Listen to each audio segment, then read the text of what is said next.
and this trend is expected to continue. The ongoing shift in the division of labor between humans, machines, and algorithms might displace 85 million jobs worldwide in the next 5 years, while 97 million new roles, ones that are more adapted to this new task distribution, may emerge. By 2025, companies expect to displace roughly 6% of their total workforce. 1 in 2 workers will need reskilling, and those remaining in their current roles will need to update 40% of their skill set to adapt to the changing.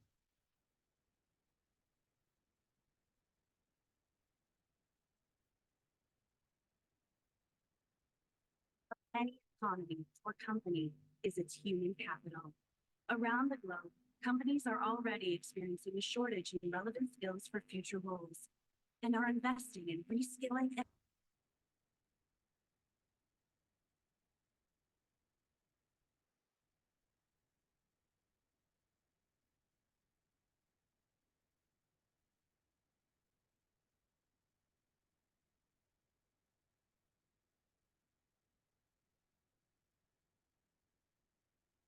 for success specialists.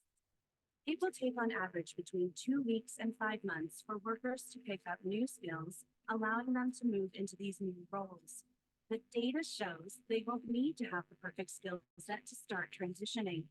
While 2/3 of employers expect to get a return on investment in employees' reskilling programs within just 1 year, governments will also need to step in to update and fund education and training systems and to ensure displaced workers have adequate safety nets. With purposeful leadership and collaboration, we can turn this global crisis into a unique opportunity to transition into a future of jobs that is inclusive, fair, and sustainable.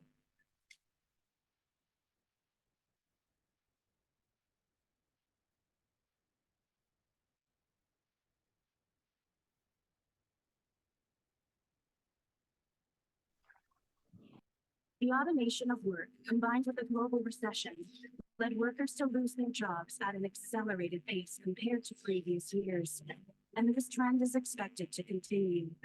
The ongoing shift in the division of labor between humans, machines, and algorithms might displace 85 million jobs worldwide in the next 5 years, while 97 million new roles, ones that are more adapted to this new task distribution, may emerge. By 2025, companies expect to displace roughly 6% of their total workforce. 1 in 2 workers will need reskilling, and those remaining in their current roles will need to update 40% of their skill set to adapt to the changing labor market. There is a way to collectively benefit from these challenging times. Decades of research have shown that the most valuable asset of any economy or company is its human capital.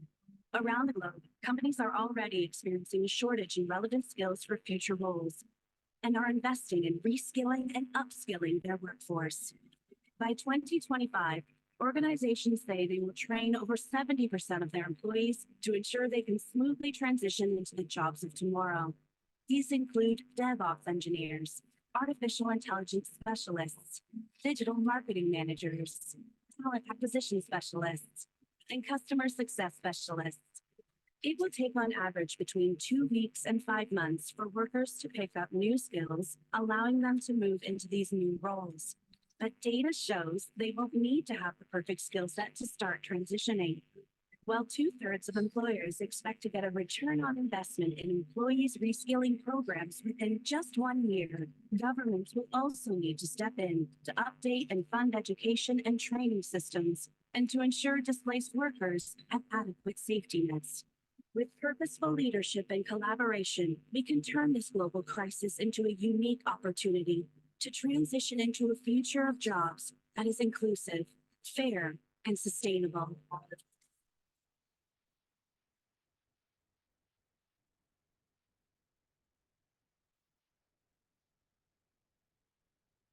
Of work, combined with a global recession, led workers to lose their jobs at an accelerated pace compared to previous years, and this trend is expected to continue. The ongoing shift in the division of labor between humans, machines, and algorithms might displace 85 million jobs worldwide in the next 5 years, while 97 million new roles, ones that are more adapted to this new task distribution, may emerge. By 2025, companies expect to displace roughly 6% of their total workforce. 1 in 2 workers will need reskilling, and those remaining in their current roles will need to update 40% of their skill set to adapt to the changing labor market. There is a way to collectively benefit from these challenging times. Decades of research have shown that the most valuable asset of any economy or company is its human capital. Around the globe, companies are already experiencing a shortage in relevant skills for future roles and are investing in reskilling and upskilling their workforce. By 2025, organizations say they will train over 70% of their employees to ensure they can smoothly transition into the jobs of tomorrow. These include DevOps engineers, artificial intelligence specialists, digital marketing managers, talent acquisition specialists, and customer success specialists. It will take on average between 2 weeks and 5 months for workers to pick up new skills, allowing them to move into these new roles. But data shows they won't need to have the perfect skills. While 2/3 of employers expect a return on investment in employees' reskilling programs within just 1 year, governments will also need to step in to update and fund education and training systems, and to ensure displaced workers have adequate safety nets. With purposeful leadership and collaboration, we can turn this global crisis into a unique opportunity to transition into a future of jobs.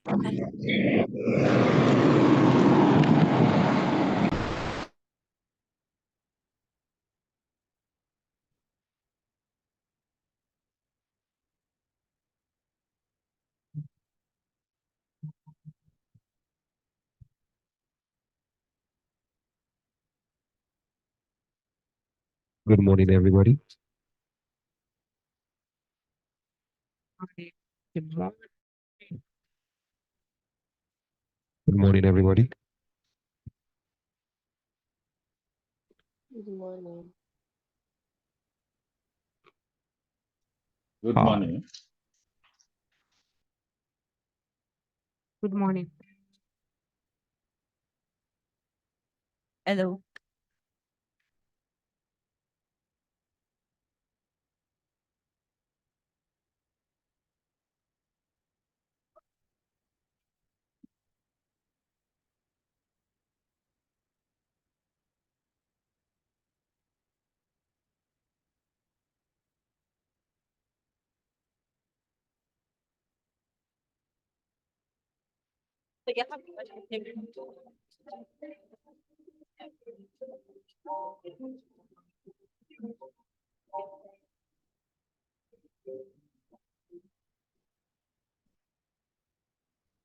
Morning, everybody.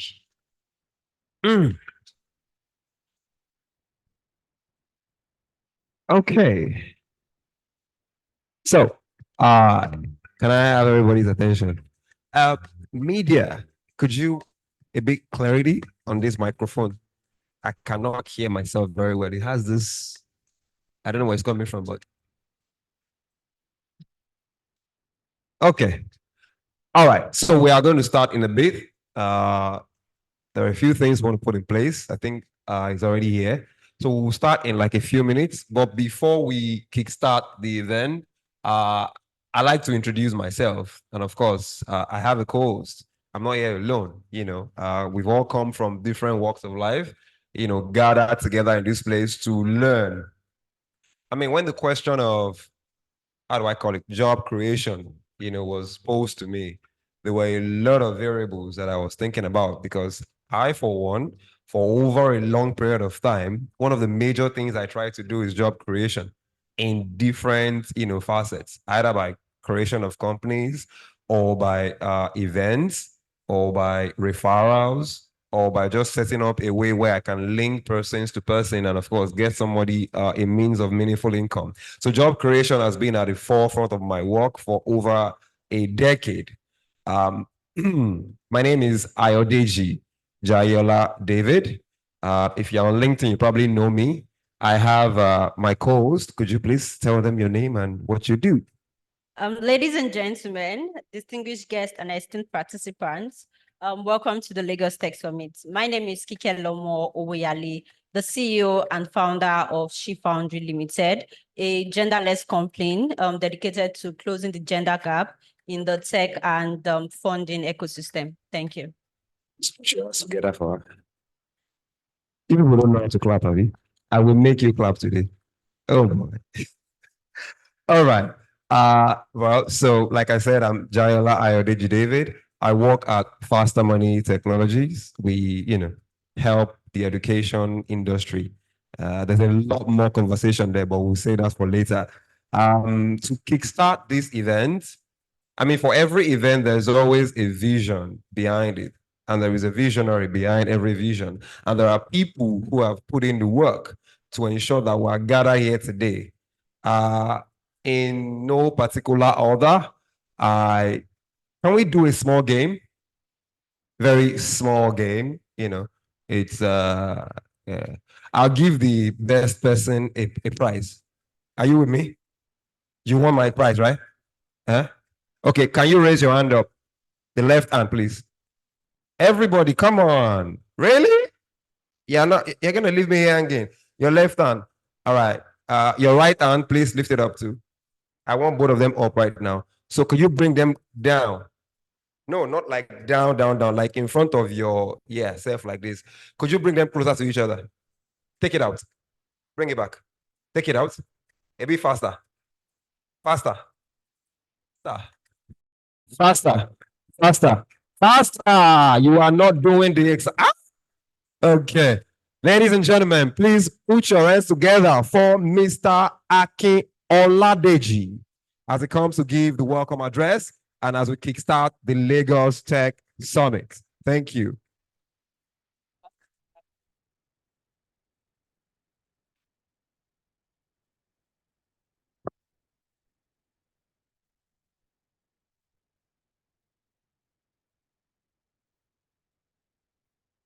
Good morning, everyone.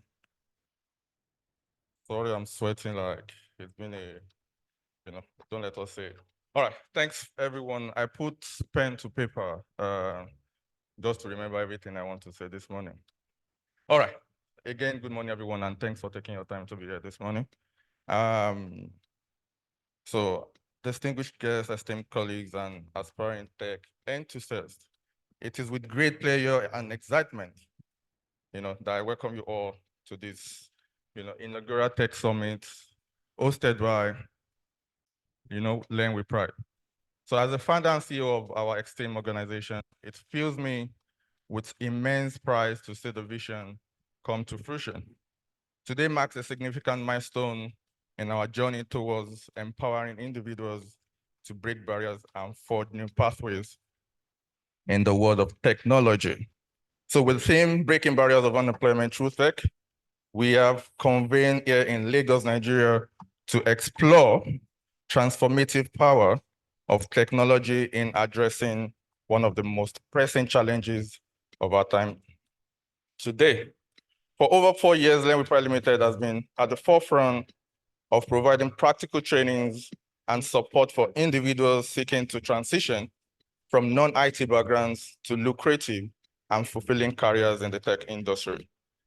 Our commitment to excellence and our unwavering belief in the potential of every individual has propelled us to this momentous occasion. Today, as we gather here, we are not just attendees of a conference, we are pioneers, innovators, and change makers. Together, we have the opportunity to redefine the narrative surrounding unemployment and to harness the power of technology to create a more inclusive and prosperous future for all. Throughout the course of this summit, we hear from esteemed speakers, industry experts, and thought leaders who will share their insight, experiences, and expertise on navigating the ever-evolving landscape of the tech industry.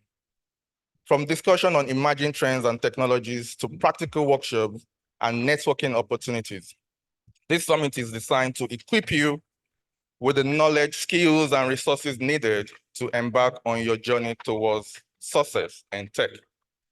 But beyond the knowledge and skills that you will gain, I urge you to embrace the spirit of collaboration, community, and inclusivity that defines our organization. For it is through collective action and shared vision that we truly make a difference in the lives of individuals, families, and communities across Nigeria and beyond. So let us seize this opportunity and this moment. Let us embrace this opportunity and let us together break barriers, defy expectations, and unlock the boundless potential that lies within each and every one of us. Thank you for joining us today, and I wish you all a fruitful and inspiring summit. Thank you, everyone.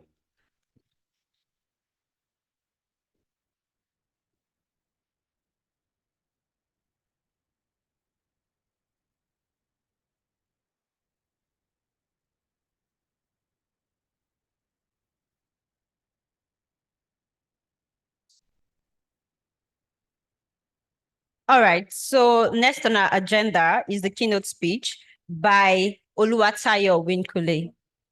I'll be reading out our bio. She is the founder of Techlytics. Oluwatayo is a distinguished tech consultant specializing in data and software product management. With an impressive 12-year postgraduate track record across the banking, fintech, and restaurant technology domains.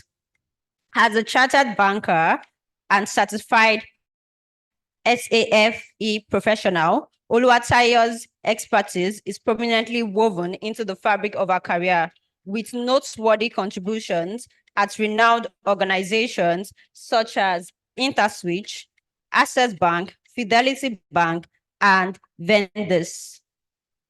As the visionary founder and principal consultant at Techlytics, Oluwatayo has created and managed impactful solutions that transcend industry boundaries.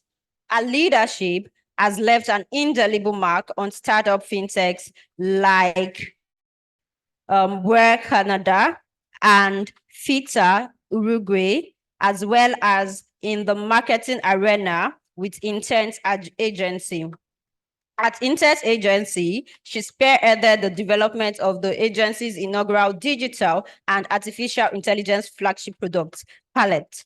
Additionally, Oluwatayo has made significant strides in the natural gas sector through her contributions to Gasco Marine Limited. Driven by an unwavering passion to witness enterprises flourish through the digitization of operational processes, Oluwatayo is committed to enhancing efficiency with cutting-edge technology. At present, she's dedicated to addressing and simplifying the supply chain challenges impeding the efficient distribution of natural gas in Nigeria. Oluwatayo's commitment to excellence, coupled with a diverse and successful track record, positions her as a trailblazer in tech consulting and digital transformation. This is a very impressive profile and it deserves a round of applause.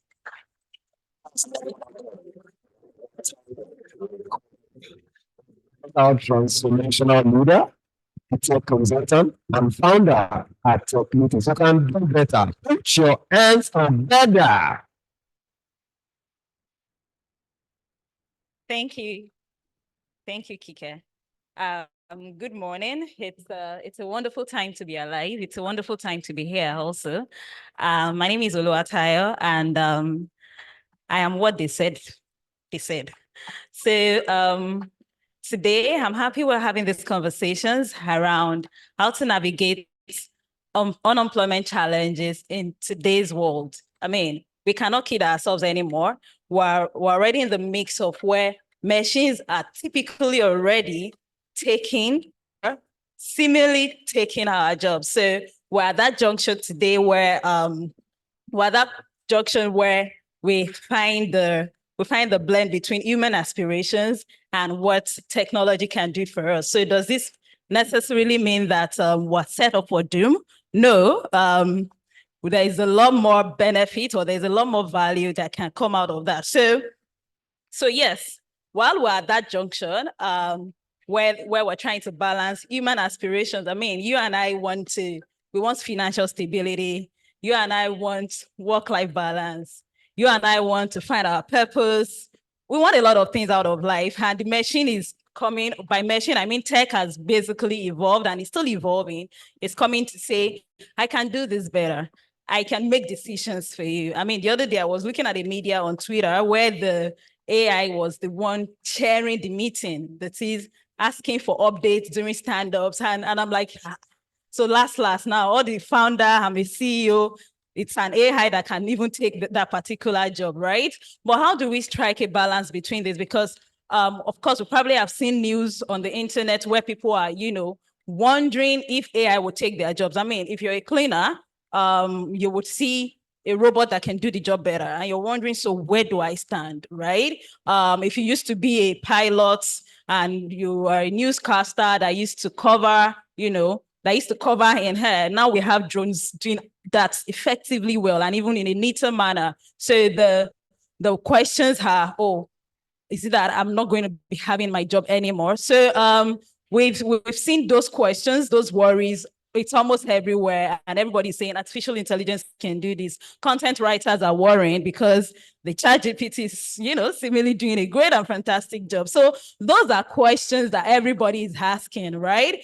We now see Sora doing fantastic videos and film producers are wondering, okay, am I losing my job soon? We see fantastic things happening, and we're trying to see, okay, where do we find a balance between what the machine or what technology can do for us and what we as humans can also do. So briefly, let's look at statistics when it comes to unemployment figures. Currently, in line with what NBS churned out as of Q3 2023. Unemployment rate stood at 5%. Of course, they've already perfected the guidelines for measuring unemployment compared to what it used to be in 2021 with the old guidelines, where unemployment was standing at 3% thereabout. So we see unemployment unemployment rate standing at 5%. Of course, this particularly takes into consideration inactive people, underemployed people, and totally unemployed people, right? And again, this isn't happening only in Nigeria. It's a global pandemic because even across the US, the EUs, and other major economies, we see that almost 850 million people are also unemployed. Of course, also represent inactive, underemployed, and unemployed people. So it calls for alarm, so to speak. However, how can we then find a balance where you're so gainfully employed or you're so gainfully doing something meaningful while you're professionals or while you're chasing your life's purpose, right? So I'll just share like three guidelines, and I'm looking forward to hearing every other person, on the panel, and a lot more activities that have been put together today, so that we can have a full understanding of how we can navigate unemployment challenges in the digital era. So, of course, maybe you've heard this word reskilling and upskilling. You've probably heard it like a billion times, right? One of the things you have to do is to reskill, to skill, and it's totally fantastic. How does reskilling and upskilling help us to navigate unemployment challenges? Typically, I like to tell my story, but I will not bore us. I promise. I would make it very short and simple. Reskilling, as the word implies, you're basically moving from one skill to another completely. So you used to be an accountant or a bookkeeper, and you now realize that there are a lot more softwares that can do this effectively well. So you would necessarily want to probably reskill and do something else entirely out of that. So in my case, I used to be a salesperson at the bank. I started my career as a sales and marketing professional. That's what we call it, but not lie. I was a proper salesperson, look for accounts, look for deposits.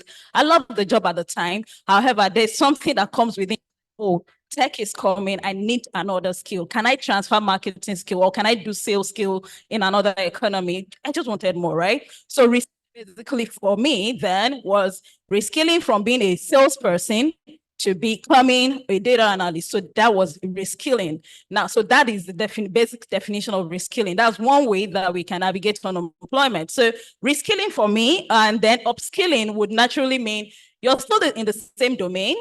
However, there are new or emerging things that are happening that you really need to learn about. So let's take an example. You're a product manager, right? You've trained, you're a product manager, you're practicing, and I mean, in the wake of 2020, so that was when we started learning about ChatGPT, right? So such a product manager can be something like, how do you leverage artificial intelligence to perfect your product requirement documents? How do you leverage artificial intelligence to understand user behavior analytics? How do you leverage artificial intelligence to understand predictive analytics? I mean, there's a lot more to do. So that will be upskilling. So which means that even if you think you're in tech, or if you're in tech today, it's not enough to say, I'm in tech, I'm safe, right? It's more of constant learning, continuous learning. You also want to be in a place where you understand what is going on per time. So the other thing that we can do to navigate unemployment challenges in this era is having an human-centric design. So tech in its own place, it's supposed to enhance our life of live, or enhance the quality of life we live. That is, it's basically supposed to contribute to more innovation, economic growth, and not to replace us as humans. So, which means that, and this goes to everybody who's aspiring to be a tech professional and people who already are tech professionals, whatsoever systems we're building, let's consciously have human-centric design in the middle of it, all right? Human-centric in the sense that you're giving, whether you like it or not, the machine cannot do these things by themselves. We also still have to think of it as it is we humans that will be able to give these instructions to the machine. So the last one that I have on my note here is inclusive growth. So what does inclusive growth mean? It basically means we all cannot work in isolation, and we necessarily need to carry every stakeholder along. By stakeholder right now, it means every party in the society, the women, the minority or the underrepresented people, we have to carry them along. And also the other individuals that this emerging technologies are going to what's it called now? Let's create a social net for them. So there are people who are definitely going to lose their job due to technology, right? So can we create a social net or a safety net for them, being that, oh, now that you are about, or you are most likely, let's make the transitioning easy. So you used to be a cleaner. Should we now leverage your skill to be, do you want to now become somebody that can train a robot, or that can provide enough data, or that can provide enough guidance? Let's train this robot to be able to do the specific things, right? Let's make the transition easy for these people too. So those are the things that would be contained, or that would consist of inclusive growth. So in general, I would just like to encourage us today, whether we like it or not, technology is in our faith, and the future of work that we used to think maybe 4 or 5 years back, we probably used to think is 2030. Thanks to COVID-19, everything got accelerated, and it's right here in our faces. That is, we are already living the future of work. So, so every avenue that we have to be able to match the pace at which technology is growing, let's give it to it. We've talked about upskilling, we've talked about reskilling, and also we've seen the way gig workers or even employees right now, professionals, they are choosing to work. Today, you hear of people who prefer to freelance than to say a 9 to 5. In some cases, I typically tell people there are times that the job will not come to you. You have to be the one to go find it, or just be able to, pitch yourself to say, oh, I have this value. I've noticed, or I've identified this problem with your business. I've identified this problem here and there, and I want to be able to help you solve it. So freelancing is also another way to tackle unemployment. So thank you so much for today. Thank you so much for listening. And I'm happy to hear every other person on the panel and every other person on the speakers today. and we will have a good time. I believe so. Thank you so much, Kike and Much just got What's as she goes to say. I mean, the future of work is something that we've been hearing for a few years now. I'm sure you guys have been hearing the future of work for the past 4 or 5 years. And then they tell you back then that your jobs were replaced, and then you didn't believe it. That is not going to be happening. How will a robot replace me? And then recently, ChatGPT came into the picture, and then we started seeing articles like this particular company lays off 30% of its writers, this company lays off this. In all of that, what I usually tell people is if you are the one that takes your personal development and career development seriously, you are not going to be part of the ones that will be cut down, because ChatGPT will not work isolated, right? Any tool that comes will not work on its own. They also will need human, to ensure that they work to their full functionality. Have you seen a ChatGPT article? You've done one before, right? You can see how robotic it is, right? Sometimes it requires you to edit, to rewrite, to rephrase, to change some text. So ChatGPT will not work alone. You also will be needed. So if you skill up, if you get the right skill, if the right tools, I mean, it will not be sending you away. You are going to be the pioneer of that new phase of tech. And of course, it might be your way out of unemployment and your way into something very, very, very great. Now, to our next session, we have some very loaded reading profiles. I will let the moderator undo that at several events. We have something around navigating entrepreneurial paths, startups and innovation in the IT sector. This is a particular field that I'm very, very interested in. So I'm going to be listening, soaking in everything they're saying. And of course, I'll put my question somewhere, because if you don't ask questions, you might not know all of the things you need to know. So get your books, get your pen, note the questions down as they're speaking. And of course, you'll have the opportunity to ask them. Ladies and gentlemen, please put your hands together as we bring on stage a very delectable personality in Dr. Akeem Onosoya. Please put your hands together. Please put your hands together for Dr. Akeem.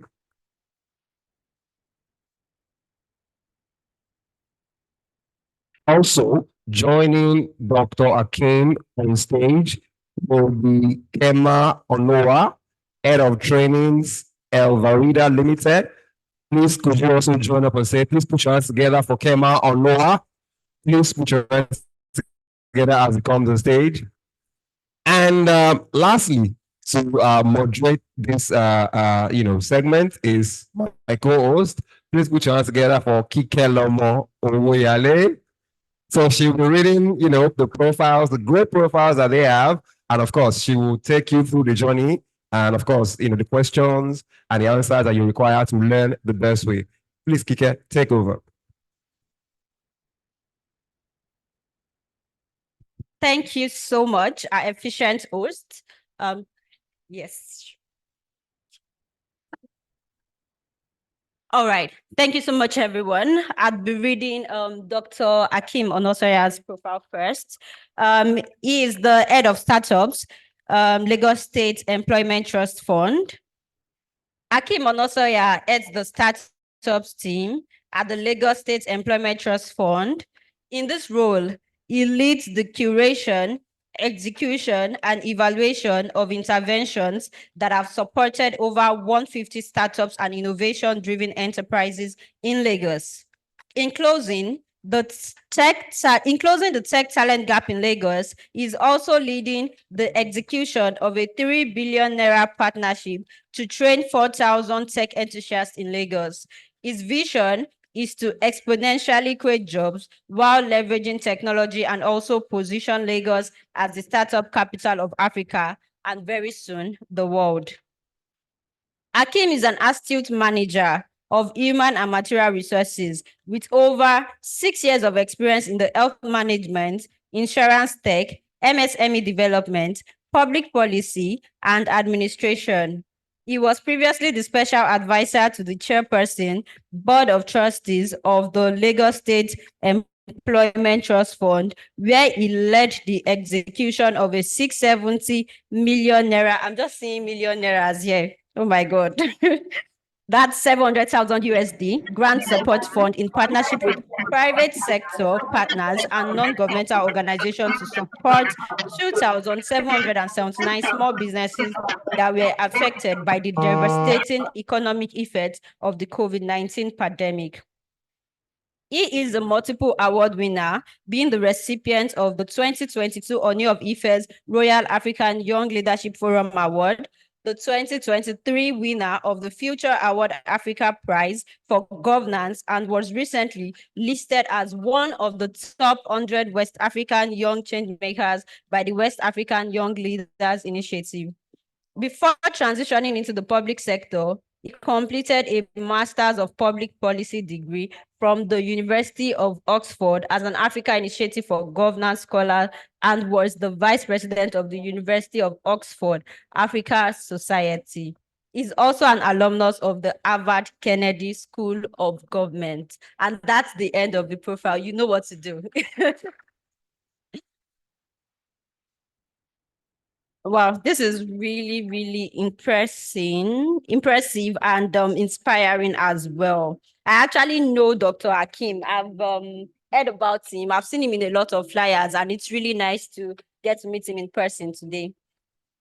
All right, so I'll be reading the next profile in a minute. All right, so I'll be reading Kemal Onuoha. I hope I'm all right. So Kemal Onuoha is a distinguished business management consultant, conference speaker, trainer, and sales strategist, renowned for his extensive expertise across various sectors, including oil and gas, education, human resources, business management, retail, and technology. With a robust background in these industries, Kemal brings unparalleled knowledge to each project, solidifying his reputation as a foremost expert and leader in his field. His profound skills encompass consulting, business development and planning, sales strategy, design thinking, problem solving, and customer relationship management. Kemal's mastery in these domains has fostered enduring and fruitful relationships with a diverse clientele. Throughout his illustrious career, Kemal has collaboratively engaged with both national and multinational clients, including Enyo Retail, Petrocam, Rain Oil, Pinnacle, Total Nigeria Limited, Adax Petroleum, Dangote Group, Smart Flow Technologies, TSL, and other prominent entities. These collaborations have deepened his understanding of diverse industries, enabling him to consistently deliver exceptional results. Driven by an unwavering passion for guiding businesses towards their full potential, Kemal Onuoha employs strategic planning, innovative solutions, and effective sales strategies. Boasting a proven track record of success, is dedicated to providing valuable insights and practical guidance to clients. Can you give a round of applause for? Wow, that's impressive as well. All right, so we'll be getting into the conversation.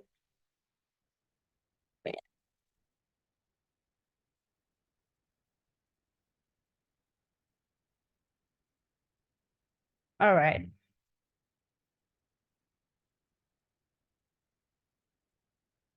So today we'll be discussing navigating entrepreneurial paths, startups and innovation in the IT sector. This panel session is led by Dr. Hakeem and moderated by myself, with Kemal also contributing to the conversation. So I'd start with Dr. Kemal.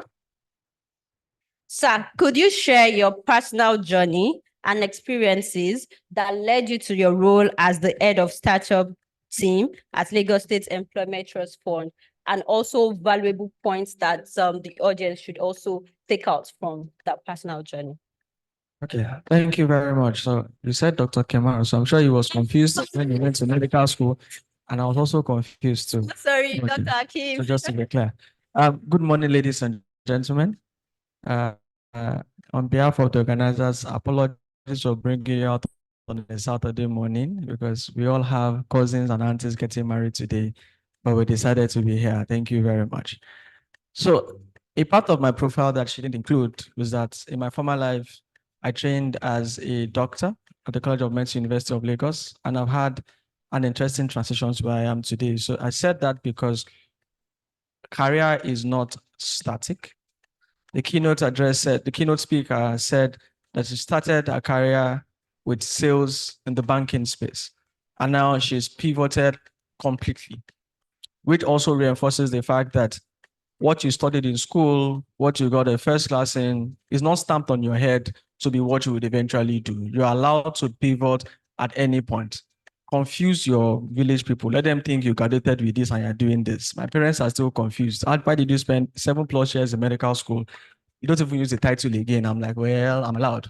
So that's the first thing. The second thing is, what then influenced my career path till now has been solving a problem. And I would say that, how many of us know loot in Idiaraba here? How many of us like loot in Idiaraba here? That explains why I did not practice. Now, people don't like government hospitals, but interestingly, the same guys you see at the government hospitals are the same guys you see at the private hospitals. Sometimes, and for those that jackpot, the same guys that treated you at the hospital on Friday have jackpot, Plab 1, Plab 2, and the same guys you meet at NHS in the UK, and you're like, so what the difference has always been management of that establishment, and which is what I was interested in, which is why I said I wasn't going to practice at some point. So did my courses in management, and I worked with Reliance HMO very early on. And I got to understand the cardinal difference between health insurance and car insurance.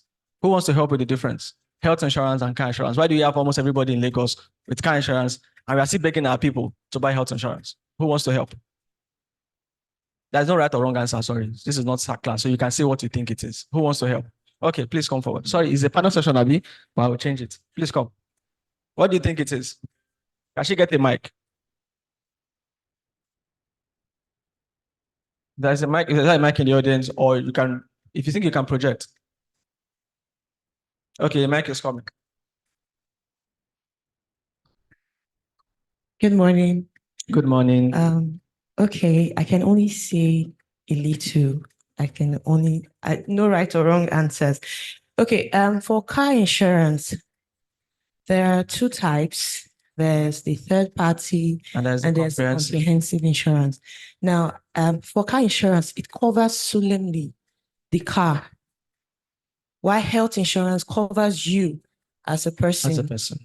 Your third party insurance covers the third party. The person that you hit. Yes, you that hit someone, you're the first party. The insurance company is the second party, while the person you hit is the third party. That's why it's third party insurance. So whatever accident that happens, when you have a policy with third party insurance, it covers just that person's car. And not your car. And not your car. Okay. It doesn't cover you as a person. It doesn't cover the third party as a person. It covers just Only the the vehicle. Why the health insurance covers you as a person. Yeah. Thank you very much.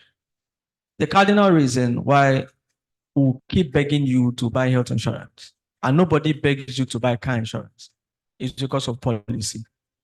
Car insurance is compulsion. And someone out there on the road is wearing uniform and is going to ask you where your car insurance papers is. But how many of you have ever been asked to show your health insurance papers in traffic?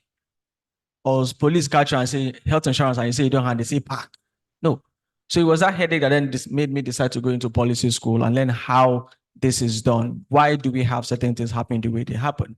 And then transition. When I came back, I then did the pivoting thing again, which is what I've understood with tertiary education. Now, I mean, of us know that people go and study, history and artifacts in the UK.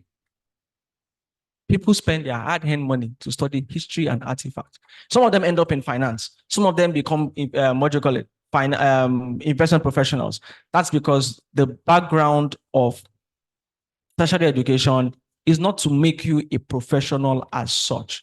It's supposed to make you someone who can think and someone who can solve problems. What you do with that is totally dependent on you, which explains why people transition to tech skills. I know doctors who are MDs of investment banks. I know engineers who are now building apps.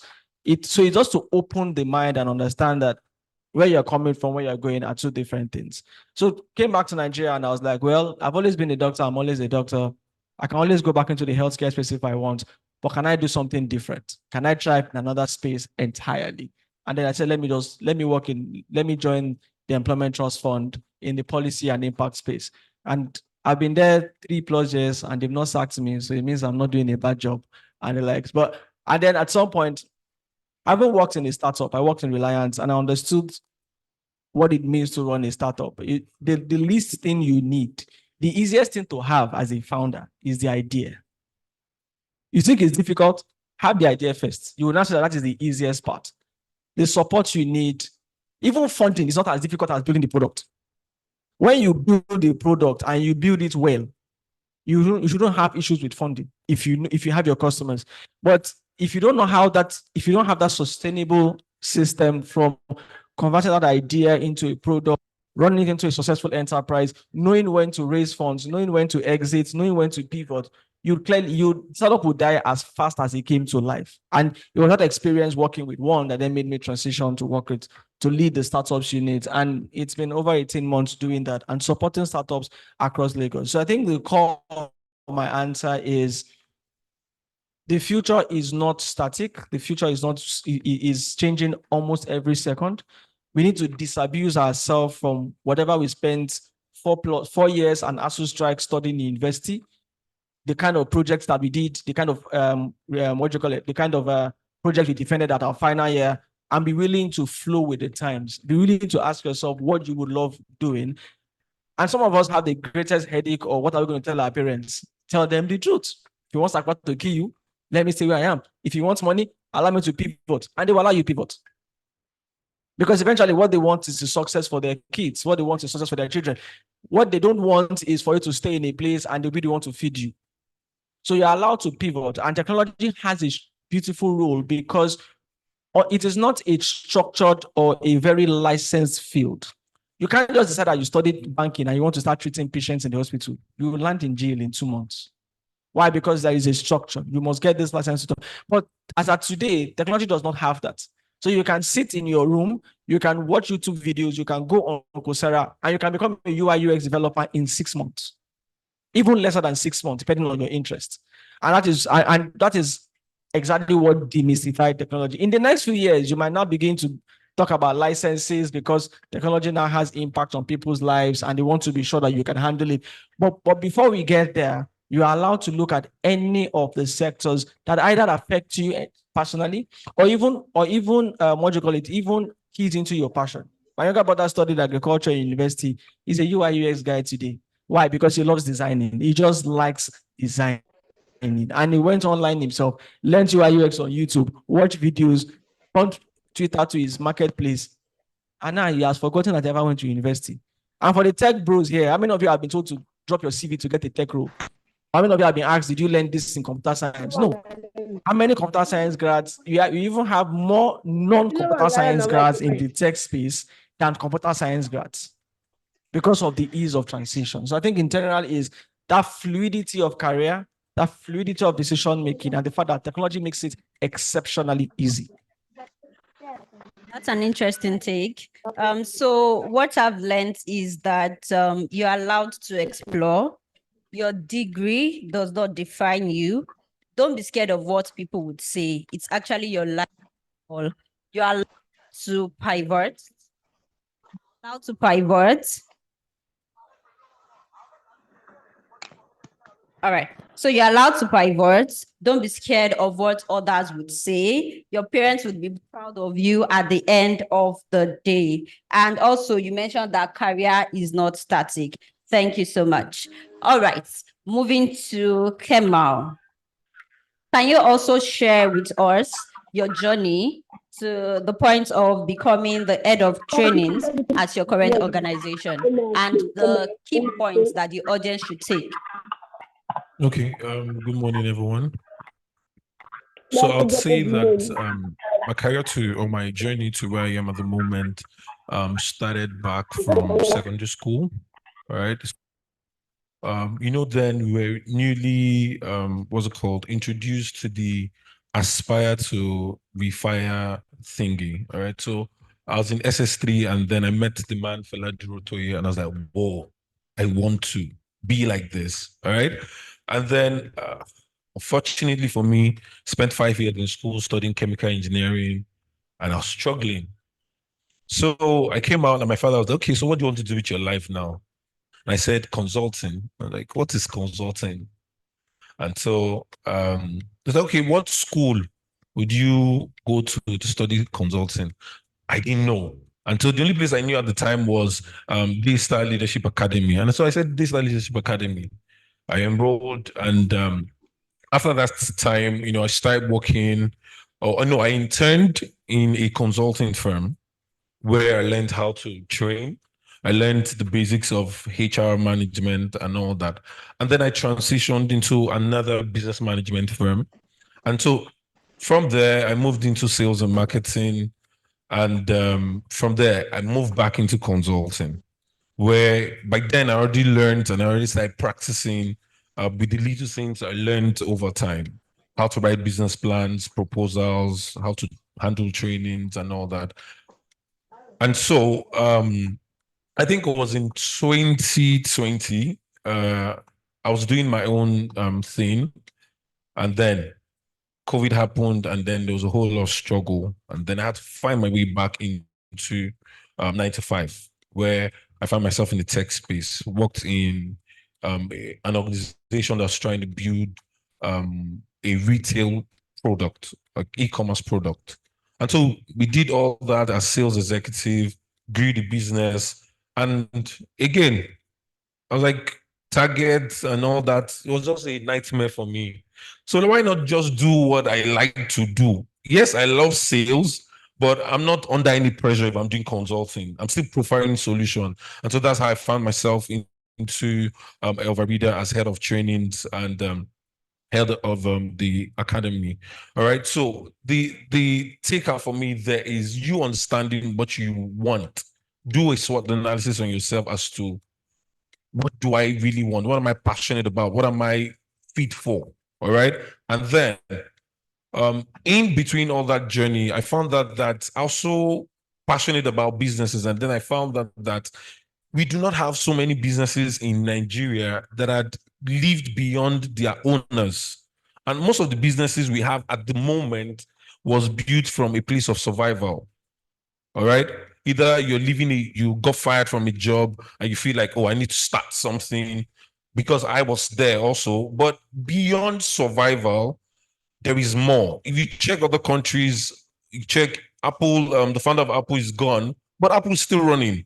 The founder of Coca-Cola is gone, but it's still running. So when would we have institutions like that in Africa? And so that is why you see me, I'm always all out trying to pour knowledge, trying to help businesses as much as possible so that we can have a whole lot of businesses that can live outside of their founders. Thank you. Wow, thank you so much. All right, so the takeaway from that is it also aligns with what Dr. Akim has said, that your degree does not define you. You can see that from his journey, he was a chemical engineer. He graduated and pursued his passion, which is consulting. And then he pivoted into sales and said that, no, this is not for me. Then he went back into consulting. He also made mention of a very vital point that businesses should be built to actually last, not just because, oh, I need to make money. Are you thinking about the solution you're preferring to that problem? And can it actually last longer than its founder? All right, so we'll be moving on to the next question. This is for Dr. Akim. Sir, in what ways is LSETF actively contributing to fostering innovation within the African context? Can you also provide examples of initiatives or programs that have had a significant impact? Okay, thank you very, very much. So I was glad when you said you studied chemical engineering and you're not using it. So we are on the same page. You went to school, they paid our school fees, and we did not use it. So, sure, you want to chop knuckle. So, yeah, the Lagos State Employment Trust Fund is an agency of the government that its cardinal objective is to reduce unemployment in Lagos. But the beautiful thing about Lagos is that Lagos imports unemployment. And we can put that blame solely on African Magic. I'll explain. Now, for those that watch African Magic, there's always a scene where one big man goes home with a jeep. He gets to the town hall and he sprays money, and the king comes out and hugs him. Oh, my son. And then when he's going back, one woman with wrapper will carry one small boy to him and say, "Oga, take my son with you to Lagos. And the boy goes to Lagos, and they'll now see one black screen where they put 3 years after. And that boy goes back to where? His village with the same big car, and the cycle continues. And how come it's always Lagos? They never use Enugu, they never use Sana. It's always Lagos, which shows that it's a lot of opportunities, which means that people leave. So it's also the way people jackpot from Nigeria. People also jackpot to Lagos. If our fathers did not jackpot to Lagos, we would have been born in the village. We too would have been doing village things and be doing reads in the village. So because of that, Lagos needs to create more jobs than the population that is coming in. The fastest way to create jobs is 2 ways. One, support the businesses who are already creating jobs. Now, supporting them means access to capital and access to business support. For every small business, there are two kinds of businesses. There is the homestead business and there is a scalable enterprise. The homestead businesses are businesses that were created, just like you said, to fight unemployment. That is why some of you finish from the universities, have your own side hustles, selling things online, selling things on Instagram, and your parents are still praying for you to get a job. And you're telling them that, "Okay, but I'm making money." They're like, "No. If you don't have a job, ideally, you're not a responsible member of the society." So most people go into entrepreneurship because they have nothing to do yet. Now, the problem with that mentality is that you don't see yourself contributing to the economy of your country. You are doing it to pay your rent, buy a new phone, and that is all. The only time you want to employ somebody else is when your cousin says, "Okay, I'm done with school, and boss is out the way. Come and join me, come and join me." Then he joins you. Then when you say something, you give him 25K. He's like, "Okay, thank you." That's all. And there is the scalable enterprises, which are businesses that come out to solve a problem, and there are also businesses that are willing to scale. Dangote is a scalable enterprise because Dangote employs thousands of people, contributes to the economy of Nigeria, started from cement, now is in oil. The question is, we need to create more scalable enterprises in Lagos so that we can create jobs for people that are coming into Lagos. The reason why our cousins and aunties or friends would travel abroad and in 3 months say they have a job and they're sending money back home to buy a land in Ekpe and Ikorodu, it's not because they got there and started working with Bank of England or they got and started working with HSBC. They got there and got a job with a small business owner that needs an extra hand. And that is how they create jobs. So in doing that is supporting businesses with very low interest loans. The MPR today is 24.75. What it means is that the banks get capital from the CBN at the rate of 24.75%. Now, they are going to layer their operations cost on it. They're also going to layer their risk, their credit risk analysis on that, which means that they would then be giving loans to people at what percent? At least 30, 35%. Now, that is if you're lucky to get from the commercial banks directly. If the microfinance banks will get their capital from commercial banks at 30%, they will also layer their operations costs, layer your default rate, and then give out about 40, 50%, which is why they give you loans at 5, 6% per month. Now, what it means is that how many businesses in Nigeria actually make 50, 60% profit in a year? Consider that you have to buy your diesel, buy your fuel.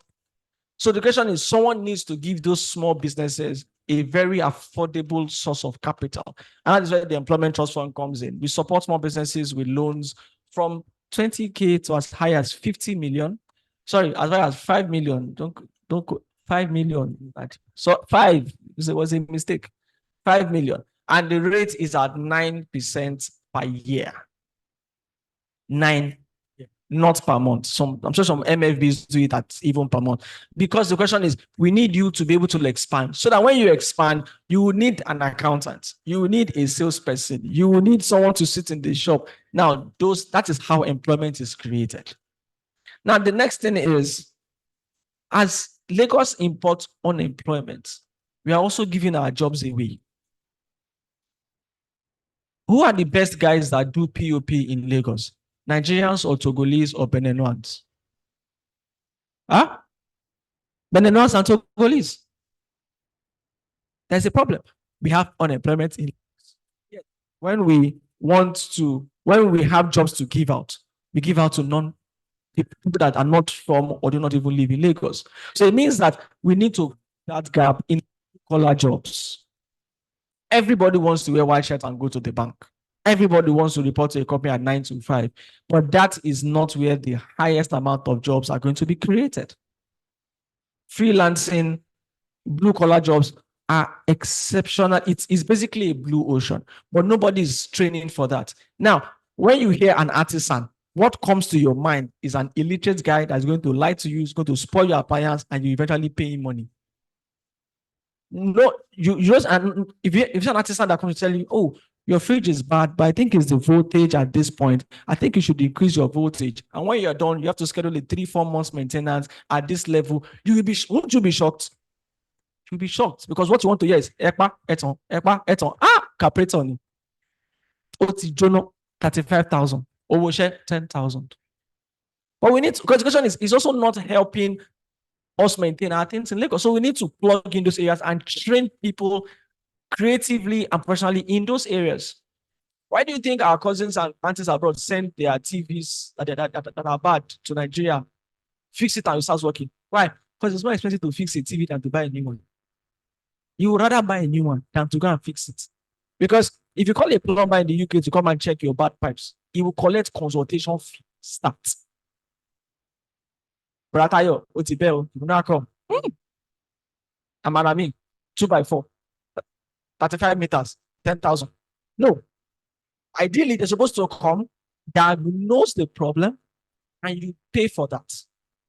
And if you decide to now go and do the solution yourself, you've not wasted their time. You've gotten the condition. So we need those kind of professionals across our blue collar economy. And that is what the LSTF is doing. We're training people across those sectors, from fashion to masonry, to plumbing, to design, so that we can have people that you can actually engage with at your level, and people that will not spoil or even complicate your problems. And when they are done, what we then do is the best of them, we give them startup tools. So, okay, you're done.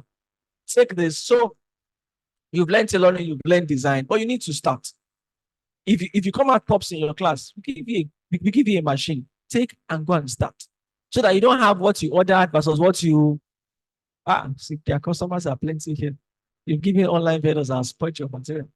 And so we do that for them so that they're able to do that. Now, the next thing, apart from those two things, so with that, we've closed the demand so we've supported businesses to create jobs, and we've also trained people that they will eventually employ. The last intervention is what we do for the tech ecosystem.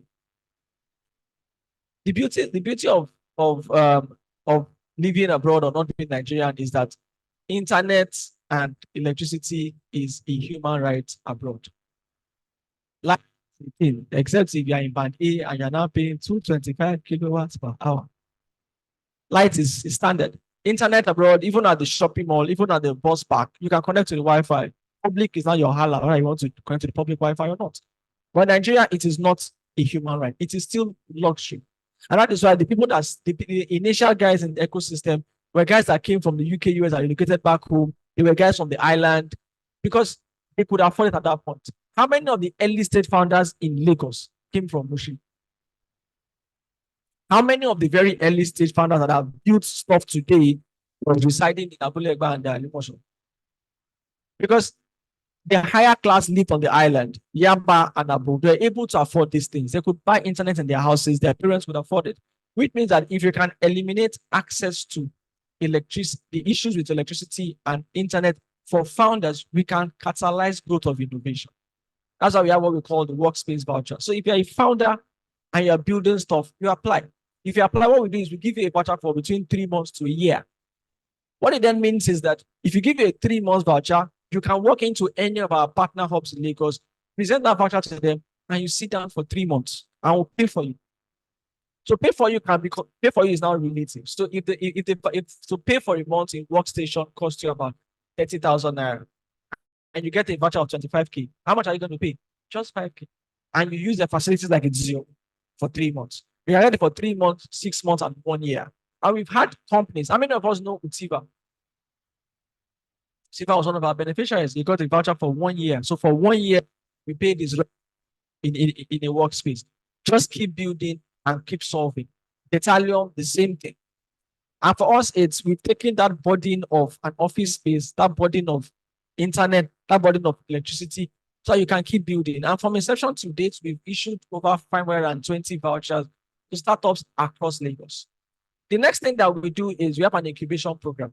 Like I said, the easiest thing to do is the idea. Anybody can say, this event now, what if someone from Cameroon wants to join? I'll create an AI-backed product. You can talk, they will listen.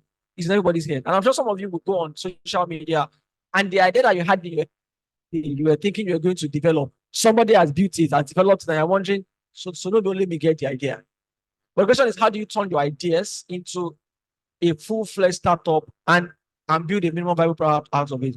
We have an incubation program where we do 2 things for you. We pair you with a mentor who's going to hold your hand and share their experiences with you, what to do, what not to do, when to do certain things. And we also take you through classes. What is a startup in the first place? Some people confuse is an SME with a startup. They're 2 completely different things. Not everybody knows that. How do you run your operations? How do you run your finances? How are you investment ready? So we do that. That's second intervention. The third thing we also do is to train people. So we understand that people want to pivot into technology. We understand that is also a place where we can create jobs exponentially. And the cost of training is also huge. So we partner with training providers and then train people across board. Presently, we're training people in Java, Linux, cybersecurity, data science at mid-level, free of charge. They're not paying a come because the question is, we're able to remove that barrier, which is your interest is what we need. Go in there, get trained. When you get a job, you improve the economy of Lagos. Why? You pay taxes. Bam. You have extra money. You go and buy stuffs at the supermarkets. They charge you VAT. That's revenue for government. And if you buy a car and you don't stop for traffic lights and they charge you 11, it's still economy for Lagos State, still income because now you don't do traffic lights. And the last thing is our support for hubs and workspaces. Because you understand that hubs and workspaces also need to do more. When Mark Zuckerberg came to Lagos, where did he go to? He went to a hub, CC hub. He's not going to come to anybody's house. But we need these hubs to do more. We need these hubs to be able to have stronger internet, be able to purchase Starlink for their people.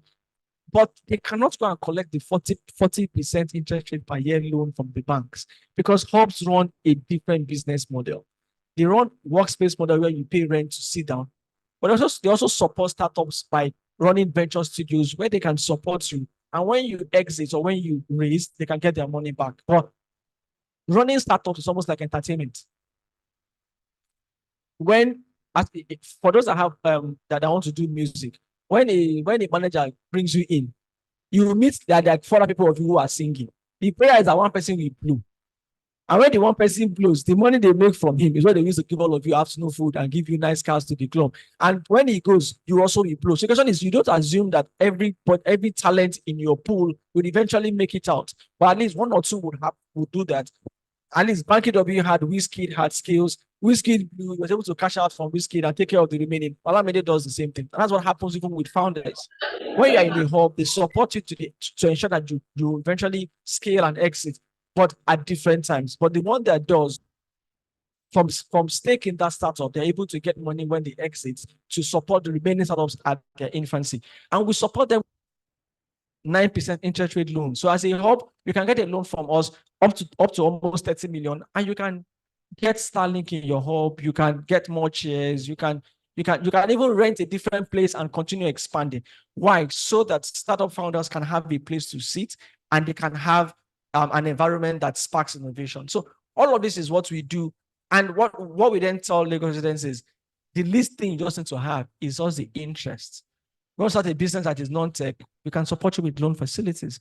You want to learn skills, we can support you in training. You want to be a tech founder, we can take you from idea to incubation. When you're done, we give you a voucher, you keep building till you're done, so that you can create jobs for people of Lagos. So that when that Emeka comes, or when that Kabiru leaves the north and comes to Lagos, you can get a job from your different enterprises. Thank you.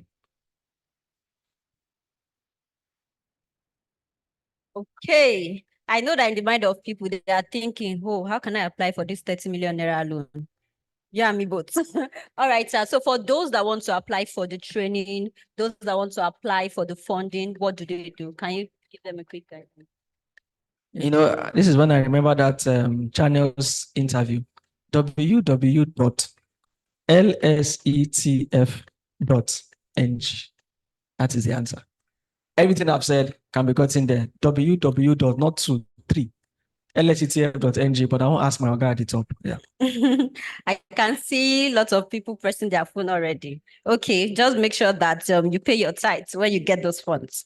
All right. So from what he has said, Lagos State government through the organization is creating jobs, training people, providing electricity and internet vouchers. They also have a venture studio program. And yes, so they're making social impact through the organization. All right, to you, sir. I'd be asking this last question because of time. Kemal, what specific skills and expertise should startups prioritize when assembling their founding team for success? Okay, so this question is a bit tough, but I would use a live scenario use case. So currently I'm working with someone who is trying to, start up, they're building something very unusual. And then he asked me the same question and he wanted me to be on the board. I said, see, one, beyond skills, you need to get people that will be loyal to you. I would like to start from there. Beyond skills, skills is good, but you need people who would be loyal to you, because as the business grows, people begin to change. People begin to show their real colors.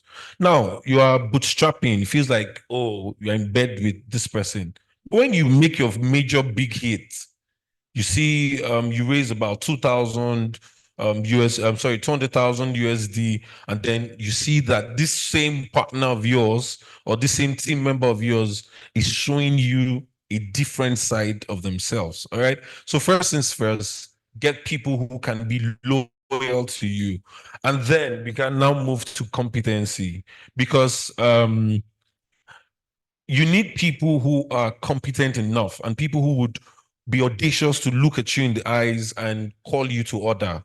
I've seen so many startup founders lose sight of the big picture when they got funding. All right. So you need people who are not just loyal, who are not just competent, but people who will look at you in the face and tell you, you are not doing this right. You are losing the ball. All right. So these are some of the things. And then look at your core values. What kind of core values do you want to build in the culture of the organization you're building? Do these people have the same value system with you? Do they have the same picture of the vision? Let me not even do Aspire to Refire now. So they say a picture you cannot future, you cannot a vision or a future you cannot picture, you cannot feature. So if they cannot picture the future with you, don't feature them. I thought someone was going to clap. You think it's easy to rhyme, Avi? So the thing is, beyond all that, you need to get people that would go with you through thick and thin, all right? And they have the same value systems with you. And they also have the big picture in mind. It's not just stomach infrastructure. It's not just for us to build, make money and begin to live the big boy life. It's for us to build something beyond us, something that even when we are gone. I like what Dangote said during Wigwe's service. He said, when we are all gone, we want something to be remembered for. And so if these guys do not have the same vision with you or do not think in that light, please do not bring them on board, because when the chips are down, you begin to have issues, you begin to have clashes. And then if they have a money problem, so I left the partnership because of this money problem. So you need to be able to be sensitive enough to know. So I got into partnership with somebody who had a very bad spending habit. And so when the chips were down, we were making money, but he was spending recklessly. And so I had to call it quit. All right. So I'm not there to build for the money alone. I want to build something that even when I'm gone, it will still stand. So these are some of the things that you need to look out for in choosing your team members. All right. I think one thing that stands out for me is the. Sorry. Can I add something? Sure. Especially if you're building for the long haul. Building and finding people to work with you is almost like finding a boyfriend, a girlfriend, or even a spouse. Because interestingly, just the way you spend most of your waking hours with your colleagues at work, you spend majority of your life with your partner or even your employees as a founder. The hardest place to work as an employee is in a startup. Structured 9 to 5, there is opening time and there's closing time. In a startup, the only thing you know is opening time. Closing time is when you resign. Because 11 p.m. can just call you, hello, the app is down. Brother, I am sleeping. You cannot sleep. Someone wants to pay 1.5. You cannot pay. You are back to your laptop. So that kind of relationship, you have to be as selective in choosing. And like he said, skill is important. But as a founder, as a startup, you don't have the money for the kind of skill that you really envision. What you need is someone that has the same drive as you have. Someone that understands why we are doing this. And that is why some founders will say, even if I cannot pay you as much, I'll give you some equity because I need you to be on the table. So, and even from an employee point of view, even from someone who wants to work in the startup someday, what you need to show that founder, what you need to show that employer is sharing the same passion with them. Because interestingly, in organizations that are structured, if you work in multinationals and banks, what they write on your offer letter is what you do. If you work in the startup, what they put on the offer letter, don't tear it when you're entering. Because you are doing entirely different. You will enter as customer service, you will do HR, you will do admin. And God will not catch you, you will not have accounting background. They say to quickly do small finance. Salary remains the same. You are victims here. But the only thing that makes you keep doing all of that is the passion for that goal. And those are the kind of people that founders are looking for. The people that are working in Paystack today, when Paystack was recruiting, it wasn't like this. It was also one guy in a room saying he wants to revolutionize payments in Nigeria. People joined him. Now, those guys are balling. As Paystack Comfortable employees, you can start to work from Dubai for 1 year and they'll keep paying you. But at the point where you joined, it was more of, I keyed into this vision and I can. And also goes to founders in the room. For employees who have been with you from day one, do not for the sake of, I need that big guy from the multinational, then discard the guys that were with you from the beginning. That is clearly betrayal. And that's why polygamy is bad. A woman will be like, I deal with you when money no day. When we're living in one apartment, you now collect that you don't blow. You're not going to find one fair conventional girl, marry a second wife. You pay them. So yes, at some point in the growth of a startup, you need quality guys. You need to approach guys from multinationals. You need to approach guys from competitors.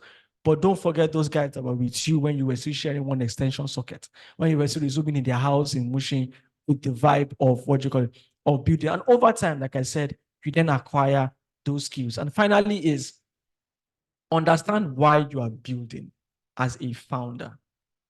That's why it's always big at first. Even it can be scary.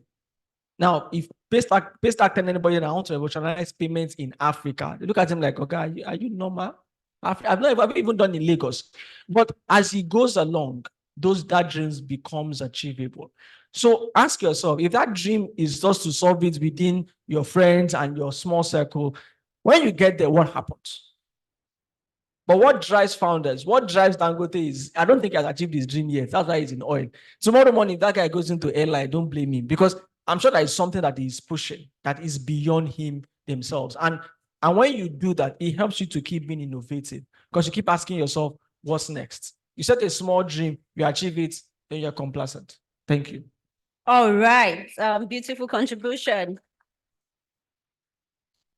So the takeaway from this particular question is that loyalty is very important when you are picking your co-founders, competency, and also ensure that you are partnering with those that can correct you. But my own addition to that is that aside partnering with those that can correct you, do you also want to be corrected? Because there are founders that say, nah, I have the final say. It's my dream. It's my vision.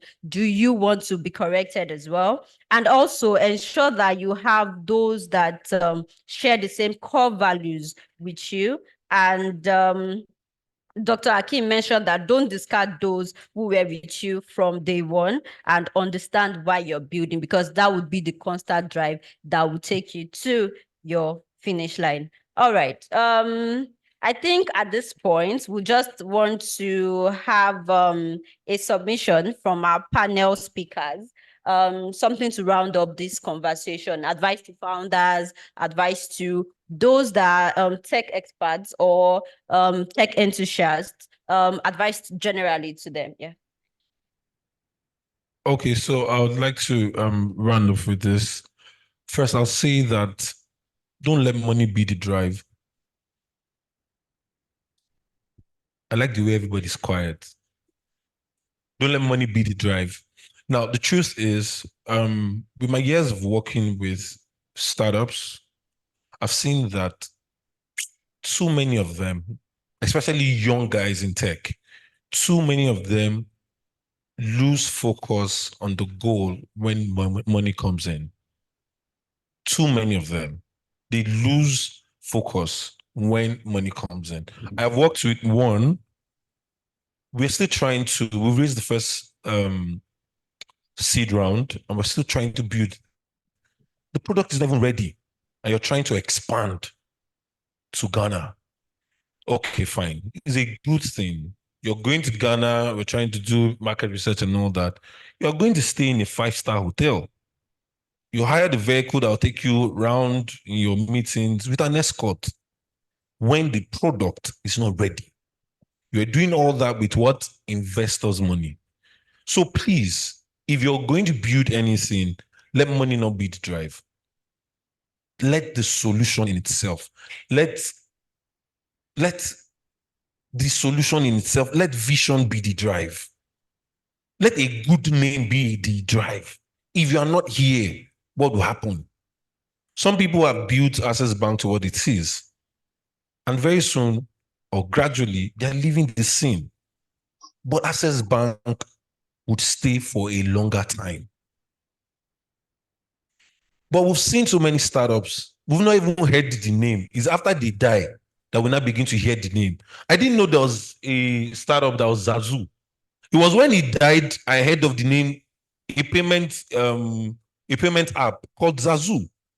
So we need to be careful in our building. Don't let money be the drive, but let your vision be what drives you. Thank you.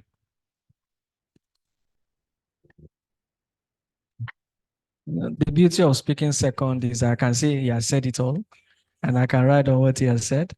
But just to add on top of it is this popular adage that I live by, which is whatever your hand finds to do, please do it well. The reason why some founders would hire Indians to work with them, sometimes it's not because they hate their fellow Nigerians. It's because of quality of work sometimes. So whether you're an employee, whether you are a founder, whether you're even trying to learn a tech skill, is let excellence be the watchword. If you're going to do something, do it exceptionally well because the world is watching. Now, there are some of your colleagues who are looking for jobs, and there are some of your colleagues who they are begging to collect job because they are just too good. And you're like, come on, it's like, no, your office is on the island. No, I don't like traffic. I want mainland. And there's someone saying, like, half office in Ekpe, I will check there. Just give me one work. But the difference is what you bring to the table, the value you put in front. And those can only come from the excellent delivery of whatever life throws at you. Second thing is we all aspire for the big assignments. We all aspire to be up there, to be in an office on the last floor of the building with nice Atlantic views. But life would always test you with the small tasks. Life will always give you those small assignments.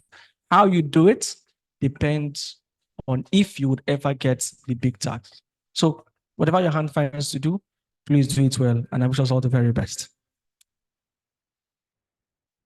Thank you so much. All right, so quickly, we'll be taking Iro Omolola. I'm not sure if I'm pronouncing that right. Omolola, are you in the audience?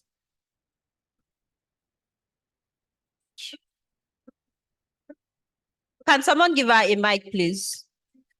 All right, so she's a discussion contributor and should also be giving us a final note as well.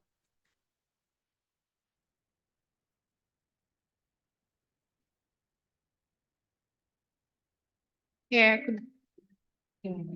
Okay. Good morning, everyone.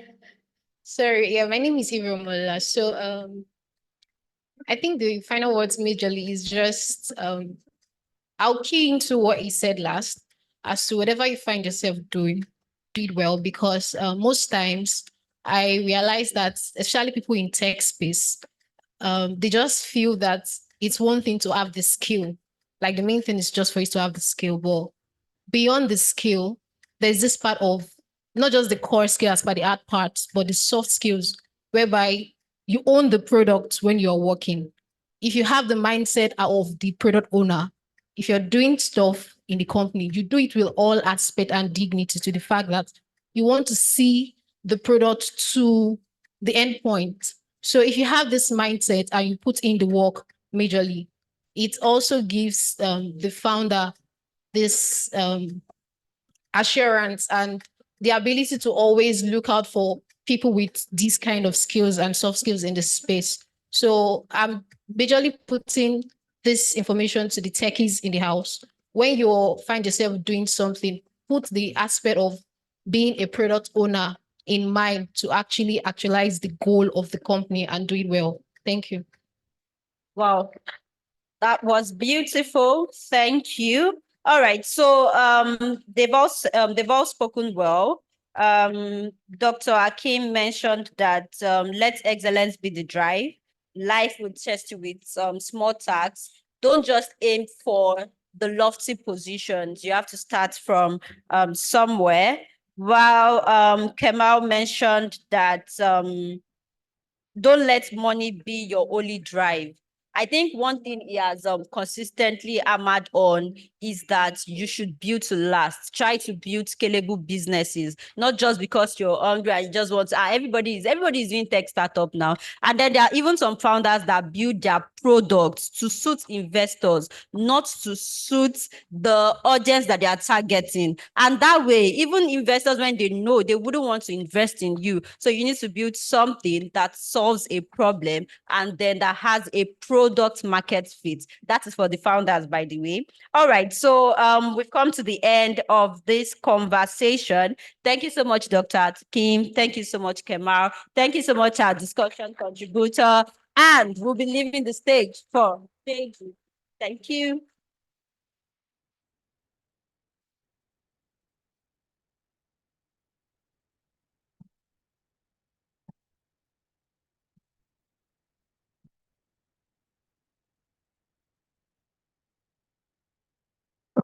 Thank you very much. Thank you for being attentive. We have a lot of things in store for you. I'm a very good timekeeper. My co-host is not a very good timekeeper. I'm going to find her for taking most of my time. But so that was a very wonderful session. I mean, a lot of things said by Dr. Akim and Kamal. And of course, yeah, I want to specially introduce Omolola Iro again. She's a front-end developer and she's the host of a podcast called Tech with Iro. So if you want to hear more about what she says, you should check our podcast out. I don't know all of the platforms, but if you are an ardent person for podcasts, you can check Spotify, you can check Google, you can check YouTube, and all of those platforms that allow you, listen to people teach you things. I mean, Dr. Akim mentioned in 6 months, and on YouTube, you can learn UI UX and with a couple of practice, and you don't need any certification, and you're already there doing the work. So I tell people that, see, if you want to skill up, it is up to you. You can find whatever skill you want and do it. I have adults, people ×2 my age, learning new skills, trying to, get some career started for themselves, make more money via other routes. Now, to go to our general workshop, I'll introduce some of our speakers if they are around. I'm going to give them 5 minutes each to speak on a very short topic. They already know their topics, so they will just come and speak. And of course, they will go back. Now, but before we do that, I was told that there's a scholarship for ticket holders, and you need to upgrade your ticket to a certain level to qualify for that scholarship. You can ask the ladies in royal blue t-shirt and gray t-shirts, and of course at the registration desk you can ask them for information about how to upgrade your ticket so you are able to qualify for that scholarship. All right, I will call them. So I want you to just indicate if you are around. If I call you, please stand up. It will help me, able to allocate my time, because I'm doing the work of a timekeeper and a host today right now. Mr. Emmanuel Chukwugozie, are you in the room? Emmanuel Chukwugozie, not in the room. Mr. Tonwayo David, in the room, please stand up so they can see you. Thank you very much. Put your hands together for Mr. Ton. Mr. Michael Adeniro. Michael Adeniro. Mike, not in the room. Genesis Enwenyeoku. Sorry for damaging that, but if you're in the room, please could you indicate so I can, put a slot down here for you. We have some minutes for some conversation. Inkiruka Mitchell. Oh, thank you very much. She is in the room. Itwa Iene. Could you stand up? It's hard to see you from afar. Okay, thank you very much. Samuel Ubong. Are you here? Samuel Ubong? Okay, thank you very much. So we have 3 people. So I'll give them at least maybe like 7 minutes to briefly speak on their topic. To start this general workshop section. So one last person, Abdulaziz Lukman. Are you in the room? Abdulaziz Lukman? Okay, thank you very much as well. So we have 4. Good. So to start this session, I'm going to be bringing up stage Mr. Tonwayo David.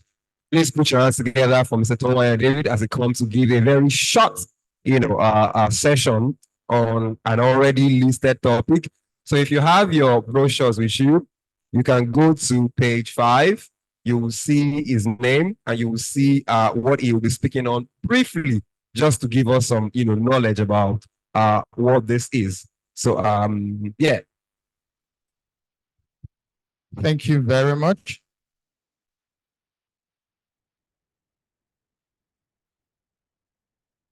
Okay, good morning, everyone. I hope we're having a very nice time. Yeah, so I'm going to be speaking very briefly on the topics around project management and business analysis, and I'll be very brief at it. And what I'm speaking to is going to be around how you can delve into these subject matters and how you can use it to benefit your job opportunity search, and then how you can progress in it. So we'll see that, apologies, I don't have any slides that are going to be projecting, but I'm going to ensure to carry you along. The topic of project management is a very interesting one.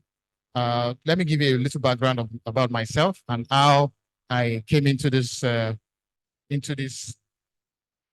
subject matter. So I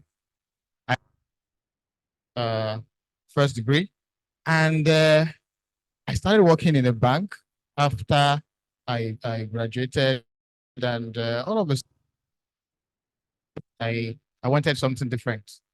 And that was how I just decided one day I was going to go into, I was going to take a course on project management, and I did Prince 2. I mean, I got a good opportunity to work in the oil and gas and in upstream oil and gas, and actually that's where I'm at the moment. But the experience that I got in project management and business analysis are very unique, and this is why I'm tying the two together. If you are a project manager, you would be a good business analyst, and this is why I want to tie it together. So project management, it's very common. You have a skill of managing projects from end to end, start to finish, from initiation, the plan, you implement, and you end. That's how the overarching thing.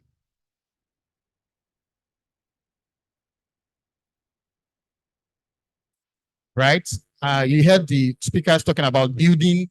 What are they building? So you wonder, what are they building? It's products. And most of these products are tech products, IT, software.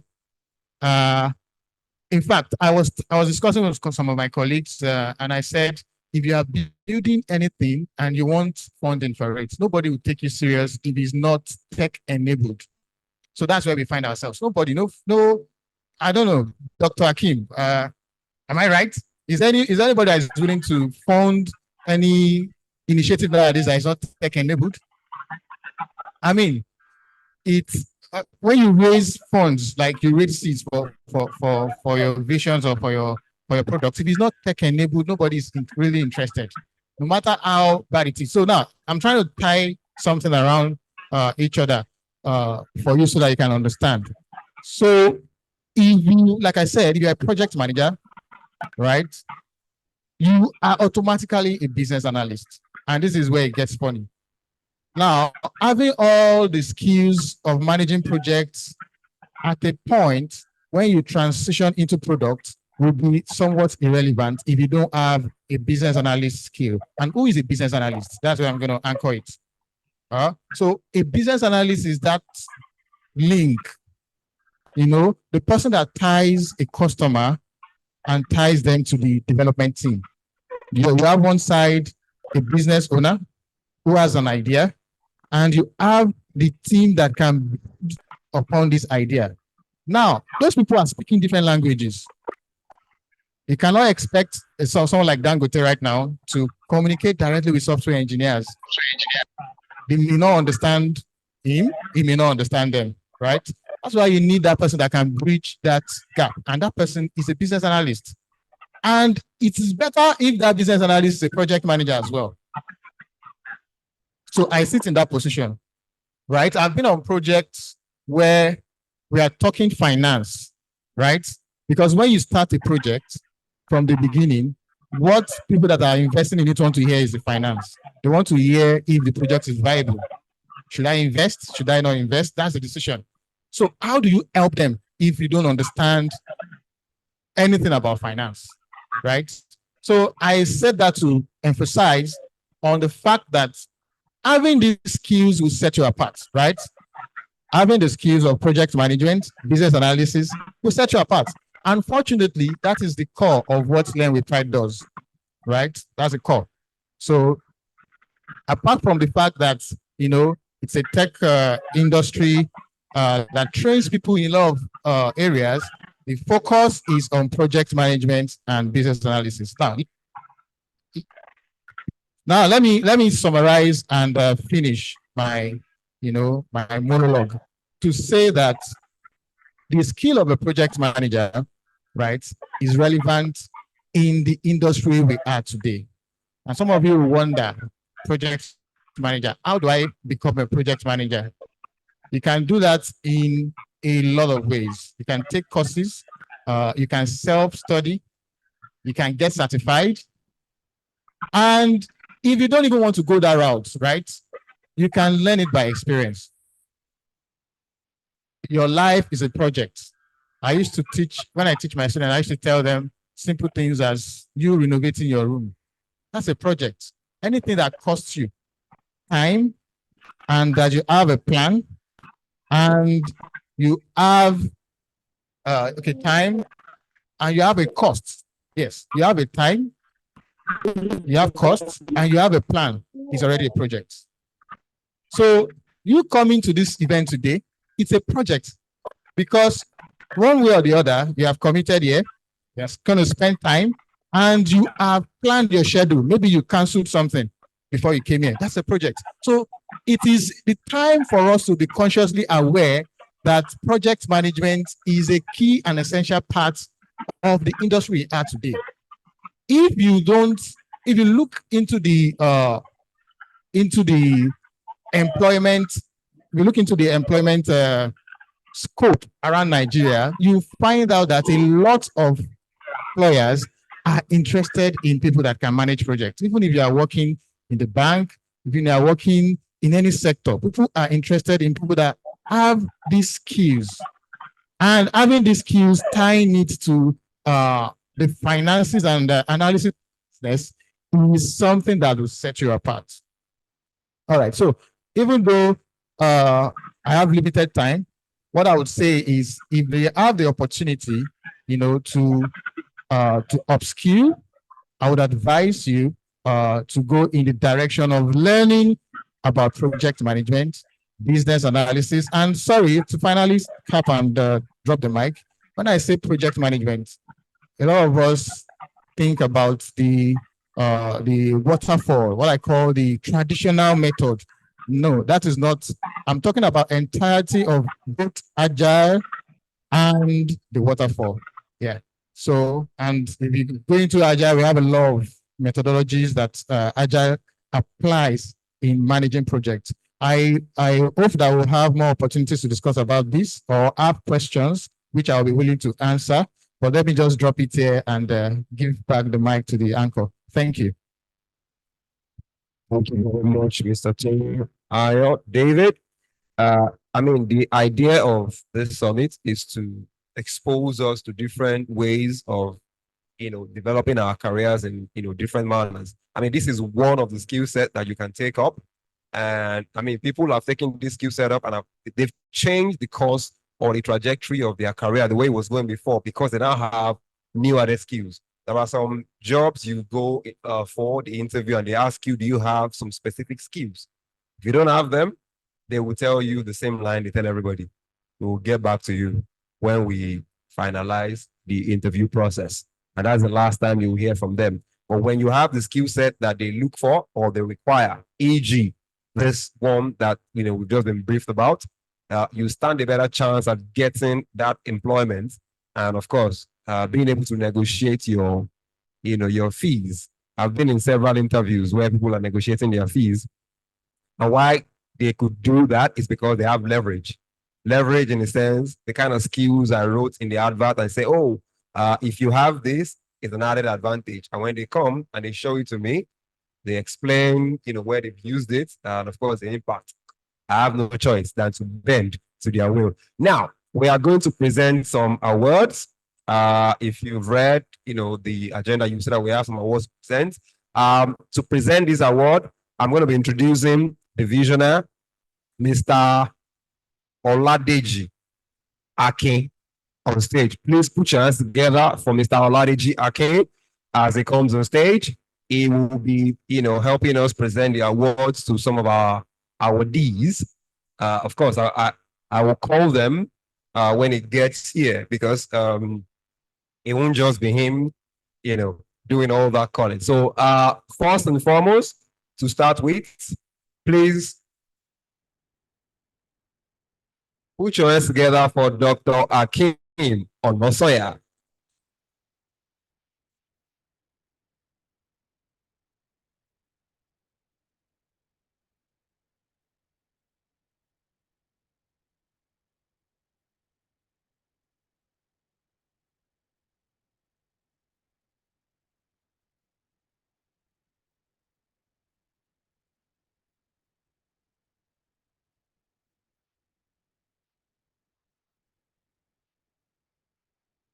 All right, as they are presenting the award, could you put your hands together so that it has all that effect? That effect it has when they are, throwing confetti and there's noise and we're shouting. Yeah. Please put your hands together for Dr. Akeem Onosoya. Uh-huh. All right. Thank you. Okay, thank you very much. Yeah, pictures. Okay, good, good. All right. Thank you very much, Dr. Akeem. Thank you for your time and thank you for the session. We have a second award. But before I go to that second award, you remember that, there was the brochure that I mentioned before.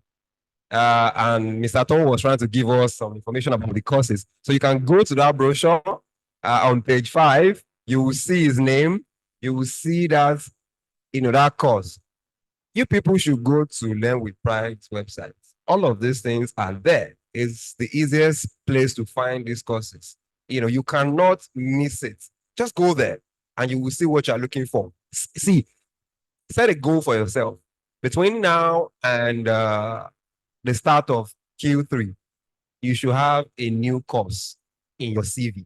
When you are going for interview, let them see that you are not the regular guy that only did banking and finance, and that's all you have done. You have no experience, or you've done some, internship role, or you now have some extra courses that you've done that can put you ahead of your peers.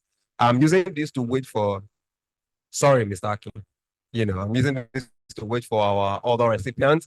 The media houses have taken over. They wanted to hear a lot more from her. They enjoyed our session well, so they're interviewing her. There is something else that we are doing today. It's called Partner Spotlight. There are brands here that might want to also be showcased here.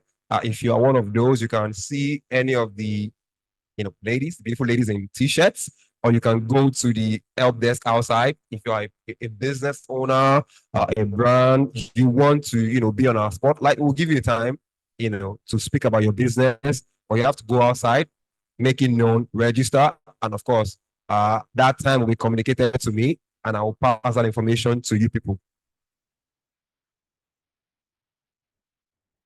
Thank you very much. I'll call back on you, sir. Thank you very much, sir.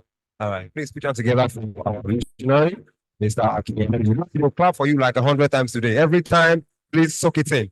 Now, the next person to come up stage, whilst we wait for that award to be delivered later on, is Nkiruka Michelle. Could you put your hands together for Nkiruka Michelle as she comes to deliver a very short, presentation? I'm giving them 7 minutes, 7 to 10 maximum, so that we can take everybody. Please put your hands together as she comes on stage. I will start finding people who don't clap. Maybe the next packet, they will not give it to people.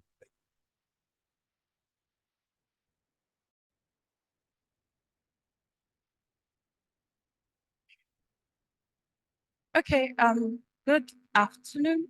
It's afternoon, yeah. Okay, so good afternoon, everyone. As I said, my name is Nkiruka.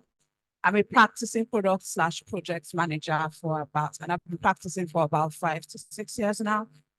Currently, I am the growth product manager for Pair Money. It's a fintech that works with small businesses, but I don't want to delve too much into that.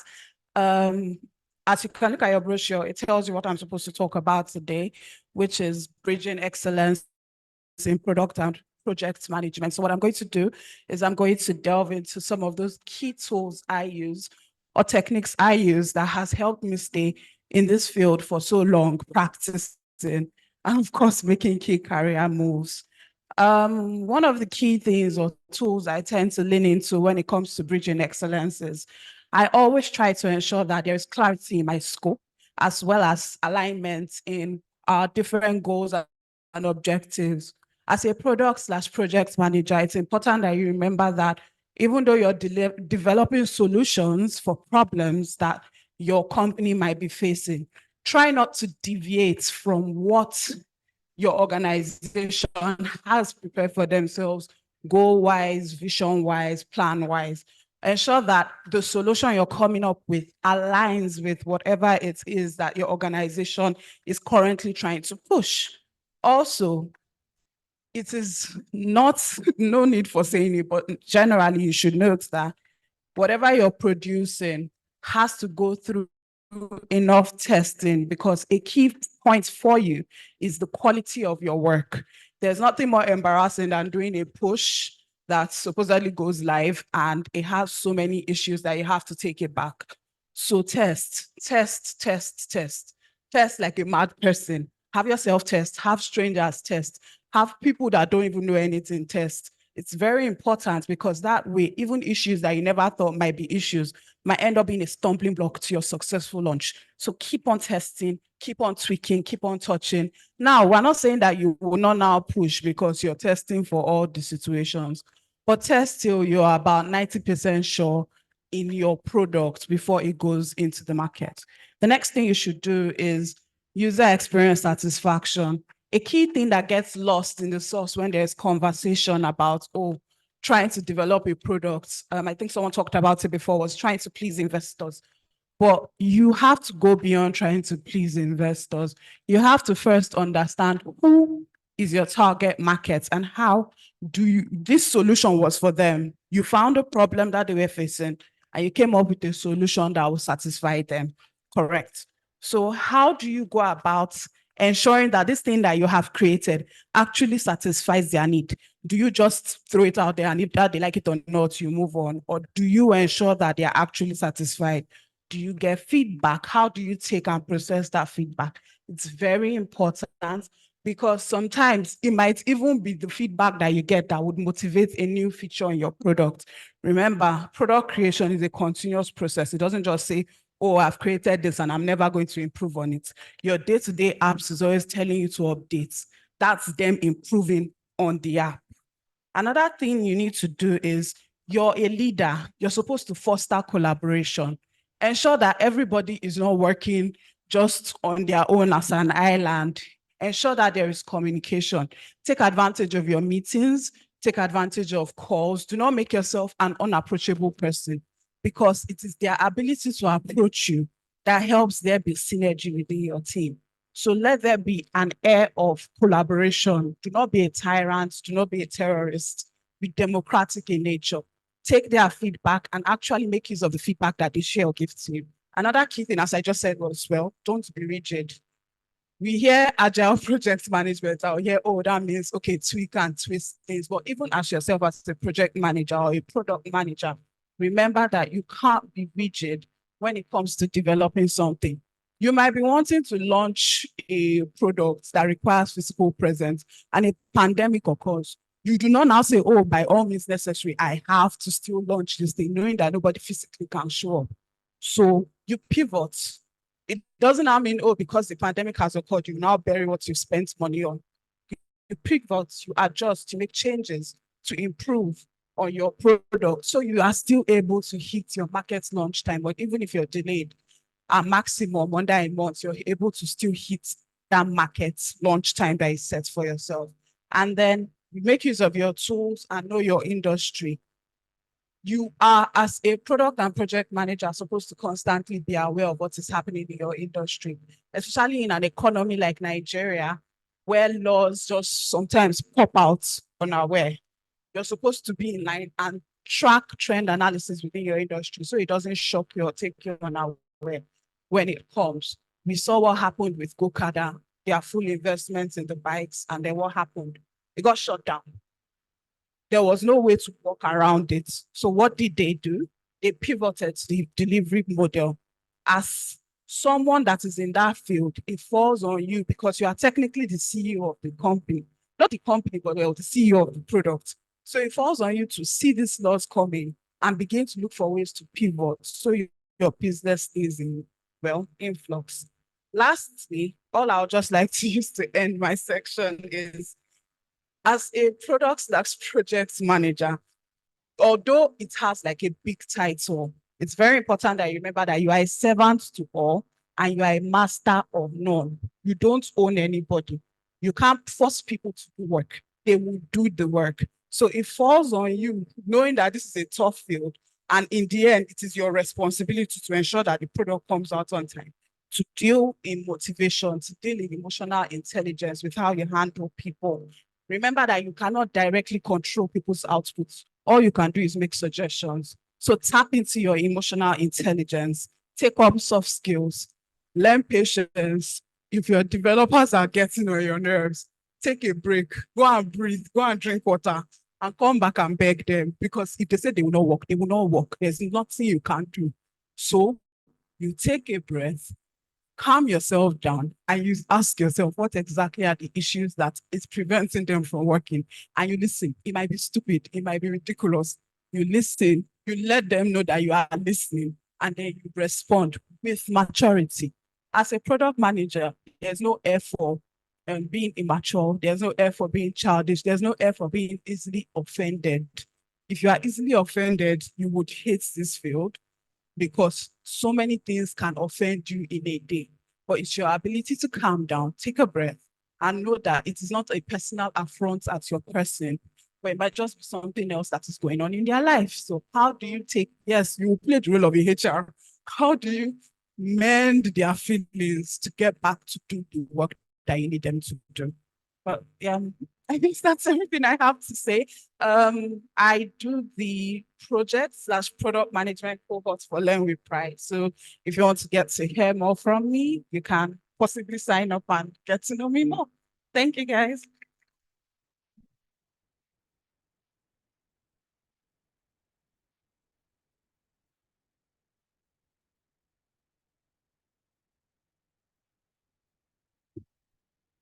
Much. So we have a second award that will be going out, and I'm going to call someone else to present that award for us. But give me a second. They are trying to adjust something outside. Uh-huh. Okay. So I've been giving some, some more information outside. There is currently an ongoing 50% discount on all the courses from the Learn with Pride website. If you go there, there's a 50% discount currently going on. There's also an offer for today. I will still bring somebody else to speak about this, but there's an offer for today. If you register or make a commitment for a course today, there is a ridiculous number that has been placed on that course, but I will not say that now. I'll bring somebody else to do that. But let's go to the awards. I will bring Kike Lomo Ayawale to come and do this. You will present and you will call the award. Then you will put your hands together for Kike Lomo as she comes to help with the award presentation introductions.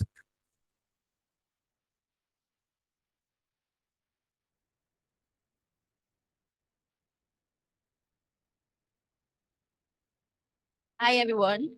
I hope we are all enjoying ourselves. We'll be bringing Oluwatayo Winkule to the stage for our award, to receive our award. And then we'll be bringing Akin the Visionary to the stage as well. Thank you. All right, so one thing I enjoyed particularly about the keynote speech was that she wasn't just reading from the book. I think I was telling the host that as well. She was able to communicate and also engage the audience efficiently. All right, so this is very much well deserved.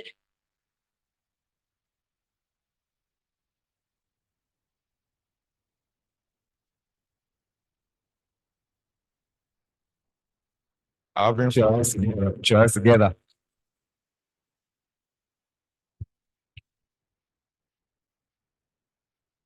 I've been forced to say but yeah, I think a tree cannot make a forest. We can have this vision, to achieve a certain thing.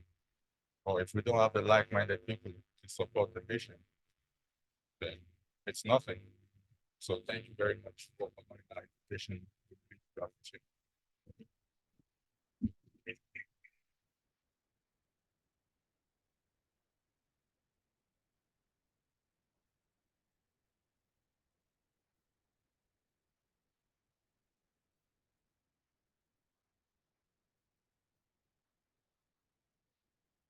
So our host is back on stage.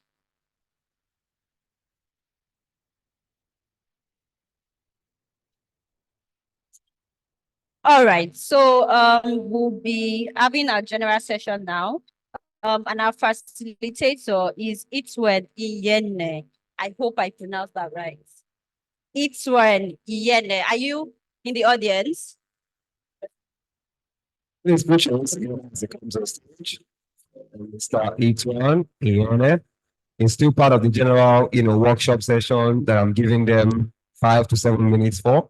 He will talk briefly, and of course, we'll take the final person, and then we'll move to the next, line agenda. Thank you very much. All right, so we'll be lecturing us on data analysis workshop topic, Insight Pulse, sculpting business success through data analysis excellence. So, sir. Good afternoon, everybody. My name is Itwi. Okay, so saying just a few points about data analysis. For every business that wants to optimize their operations, want to improve their processes, and also want to improve their return on investments, there's need to engage the role of a data analyst. The role of a data analyst involves uncovering hidden patterns in the data that is generated by any organization, providing actionable insights that the organization needs to make decisions that will impact positively on the business. So now the role of a data analyst cannot be emphasized for a small, a big business that hopes to improve their processes and hopes to expand their operation. So there are a couple of things as a data analyst that you have to put into consideration when you're handling your data. Now, one of the key things you have to understand is that you're not a domain expert. Now, you need to work with the stakeholders to have proper understanding of the environments that you are working. All right, not just you having not just you being proficient in the usage of the tool, the business intelligence tools and other tools that are available, but a combination of your business knowledge and the skill that you already have will make you very effective when carrying out analysis. All right. So data analytics is 70% data training. For everyone who have been in the industry, you already understand that you can't analyze the wrong data and expect to come out with a good recommendation. If your data is corrupted, your recommendation will equally be corrupted and it impacts on the business. All right, so you have to ensure that the data you're working with is correct. You're putting the data in the right format, the data is correct before you proceed with your analysis. All right. So after ensuring that your data is correct and you've carried out your analysis, you also have to be able to communicate your analysis in a format that is implementable. You can have the best charts, you can have the best analysis, but you also have to understand the knowledge base of the people that you're provisioning this report for. Talking about non-technical staff or non-technical people. So you also have to put them in consideration, try to see things from their perspective. So when you're communication is equally important. So when you're communicating your findings to them, you also have to be able to communicate it in a format that is implementable. All right? Because most of the people you have to deal with sometimes may not be that technical. So you don't start using all those big technical terms to communicate your findings. Yes, you can use chat, but at the same time, provide context to your chats such that they are able to understand the, the, the information that you're passing across, all right? So those are the few things that I just want to touch on. I said understanding domain knowledge, ensuring that your data is correct, and also communicating your findings in a format that is easily understood and implemented. So on Learn with Pride, there's a lot to learn, all right? Data analysis is a very interesting field. There's a lot to learn. There are a lot of tools that are available which you can use to analyze your data. So I would like to use this opportunity to encourage every one of you that is interested in becoming a data analyst to take advantage of this platform. As a data analyst, you are a solution provider, all right? There's so much joy you derive as a data analyst that we provided a recommendation to a business and it was implemented and the business expanded, or there's a huge improvement in the performance of the business. So I encourage every one of you that's interested in coming on board as a data analyst, that is interested in becoming a data analyst to take advantage of the platform. There's a lot to learn. There is so much to learn as a data analyst, not just to the business, but you can also apply the skill that you've learned to your personal life. All right. Thank you so much. And I look forward to having all of you that seeks to use this opportunity.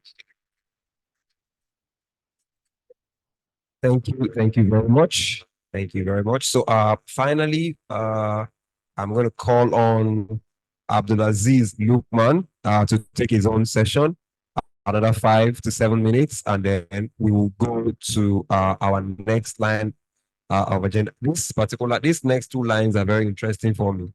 When we get there, you will understand why. Please put your hands together for him as he comes to the stage. He will take us briefly, and then we will move to our next topic. Thank you. Good afternoon. You agree with me that having a good product is not as important as having a good marketing? Well, good afternoon. My name is Lukman Aziz. I'm a CV/resume coach, and I will be taking us through the process of marketing ourselves. You all will agree with me that everyone is a product. Of course, if I ask you, where did you graduate from? You say, I'm a product of University of Lagos. That makes you a product. So you need to understand the strategy, the heart of positioning yourself for opportunities out there. So after learning the skills and having a tone of accomplishment in your chosen field, you need to learn how to present yourself, how to market yourself so that you can attract the opportunities you need. And doing this, there are several ways to go about it. Basically, today I'll be taking us quickly through the strategy of an effective CV resume.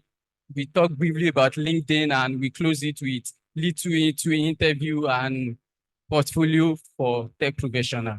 So let's get into it. The first thing is to understand what matters, what really interests someone in your CV. Even these days, when merely interacting with someone virtually, I want to know about you, but I don't have the time to be asking you, how old are you? What did you eat yesterday? I can just ask you, can I see your CV?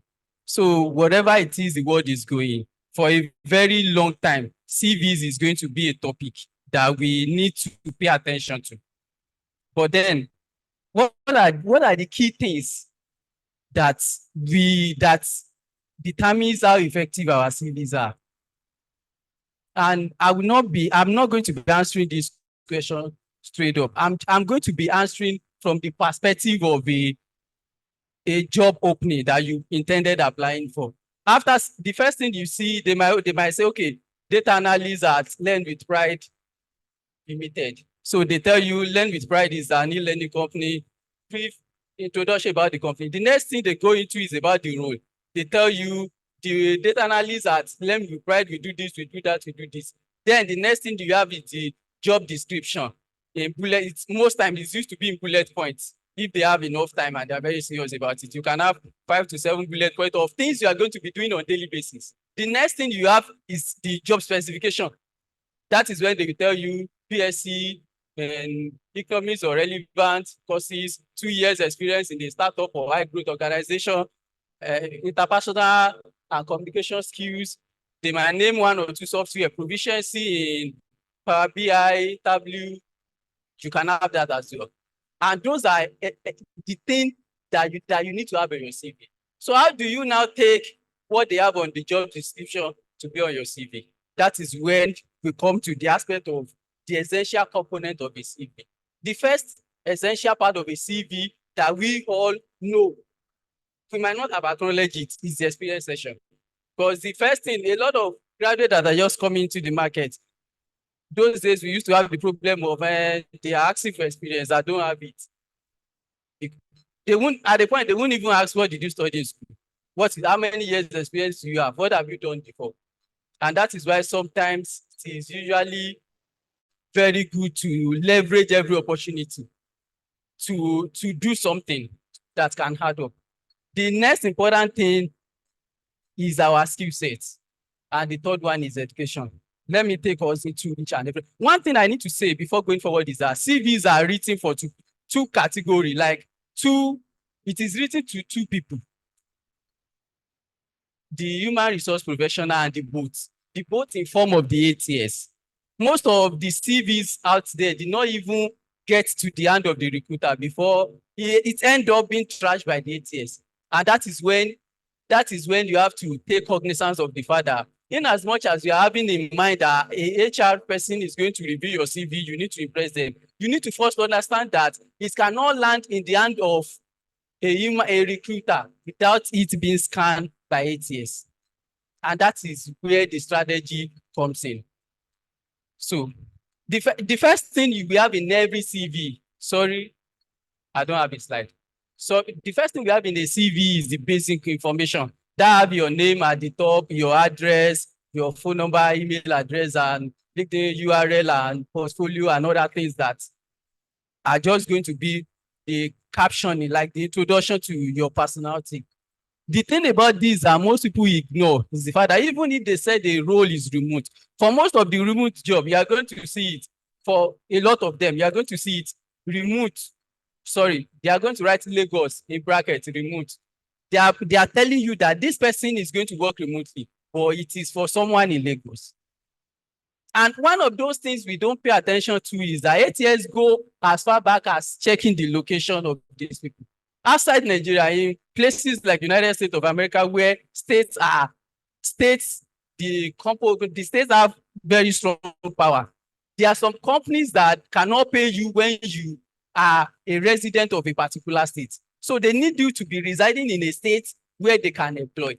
So if you are now outside the state and outside that specific state, and they said they want a remote person from this location, but you are not there, definitely you can see that is the smallest part of it, the location where you are. So if you are applying for a job in a particular location, it is always good to have your CV domiciled, like your address domiciled in the same location. That is it is a very simple thing, but a lot of people has missed out on opportunity because of it, despite how small it is. The next thing we have is the summary. After these basic details, the next thing we have is summary, but I'm not going to be talking about that yet, because the summary majorly is something that doesn't work for, it is not targeted at attracting the human recruiter. It is targeted at meeting some of the precondition sets in the booth. I know some people here will know SEO very well. When it comes to CV and ATS, SEO is something you need to understand and master. Let's go into the important part, the work experience. The thing is, learning to tell your story very well, like learning to tell your story in a very attractive manner is the key of any good CV. But in the process of telling it in a very attractive manner, you have to keep it short. Because if I have over 100 CVs to go through, and yours is like 5 pages, and you want me to read everything and interpret every details, I won't have that time. Whereas in this your experience session, there are 2 things there are like 2 to 3 things that are very important. You need to show that, okay, this particular position you want me, these job descriptions that you listed in your opening that you want me to be performing, like cleaning data, facilitating sprint meeting and all that. I've been doing it before. You need to show that in your CV. Whereas you need to even show that you are not someone that just does repetitive tasks, that you are someone that brings results to the table. You have to show what you have been able to achieve doing this. And that is where it comes. The third thing is that you have to show personality.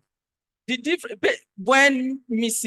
Oluwatayo was talking, she mentioned the human face and the technology face, talking about ChatGPT, and sometimes when you use it to write something, you will still need it. You still need to proofread and re-edit and change a lot of things there. And that is the same thing that comes into being a tech professional. You cannot ignore the human aspect of it, because no matter how good you are, if you don't have good communication skill, you are going nowhere. And one thing is, one of those things that recruiters check, especially in other places outside Nigeria, is cultural fitness. You know, organizations are becoming very diverse now. So we need to know your ability to, not that you are able to use Power BI or you are able to code, but you are able to fit into the culture of this organization. So, and that is where the soft skill came in. You have to demonstrate that on your CV as well. So let's now get into it. What is the strategy? Most of the time, this session where we have our work experience, we used to have, okay, the first line on the edge of the line, you have the position. You might choose to break it into the second line to have the name of the organization and the time frame you are there from 2021 to, let's say, 2023. You have that at the top. The next thing is, the best thing to do, which I encourage you to do, is the next thing is to briefly, in one paragraph, summarize your job description. You can always say, okay, a data analyst responsible for gathering data, collecting data, visualizing data, and presenting results to management for consideration. This is something that depends on, you know, a data analyst in a retail organization where you deal with, let's say, where we have many people coming in, it's not going to be the same with a tech company that have very, like, let's say 5-10 clients. So the nature of data you are going to be working with in every organization differs. And that is where sometimes the job description will not say 2 years experience as a data analyst. They will state it that 2 years experience as a data analyst. They will state the nature of the data analyst role you are occupying or you want to occupy. And this is something you have to show in your first summary. Having done this, your bullet point, you can have up to, let's say, from 3 to 5 is okay. Because you need to keep the shorter your CV, the better it is. So your ability to have a lot of information in the space of 1 or 2 pages is what makes it a solid CV. So what are we now going to do? Instead of saying, I've been responsible for doing this, doing that. Just think, how is this particular role you're doing? And that is why the difference between work and job, between work and profession, is the fact that instead of you need to have the end in mind. Know that the purpose of this thing I'm doing is to achieve these results. So that result attainment should be something that motivates you. So having know the result of the achievement, we help you to know this particular data that I'm cleaning. What is it going to be used for? What result is it going to generate? So having know that result is what came first. Okay, improve the efficiency, improve productivity by doing this, by doing that. So what's the result of your effort will lead into? So in that process, you've been able to tell us the result you achieve and what you do to achieve that result. So that is what we do. And like we all know, I've seen a couple of CV where they start the job experience session from the first role in 2001. And then towards the end of the 4th page, I'm seeing 2022 to present. That is not a good thing to do. And even if you have more than 10 years experience, it is better to just cover the last 10 years and leave the rest as early career. Just highlight them that I've read this role, I've read this role. So, because I don't know if I'm going to be making a decision about you. I might not, it is very insane for me to go back to 10 years to make my decision on you. The next important session is the skill session. This session is particular through your experience. A recruiter will see your skills, the skills that you have. They are going to see your accomplishment and see your soft skills through your experience session, if well written. But the skill session is there specifically to cover things you don't cover. And why do you have to cover the skills that does not naturally reflect in your work experience session? Why do you have to cover it? Because of ATS. ATS work like SEO, and it is very important that for SEO, if you're searching for something on Google now, Google did not have any standard. It will just go online and search for that particular word you type. Where do they have it? For every row, for every ATS machine, it is processed, it is programmed according to the job description you are applying for. So your ability to identify the key important component of that job description and have it on your CV is what makes you beat the system while remaining natural and believable. So the next thing is the education. Of course, they're asking you that you should have a background in so course. So definitely your education is part of what they need in the person that is going to fill that role. So you cannot joke with it. And an important part that I must talk about specifically, though it's part of the basic session, is the portfolio. Being tech professionals, one of those things in tech, I cannot just come here and tell you that I'm a software engineer and start telling you I'm a software engineer. The next thing you're going to ask is that, can I see your portfolio? Can I see some of the work you've done? And sometimes CV don't even come into the picture like portfolio. But whereas portfolio itself is a branding material, the same way CV is. So what are the things you do and that you don't do in a CV? So what are the things? Sorry, I have to be very fast and so that I can round up very quickly. So what are the things you do and that you don't do in a CV? The first thing that I've noticed virtually everyone is guilty of is using one CV to apply for 1,000 routes. It doesn't work that way. So imagine the governor wrote a letter to you and another one come from, let's say, a king from somewhere, and you are now drafting the same response. The response you used to respond to a king, you are now sending it to the governor. Even if it is by changing your highness to your excellency, it's enough change that you have to make. So you don't use a single CV. One thing you have to have you need to have a CV that serves as a baseline, a strong one.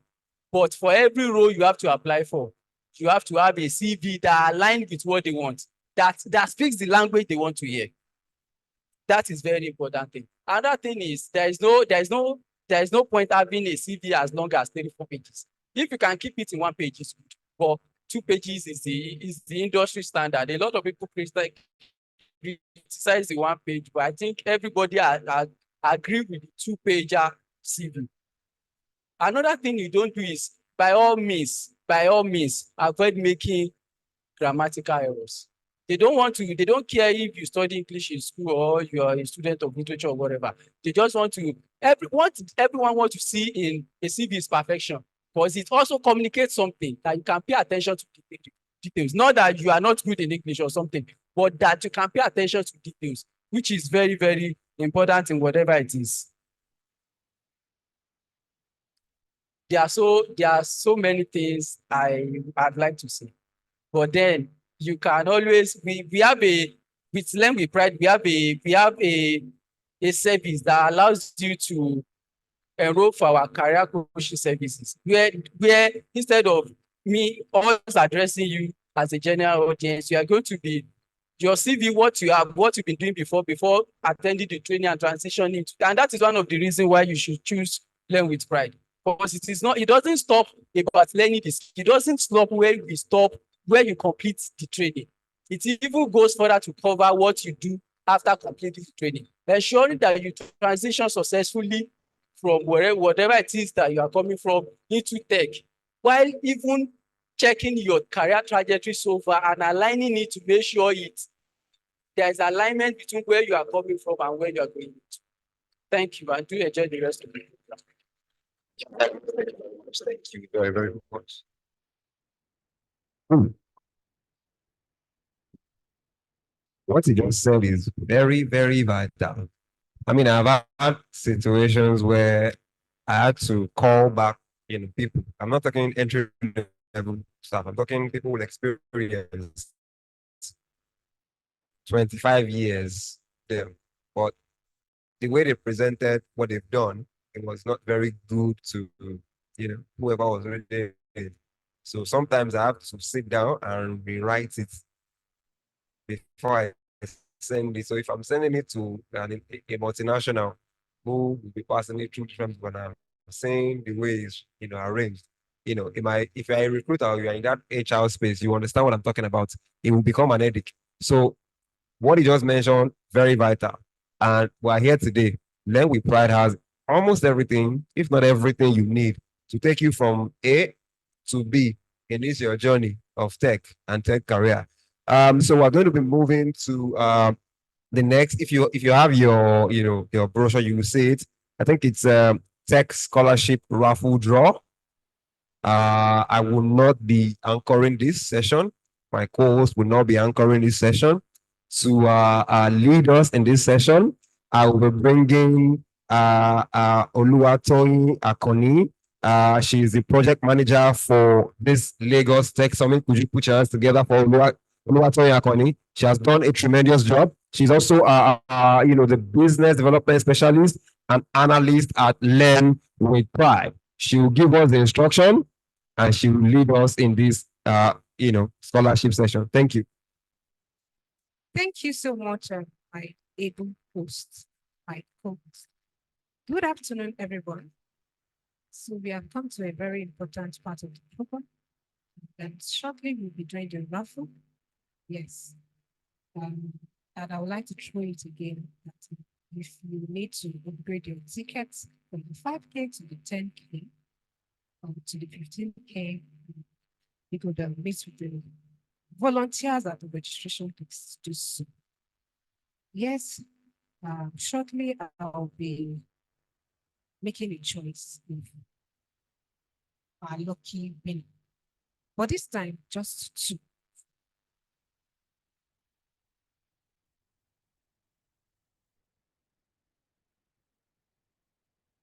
Okay, so I have just picked one raffle ticket. So I'm going to be dropping it back inside.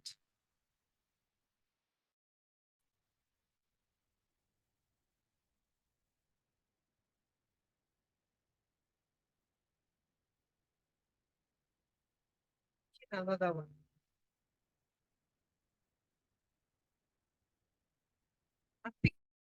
I'm going to be dropping it back into.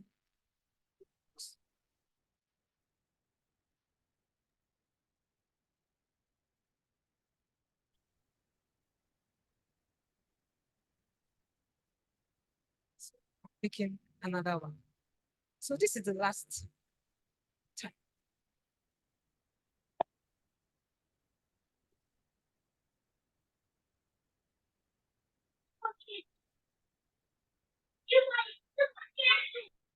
I have a logger.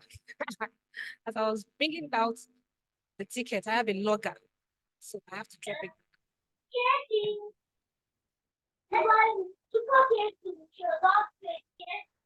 All right, we have someone. Let's clap for this person in advance.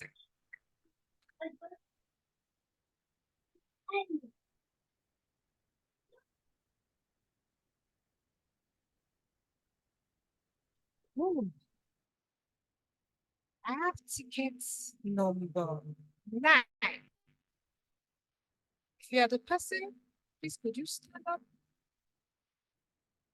4179. Ticket 417946.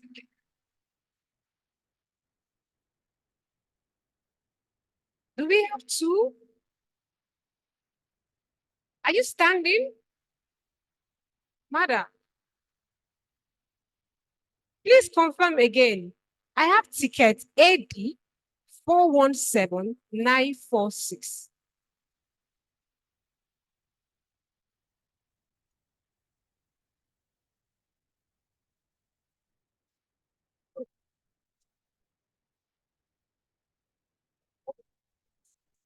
Okay, That's number 9. Okay, so we have ticket number 9. 9. Who's got the ticket number 9? Oh, it's a loggerhead. Please jam those hands together.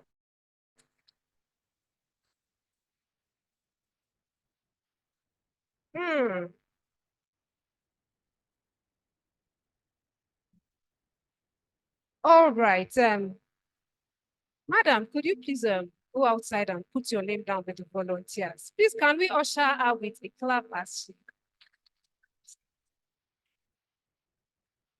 Yes, so shortly I'll be inviting one of our speakers to do the second raffle, just as I have done the first. So I'm honored to invite Adetola Adele, the CEO and founder of Faster Money Technologies Limited. Please jam those beautiful hands together.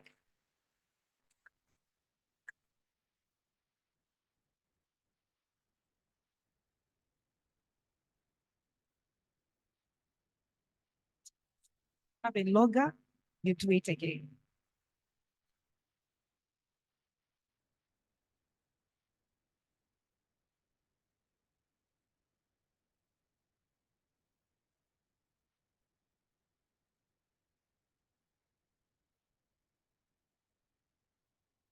My second click.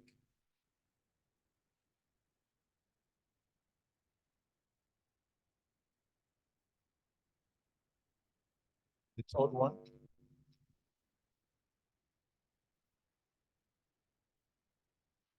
me shake this very well.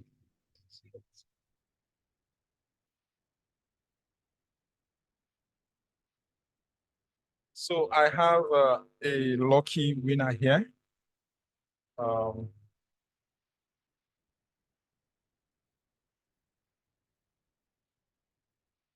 Ticket number 2. Please, a round of applause.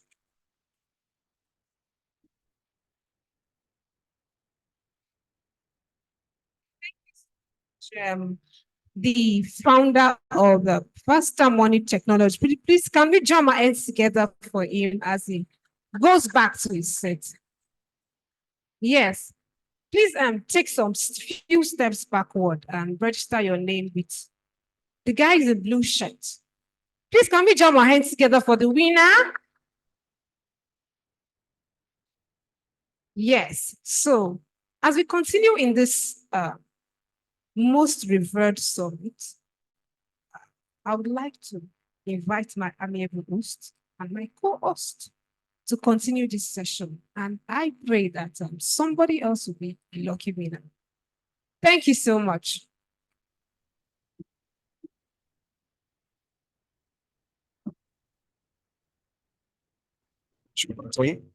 So I gather that there are going to be 8 people that will benefit from this. So this is the first 2. So as we continue, 2 more persons will come, 2 more and 2.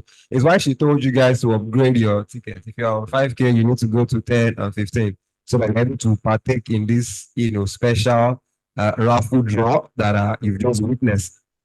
So do not dull, as we usually say. Be a partaker. Now, we are going to go to our next panel session. I'm going to introduce a few people, and my co-host will do justice of our lead panelists.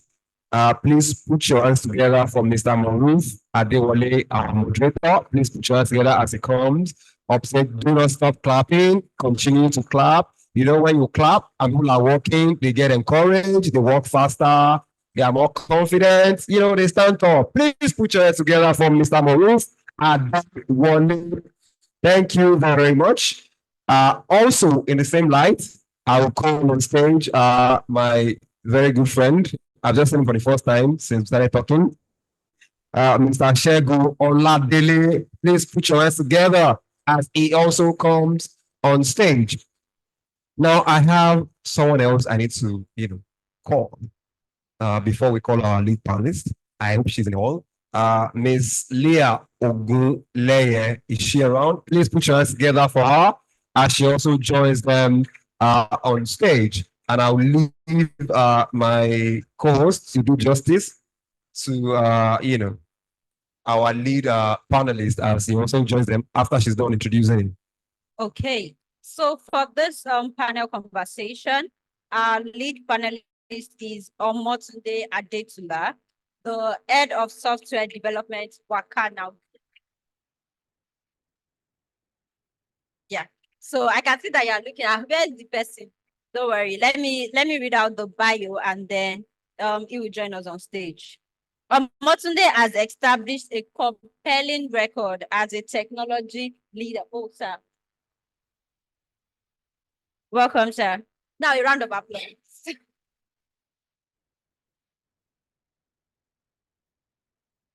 So, Omotunde has established a compelling record as a technology leader, demonstrating expertise in driving innovation across diverse sectors. With a keen ability to craft and execute strategic technology roadmaps, Omotunde excels in leveraging cutting-edge technologies to optimize operational efficiency, fortify platform security, and deliver inventive solutions. Having amassed extensive hands-on experience, Omotunde has successfully built and managed technology teams, designing, developing, and deploying applications within finance, insurance, telecoms, government, education, logistics, health, travel, and hospitality sectors. Proficient in managing large multicultural teams across global locations, Omotunde has exhibited adeptness in various domains. Key competencies include the development of requirement specifications, creation of technical documentation, architectural systems research, extraction of business rules, software enhancement, and support. Omotunde employs agile Scrum methodologies to deliver projects efficiently, ensuring a streamlined development process. With a strong foundation in cloud platforms, Omotunde possesses proficient knowledge of Microsoft Azure and Amazon Web Services. Additionally, expertise in project management and delivery, collaboration, and CI/CD is demonstrated through proficiency in Microsoft Azure, if that's the pronunciation, DevOps, and Jira. Omotunde holds several certifications, including Microsoft Certified Solution Associate, Microsoft Certified IT Professional, ITIL Foundation Certificate in IT Service Management, and International Software Testing Qualification Board Certified Tester Foundation Level. Wow, this is a lot of certification.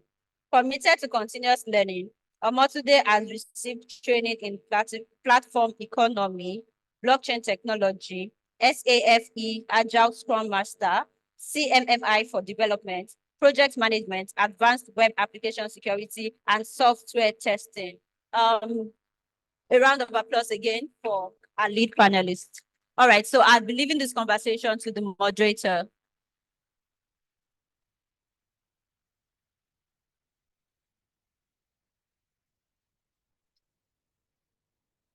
Good afternoon, everyone. It is really a great privilege and opportunity to be sitting in this room with every one of us, and also with panelists who will be sharing insights into what they do and their experience, and hopefully we would be able to pick one or two things from what they are going to say and impute this into our own personal lives. To start with, Omotunde Adetula, can you share with us what your journey has been like and how you get into your point? Okay. Okay, that's a good afternoon, everyone. Okay, my journey has been a long time coming, but I think I started the journey probably about 15 or just over 15 years ago. So I'm one of those who are probably veteran in the tech industry. But it's been a journey, and I love to speak at events like this so that the younger ones or people that have interest in coming into tech, they have a feel of what it takes to come into tech, what the effort that is required and commitment, and essentially also how you are able to be able to excel and thrive in tech. I got into tech because, okay, I read mechanical engineering in school, and after school, I just felt like everybody was trying to go to the oil and gas and all of that. It wasn't really one of those things that I was interested in. Also, those were also the days that everybody wanted to also work at the bank. That seemed not to also be my background. But essentially, after my youth service, I got a training institute. Let me not mention the name. Then they said they were doing scholarships, even though the scholarships as at that time was a lot of money, probably almost with scholarship as at that, probably maybe close to 500,000. But it was an investment that I needed to make because knowledge is important to whatever you wanted to achieve. So that investment was made, and that time it was Oracle database administrator. So that was my inroad into tech. But when I got into that, because in my head and in my mindset, I had little not. Look, this was a long time ago. It wasn't now that everybody could have access to trainings or to what tech was about. But essentially, what it was about was that I got into it, but I was not excited the way I wanted to be excited, because in my head, I wanted to build things. So it was after I got in and I was doing database administrator, right? I was doing all of it. Then I was asking my trainer, look, as at that time, the way you were trained is that, oh, you're a database administrator. They will teach you all the part of it. They teach you PL SQL. They will teach you all of those things. But I'll have to go to the database and write all of those queries myself. And I'm like, people that will use the applications that we're supposed to build, I'm not going to be cramming all of these things now. And so it was there my tutor told me, no, if you want to do that, that's another line altogether. Then I'll have to do another training on software development and all of that. I say, wow. So, but I concluded my database administration training and all of that. It took me about 6 months to do that. I finished it, but that was just the learning part. So after that, but all of this was not even in Lagos. I came down to Lagos. Fortunately, I had an uncle that had a friend that had a software firm, and there were not a lot of it that time also, that firms that were strictly not into IT services, but strictly software development. So what happened? The company was struggling. They didn't have money. They didn't have money. They didn't have essentially a lot of things to do. So my uncle's friend told me, look, we don't have money to pay you, but if you're ready to come, we are ready to train you and you're ready to learn. And for me, I was excited about it. So I literally worked for almost 6-9 months without pay. But I was going to the office every day. It was exciting for me because I was learning. And from that point onwards, I learned something. And that has been probably one of my cardinals in my journey in tech. Money is not the driving force. The value, your understanding, your knowledge is your value. So if today you drive to acquire knowledge, tomorrow, and probably where you are right now, or wherever you are acquiring that knowledge, you feel that knowledge is not well appreciated, don't worry. That place you are acquiring the knowledge is not where you'll be paid for it. Somebody else will come and pay for that value. So if you feel right now that you are probably, so that was literally my journey. I started out, then I got building, stayed there for a bit. Then the journey started out, moved from one industry to another, then worked on different projects across things. And I'm proud to say that I probably worked on a lot of projects, probably the first educational portals, I was part of it. The first JAMB CBT that went all over the country, part of the project. From there, went to the banking sector, they went to hospitality and back to Wakana also that we're also doing. So essentially, that's my journey. So that I don't speak too much. Yeah, and that's a really big and impressive portfolio. I hope we could match you when we grow up. So one of the take home from what you just said is that number one, it doesn't matter what you study. Even if you like study Yoruba engineering, you can still come into tech. Also, you don't need to stay with one technology. Technology keeps evolving. If you learn HTML, move on to CSS, move on to PHP, move on to JavaScript, and so on. And lastly, don't make money your focus. Focus on value, and the value will take you to where you never imagined you could get to. So moving on to Mr. Shegun, as the co-founder and CEO of Class Hour, there always have been a pretty amazing story behind Class Hour today. How did you start the organization, and what has been your experience with it? Yeah, good afternoon once again. Mr. About today, I must say you have a quite impressive resume. It's very intimidating. I don't even know, maybe I have less.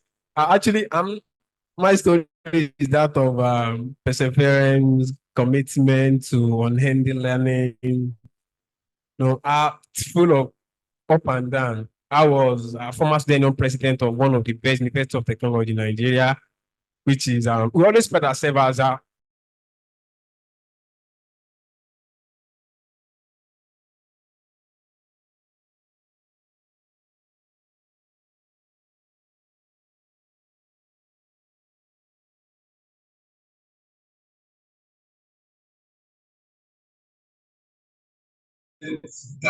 before I sat twice in 2011. I was assistant general secretary, I was president. So during this period, we did something that was unheard of. We did something that people here might actually believe.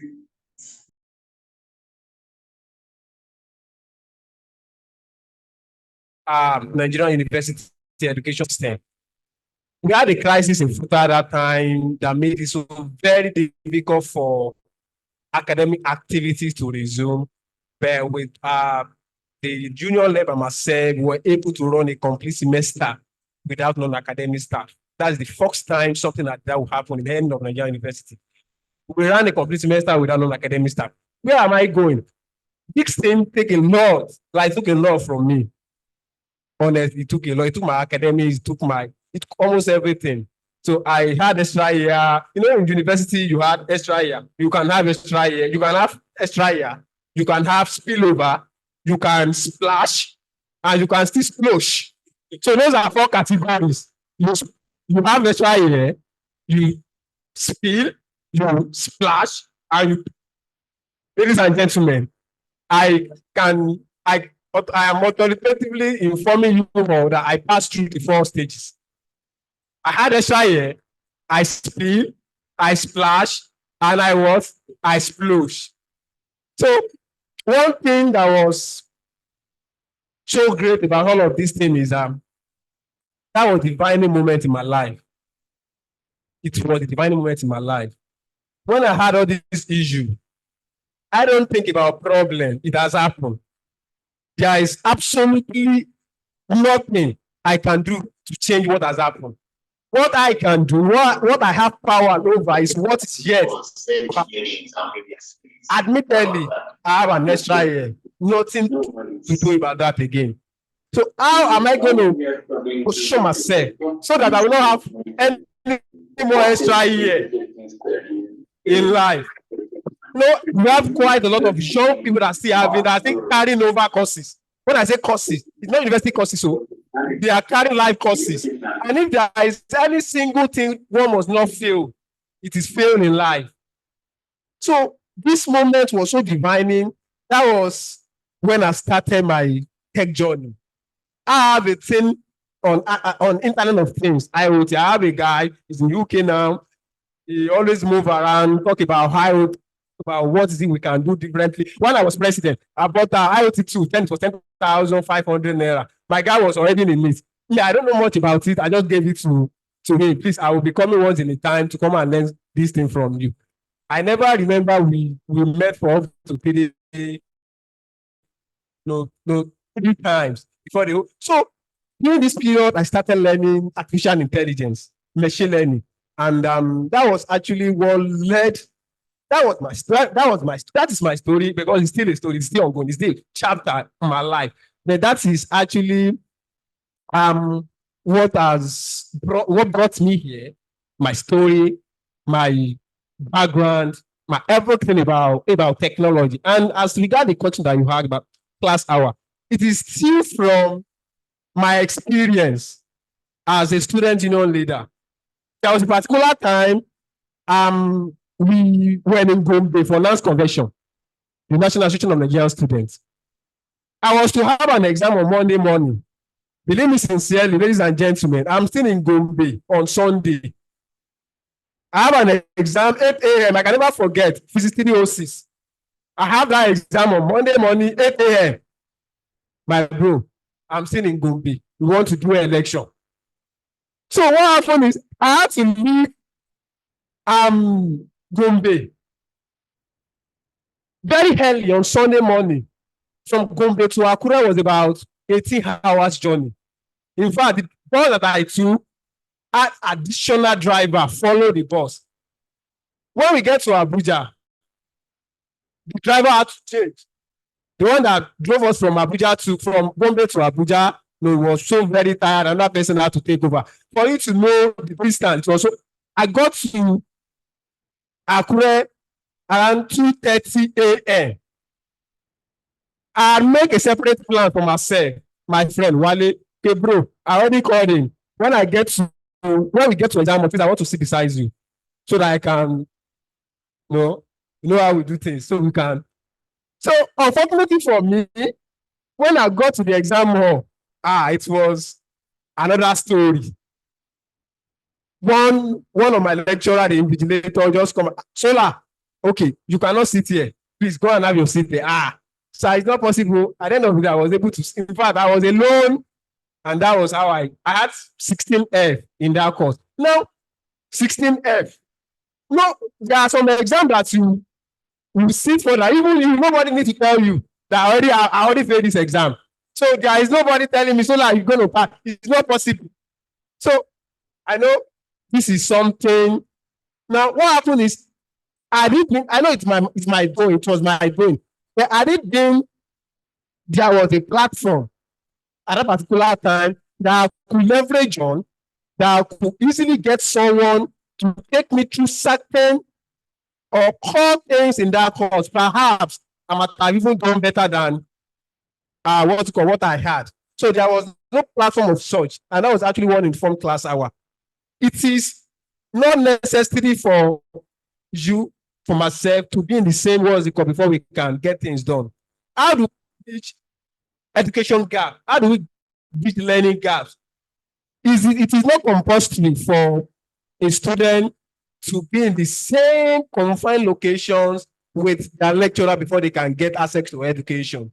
And that was the class hour story. And how do we leverage artificial intelligence to bring academic closer to people that need them? Academic solutions to people and that is all about class hours, and that is all about my story. Oh, that's a pretty amazing story. It's not every day you see a retired comrade / activist. Or are you retired?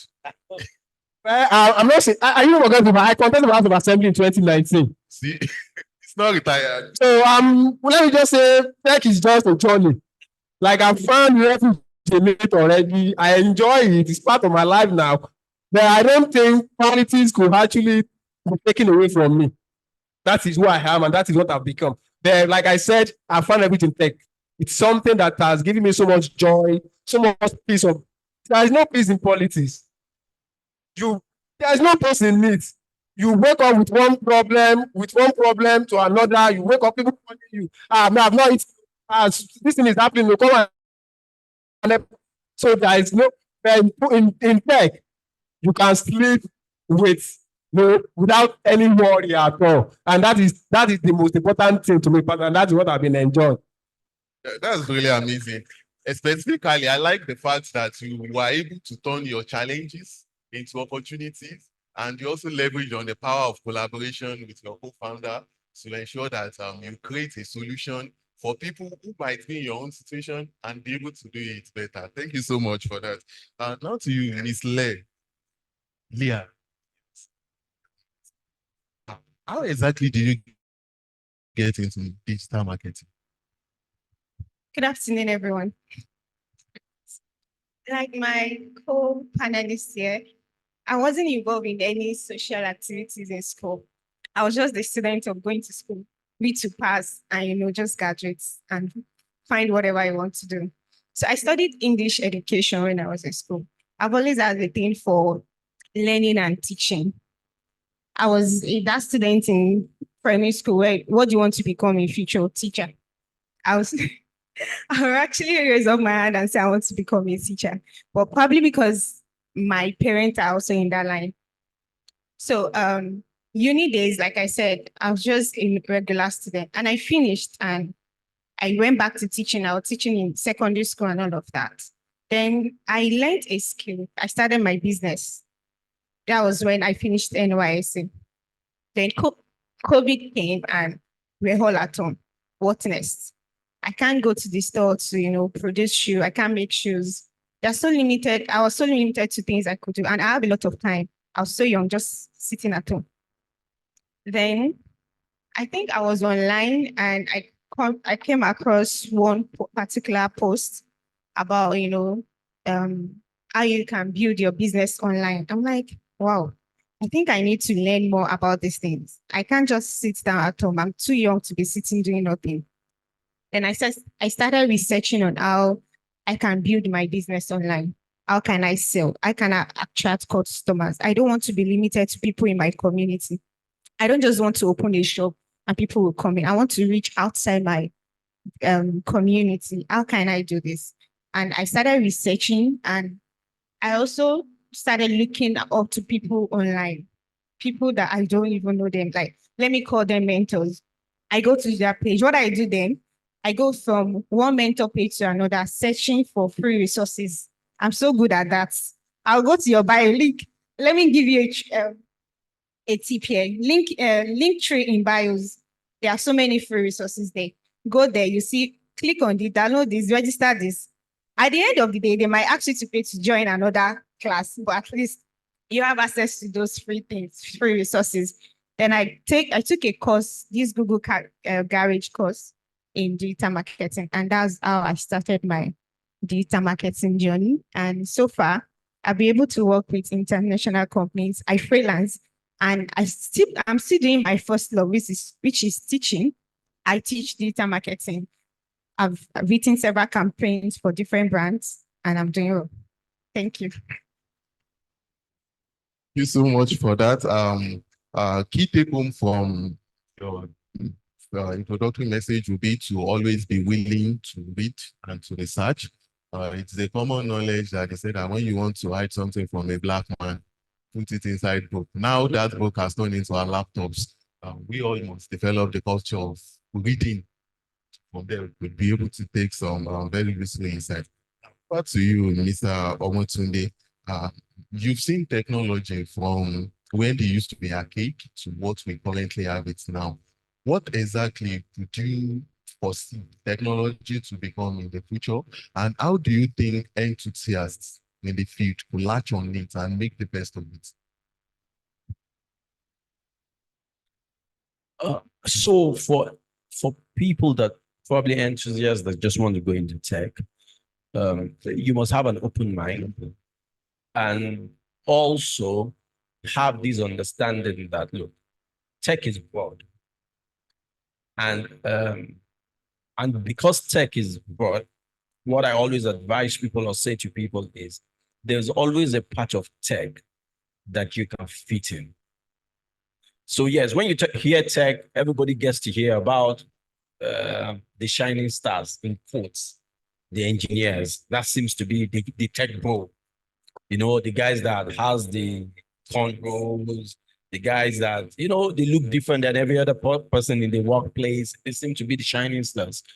But there was so much into tech that is just probably a very minimal subset of going into tech. I say to people, for you to be to do well in tech, there are so many components that are involved. You have the infrastructure part of it. you have the software part of it, you have the project part of it, you have the product part of it. And I do not think that for anyone that is dedicated, committed, that will not find an inroad in any of these lines. So for the infrastructural part of it, in those days, it used to be network administrators, database administrators, and people that are into infrastructure, and all of those things. Now it's more of DevOps because, you have a lot of startups or a lot of organizations that now have their stuffs in the cloud. So you could still go along that line to be enthusiastic about that line. So the components you'll be looking at is, do I want to be a DevOps person? Do I want to be an infrastructure guy? And all of that. Then you have the software part, whereby the tech bros really that everybody is aware, that is identified with, are now there, where you have the software engineer. Even this, as a software engineers, you have different components or different facets of the same software engineer that you could be a part of. Are you going to be a front-end engineer? Are you one of those guys that, you love to make things beautiful? Or you are just that guy that you are logical? You look, making things beautiful is not one of your, it's not one of the things, you're just the logical guy that can get things to work, make it perform the way it's supposed to. Then you are thinking about being at the back end. Or are you that guy that has the eye for details to ensure that whatever people have done, you're able to look at it, then you're looking at, let me be a quality assurance, engineer.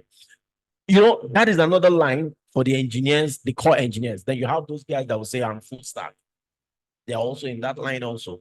Then you now have the line that has to do with people with that caters for the project. And this is where you have people like the project managers, the scrum masters, the agile coach. That line is for them also. Essentially, people that usually thrive in that line also are people that pay attention to details, people that knows how to manage people that know how to push people to get things done. So that line is also available to you. Then you also have the products people that I love to call them, whereby you have the business analyst, you have the product owners, you have the product managers, and all of these. There's hardly anybody that by the time we outline all of these parts, that you will not be able to find a path that fits your person. Because when people come to me and say, I want to come into tech, the first thing I ask the person is, what kind of person are you? What do you like to do? What drives you? What are the things that naturally, because look, coming into tech, it's like it is not your 8 to 5 job. It is not, I work in the bank and because I've closed, then I should go. Look, when you come into tech, be rest assured that you need commitment, you need dedication, you need every single thing. It's a job that you will do 24 hours, literally. Maybe the only time you will probably not be working is probably when you are sleeping. Even in your sleep, you might be dreaming solutions. No, I'm serious. So except you are deceiving yourself. So it takes everything. Your life revolves around it. So it must be something that you're passionate about. It must be something that you know that if they wake you up 2 a.m., let's do this. It's exciting for you to do. So that's why when people come to me, it must be a part of tech that aligns with your natural person. It must be something that works naturally with you. So so when I ask them those questions, so usually what I will now do is I have some specific articles about all these different sites, then I send to them. You have told me already, I have something in the back of my mind what I think fits the person personally, then I now send each of all these things to the person. Then the person reads all of those articles, the differences, and then he comes back and say, I want to do the, or they will come, which one pays better? I say, okay, go and read these things. Forget about which one pays better or which one doesn't pay better. So by the time he comes back, and based on the preliminary questions or things that I've asked the person, and says he wants to do this, I ask you, what course did you read in school? Those are the questions that I'll ask you. What course did you read in school? Because sometimes all of those things matters. You probably, maybe I've seen very few non-science or engineering students that thrive excellently as a core engineer. I have a few, look, I have one of my former CTOs then, one of my 10, he read English. but he's probably one of the best engineers that I've worked with. He's working with, is it Amazon or something? He went to Uniben. But so those are, how will I call it? They are exceptions. So it's not the norm.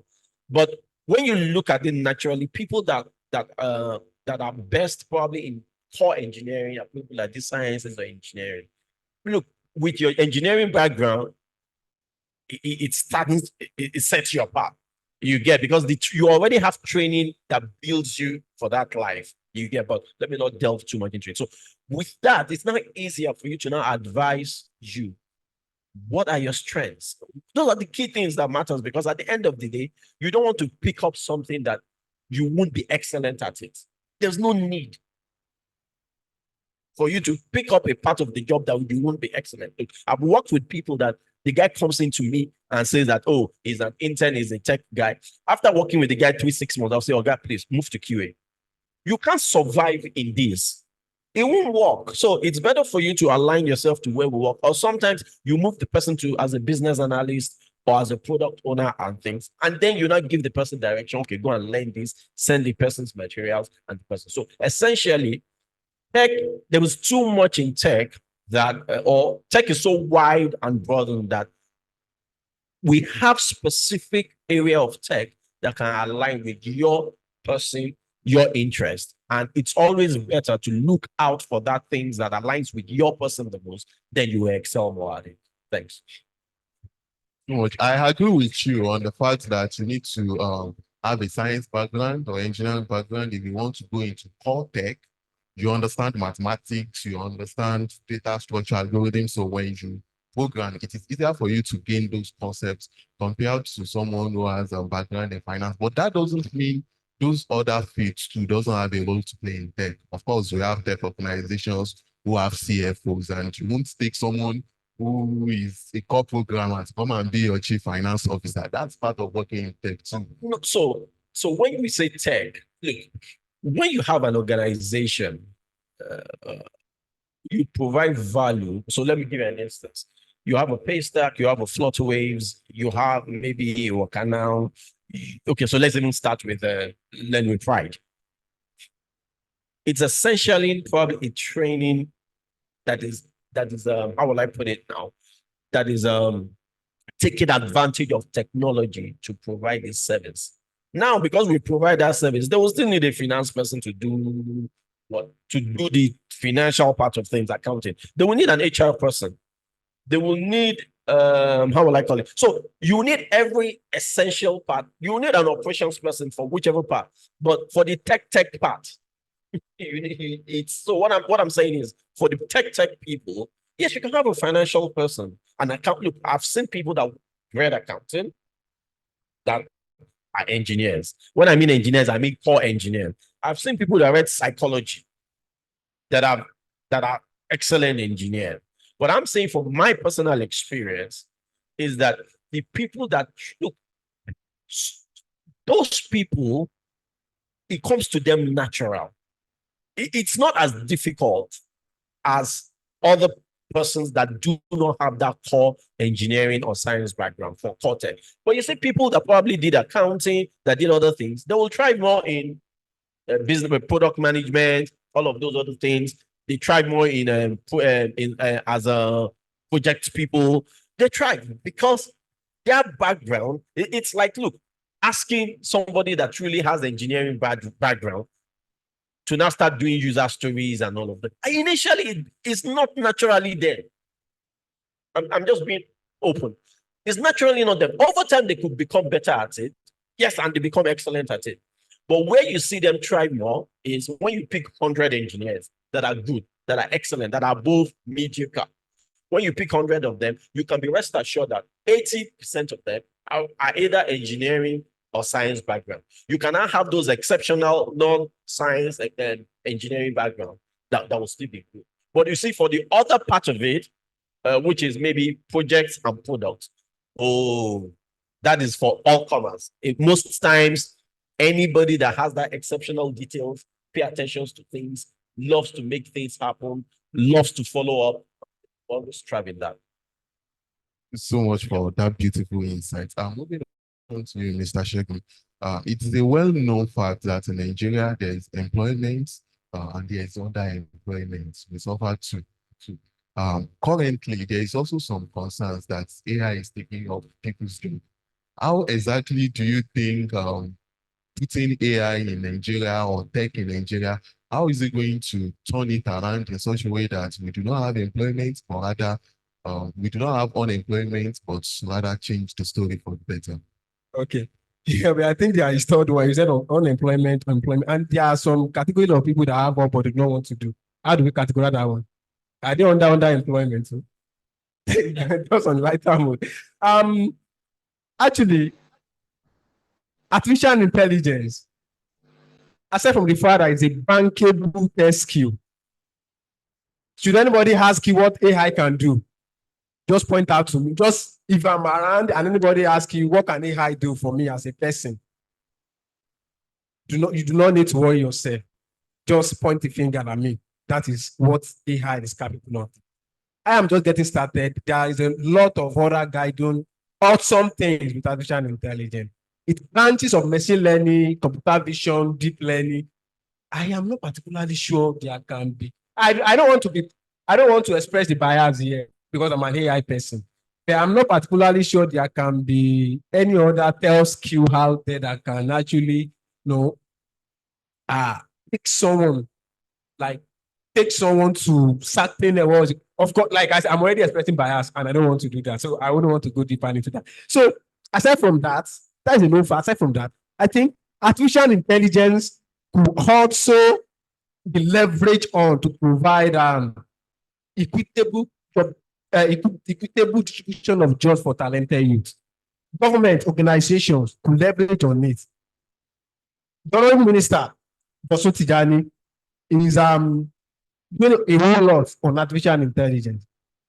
I want to believe he must have seen its capability in bridging unemployment gap in Nigeria.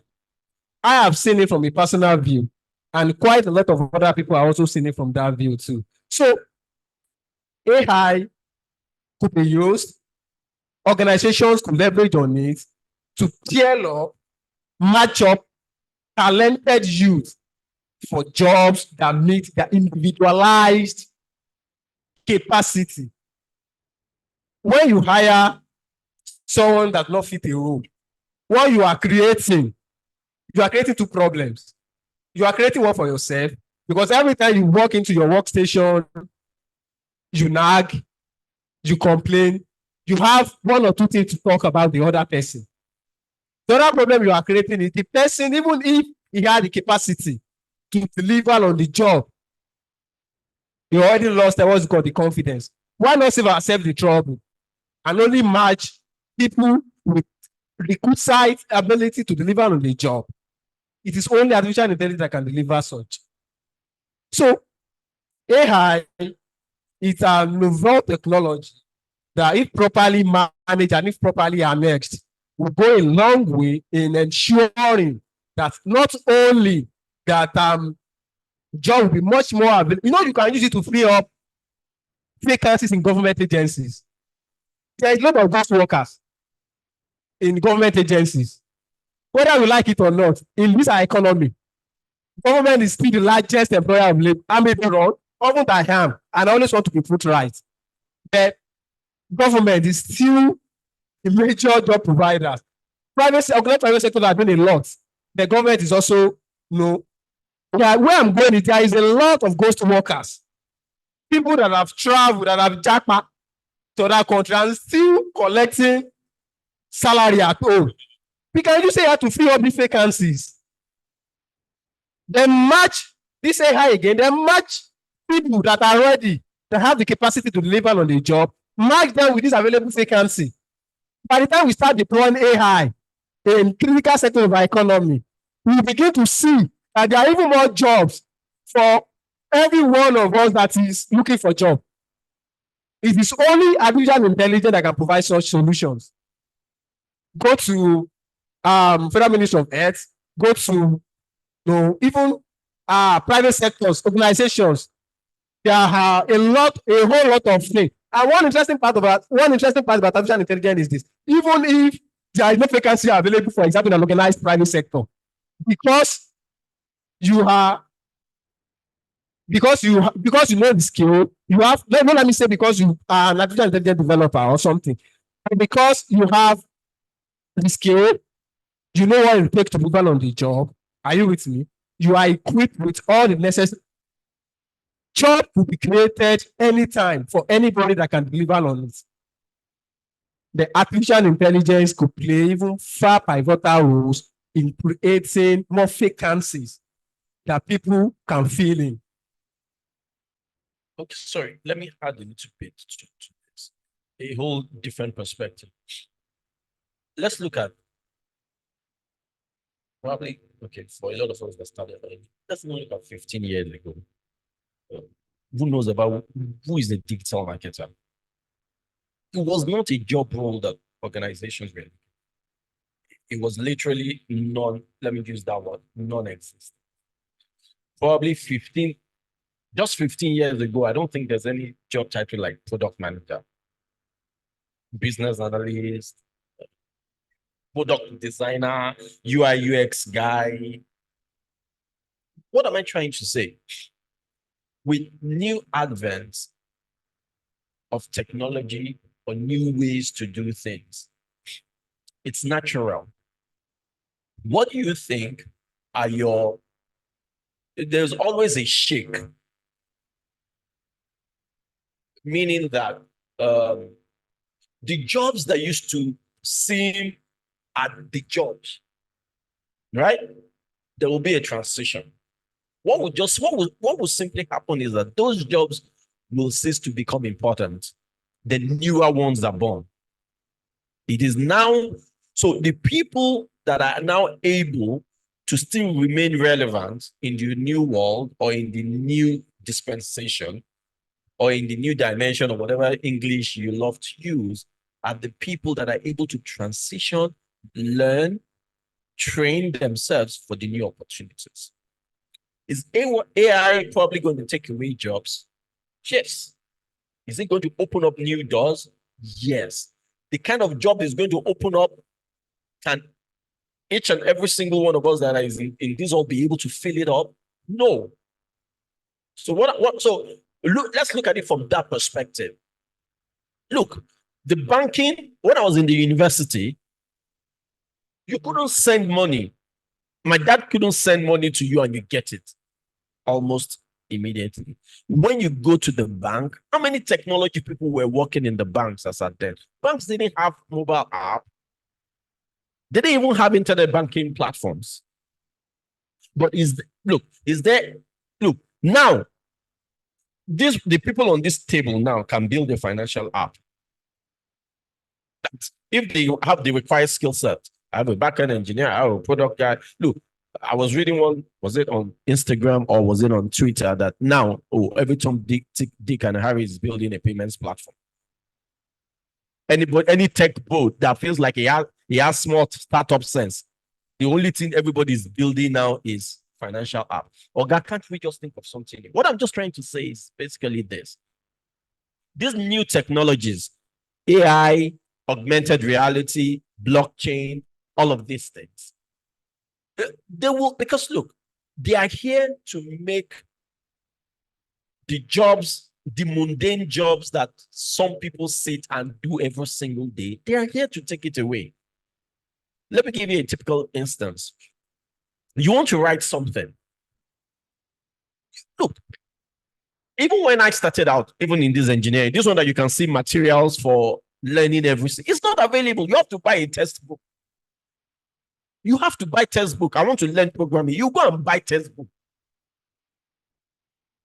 You know, if you are in any place apart from Lagos, you have to come to Computer Village to get all those CDs or something to install your. Do you get what I'm trying to say? That's what people went through. But times have passed. Now, there is knowledge everywhere. Now, I don't need to cram a textbook to be an engineer. All I need to be a good engineer is to have the knowledge.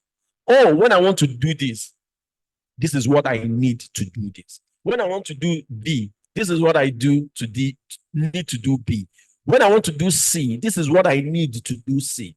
I must not have that C in my head immediately. When I know that I need to use C to do it, I Google it. It's not that big. So what I'm just trying to make you understand is AI, augmented reality, blockchain, all of these new technologies, they will take away mundane tasks. For me, people should not even be paid for that in the first place. So let them take away those mundane tasks. Then people are more creative. Then it now creates new opportunities for other people. So that's why you need to be in line with platforms like Learn with Pride. Why? Because they are training institutes. They know what is going to happen next. They know the new opportunities and things. Then you key in early and you're able to acquire that knowledge that you need for the next level. Not knowledge for now that will take away your jobs. Thank you. Thank you very much. Over to you, Ms. Leah. I would like you to tell us how exactly do you think tech students can attract mentors? We know they are important for our career. They give us mentorship, they drive us, they challenge us. How exactly do you think we can attract them? Equally, I would like you to briefly talk about how to position your best foot forward on social media space, how to brand yourself as a techie, and while doing that, just give the final notes after addressing those two questions. Yeah, I think that's a two-in-one question, but I'll do my best to answer it. So to attract mentors as a techie, we need them in our journey, especially for a tech enthusiast. We really need mentors, not only techies, but everybody. I believe everybody needs mentors, and we can outthrough their role in our career journey. So as a tech enthusiast, I think you need to set a clear goal. Why do you need a mentor? In what area do you need a mentor? What are your goals? What do you want to achieve? You can't just walk up to someone, please, can you be my mentor? I'm like, so you need to have a clear goal. When you know what you want to achieve, then you know who can help you to achieve that. Then you know the kind of mentor you are looking for. If you are a software engineer, you know, I need a mentor that is a software engineer, not a digital marketer. I want to be a digital marketer. I need a mentor that is also in that field. So you have to have a clear goal. That's the first thing. The next thing is be willing to learn. You don't just want to have a mentor because, oh, that man is a popular person online. Everybody should know that he's my mentor. No, be willing to learn. Open to new learning, it's continuous learning. And also personal branding is very important. We have LinkedIn. What are you using your LinkedIn for? People are out there looking for people they can also mentor. They can see your profile. What are you putting out? What kind of content are you putting out? You might not have the expert knowledge to start creating content, but how do you personalize yourself online? How do you brand yourself? What are the things that you put on LinkedIn? What are your achievements? What are your skills? That's another way that you can easily attract mentors. And another thing about personal branding, I say it's very important. Not everybody will be a content creator, right? But personal branding is still important in your tech journey. How do you want to position yourself? You don't want to use your social media handle to be trolling people. You don't want to use your social media handle to drop negative comments because you don't know who is watching. You don't know who is looking at you. You don't know who can refer to such comments years later in your career journey. So you want to be careful about that. And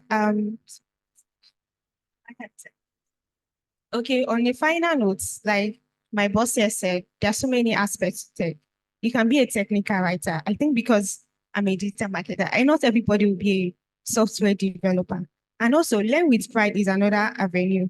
Your instructors can be your mentor. You don't necessarily have to have the big person up there. Your friends can be your mentor. Even though I have friends that are my mentor because I know they have more career experience than me. Your friends can be your mentor. Your instructor can be your mentor. So that aside, on a final note, not everyone will be a software developer. Not everyone will code. Look at your area of interest. What are you interested in? What are your skills that you can use? You don't necessarily need to code to be a tech person. And it's not because coding is the one that where the money is the software developers that are eating the money now. You want to find your area of interest because that is very important. At the long run, when you start having challenges or when you start facing ups and downs. Your interest will keep you going. And don't neglect the power of community. Events like this, you can easily network. The person sitting beside you can end up being your mentor. Don't ignore events like this. And I think basically that's just all. Thank you very much. Yeah, thank you so much for No, I that. think Over sorry. to you, Mr. Yeah, in addition to what to our submission, I think personally, sorry, I think we are no longer in the era when as a technical talent that is just coming up, you have to wait until someone scouts you as they used in football.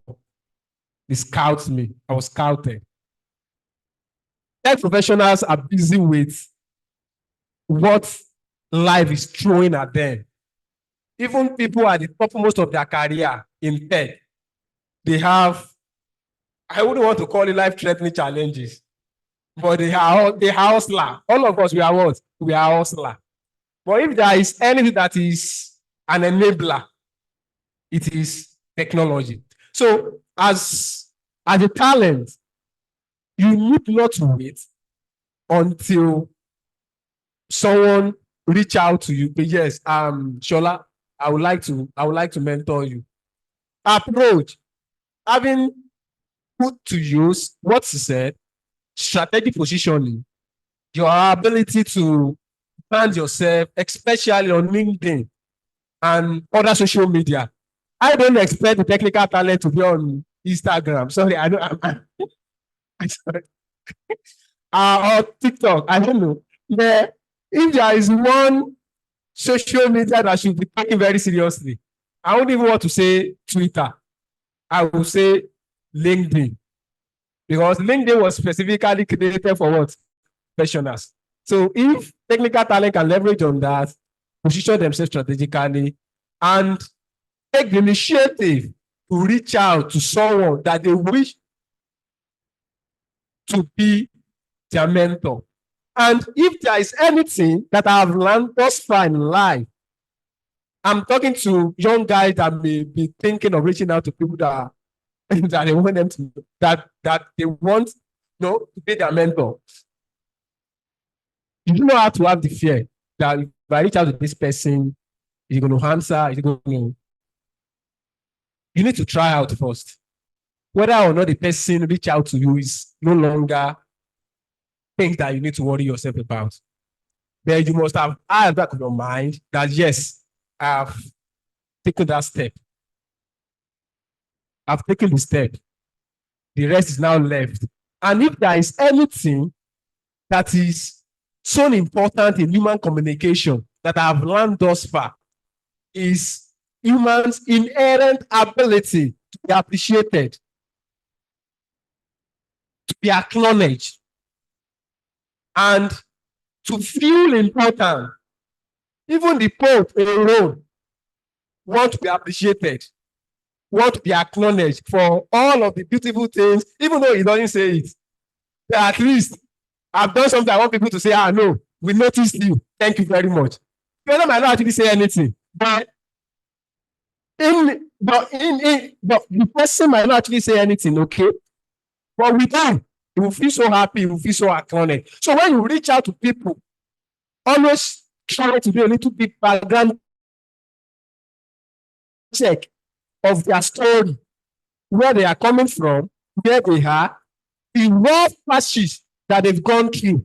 When you come from that position, hear me sincerely, you are coming from a position of strength.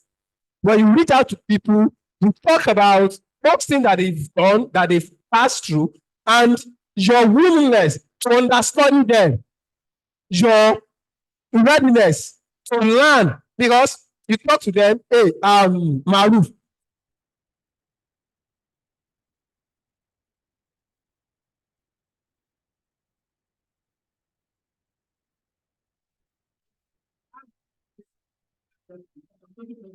and the challenges that I'm facing where we don't. And those things that you as a single evidence you was a passion.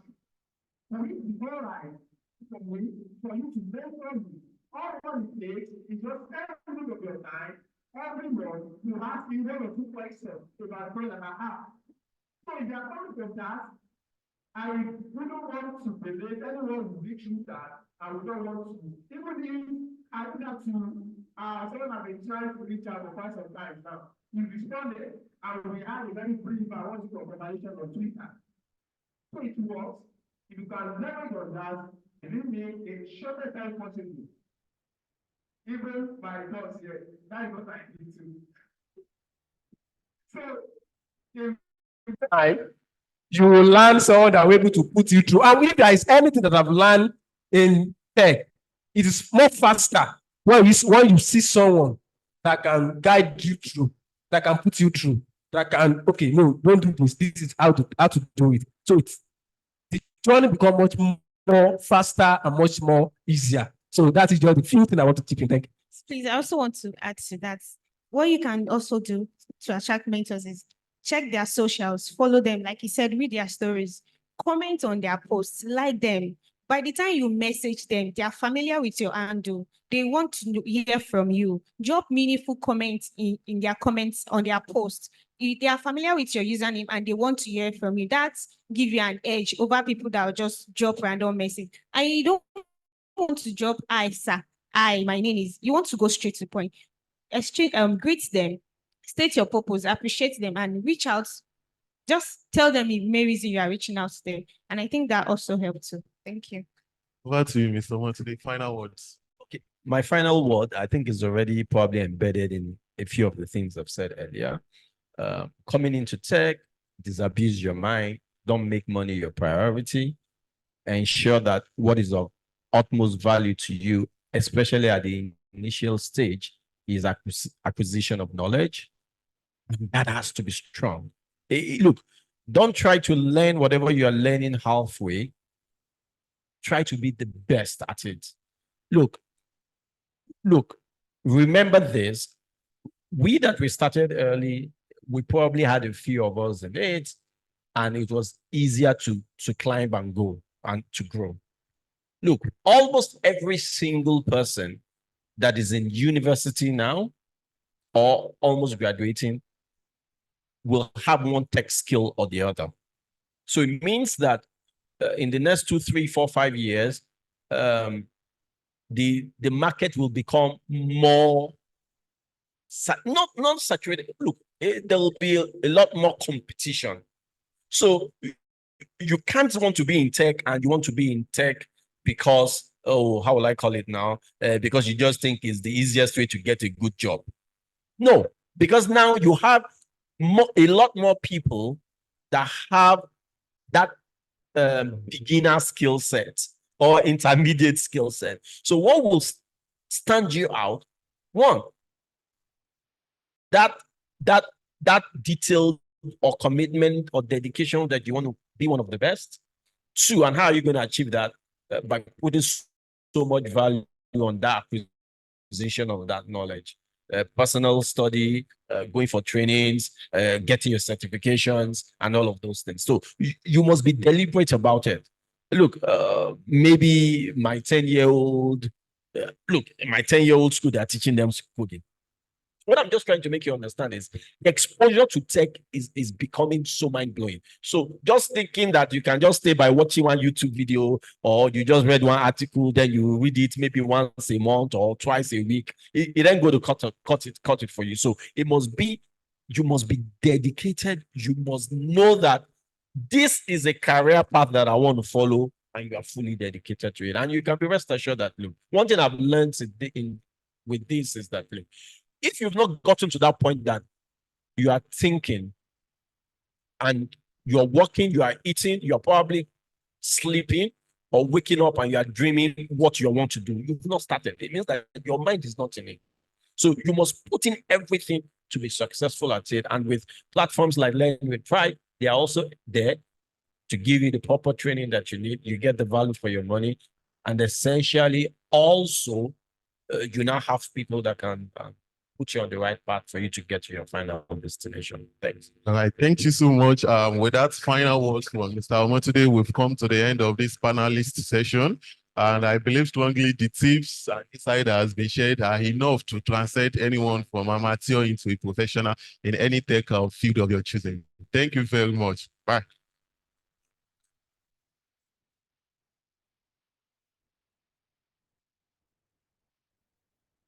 Thank you. That was a very in-depth. Please put your hands together. Yes, I like that woman in the in-depth. See, this session I listened. I mean, they went from the old AI conversation to how to get into deep tech and the work you need to put in. I like that final thing he said. You think you watch one YouTube video or read one article and then you are now in tech. You're joking. You're playing around.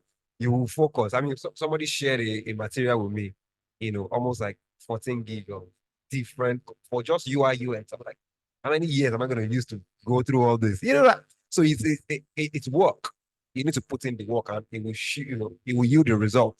We want to call on stage again our boss, our guy, Mr. Akin Oladeji, to come and present another award. Please put your hands together as he walks towards the stage. We'll present this award. I hear there's still plenty of awards. So yeah, please. You don't need to send anything this time around. Just pose for a picture. I can help you with this one. Just are they rightly positioned somewhere there? I think you should be somewhere there. They gave me an instruction before so they can see everything clearly. Put your hands together for them once again.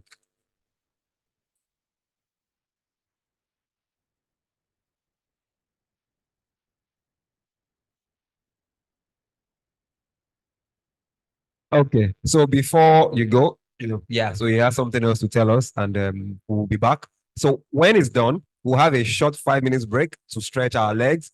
Now, don't just stretch your legs, meet somebody. If you have your cards with you, give somebody, collect phone number, talk to people. Then we'll come back and have a keynote session by the CEO of Faster Money, Mr. Adele Adetola. Put your hands together once again for my visionary. All right, so these names, they are needed outside. So Luwaleke Abajidi and Prudence Amid. Are they in the hall? Please, you are needed outside. Thank you. Yeah, good afternoon, everyone, once again. This is the area I'm more comfortable with. I like speaking behind the camera, but I'm here to talk about Learn with Pride and the courses we offer. But it won't be nice or fair not to know a little bit about myself and about my journey as well. I've got master's in accounting. My undergraduate was accounting as well. But I've never worked as an accountant or junior accountant, even for a day. So that means my 5 years in university is just to satisfy my parents. Fair enough. I've worked all sorts of jobs as well, from cleaner to security to driver, warehouse, any job you can think about. Even at some point, my aim or my goal is to get to a top security level, which is a corporate security. Imagine a master's student thinking about that. But it's because at the time I thought, you know what? Maybe it's too late. Maybe I can't do anything. Let me just be contented with what I have as long as I can pay my bills. Maybe that is okay. But again, God works in a miraculous. So sometimes when you pray for something, not even pray, when you wish for something or you say it out, you might think, oh, there's no power behind behind that saying. That is why it is very, very important for you to know what you're declaring for yourself. I declared I wanted to reach the highest security level, which is the corporate security, because I wanted to be wearing suit and tie in a bank, And I reached it, I accomplished that. But there was a reason for that, which was unknown to me. God actually wanted to open my eyes to see beyond my own knowledge. When I started working at the security, I see young guys. They're going up and down. I'll stand by the barrier gates, opening gates for them. But at some point, I started having conversation with few of them, and they told me, you know what, how much, just give me a range of how much you earn. Some of them will say between 300 and 500, between 500 and 700 pounds a day.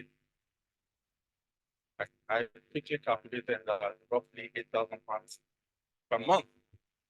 Meanwhile, me, I will do overtime. I'll do everything. I'll work day and night. I won't reach 2,000. And some people are there making 8,000, 10,000, 12,000 pounds per month. So it is well. That was the point I started thinking in a different direction. Maybe this is not where God wants me. Again, I started doing professional courses, certifications. I did PNP, Prince 2, all of them, thinking that would give me an edge to secure a role, to break barriers. Again, I accomplished that. No job. Why? Because companies are looking for, someone who can hit the ground running. Gone are those days when they want to nurture you from scratch.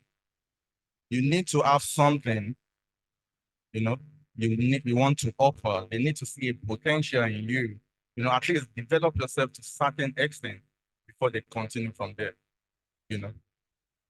So I started the journey again. How am I going to go about it? Certifications, no experience, no job. But I didn't give up, because I know it's time for a change. Being a security is not what God wanted for me. I think I deserve much more than that. So I continued with the journey, looking for different trainings, and I stumbled on this particular one. But meanwhile, I know nothing about this career path before this day. So someone just told me, oh, software automation engineer training, masterclass, 3 months. You want to enroll? So what does it entail? You might need to write codes in programming language and be teaching us C#, something like that. What is C#? Playing music or something, And I asked the question, me coming from a non-IT background, can someone like me embark on the journey? Not only embark on the journey, but at the end of that journey, I'm able to secure a job for myself. And the guy answered, why not? If you are determined enough, nothing is impossible. So I enrolled on the course. But why enrolling on the course? Remember, I know nothing about this journey. It's like Greek to me. I told myself, I know the road will be rough, but I'm ready to do the work. And I promised myself that, in my set or in my class back then, I'm going to be one of the best so that others will come to me. And I can use them as a guinea pig to go and learn and research for that and come back with the answer. Because I believe that's the way I can challenge myself and improve on myself. So I portrayed to be, in the class like I know it. So they'll come to me. I tell them, okay, give me a few hours, I'll get back to you. I'll go and research. I'll come back to them. I'll give them the answer. So they believe I know it, but I don't. But it's because of my extra hours, my sleepless nights. I was devoted. I wanted a change, and I know the change won't come free like that. To cut the long story short, 2 weeks after I finished that particular training, I secured my very first role in IT as a senior software automation engineer. This was someone that only did a 3-month course. And even that 3-month course, there wasn't any much support. All these things that we managed to put together to create a live working environment for students now. Back then, I didn't have it. I had to understand, especially Agile, that when it comes to ceremonies, I struggle with that a lot. What is all this? I don't understand. But I put pen to paper the way I understand it, so that when I go for interviews, or telephone interviews. I already have my A4 paper in front of me that I'm reading to them, but they don't know. But still, I don't have the deeper knowledge, you know. Anyway, I secured my very first role after 2 weeks as a senior software automation engineer.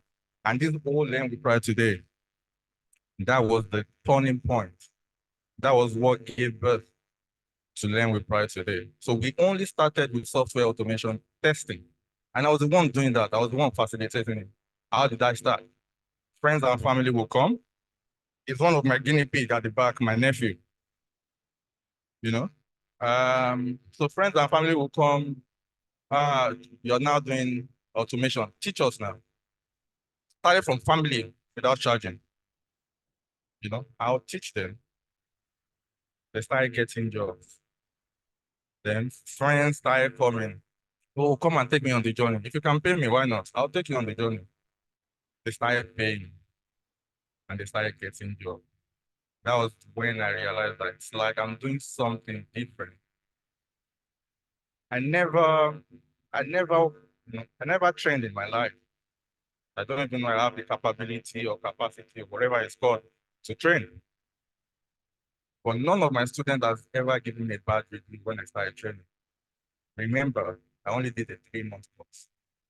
But my 3-month course, you can compare it to someone who has been working for the last 2 years. If you see me during my transitioning period, my eyeballs, you think, am I on drug?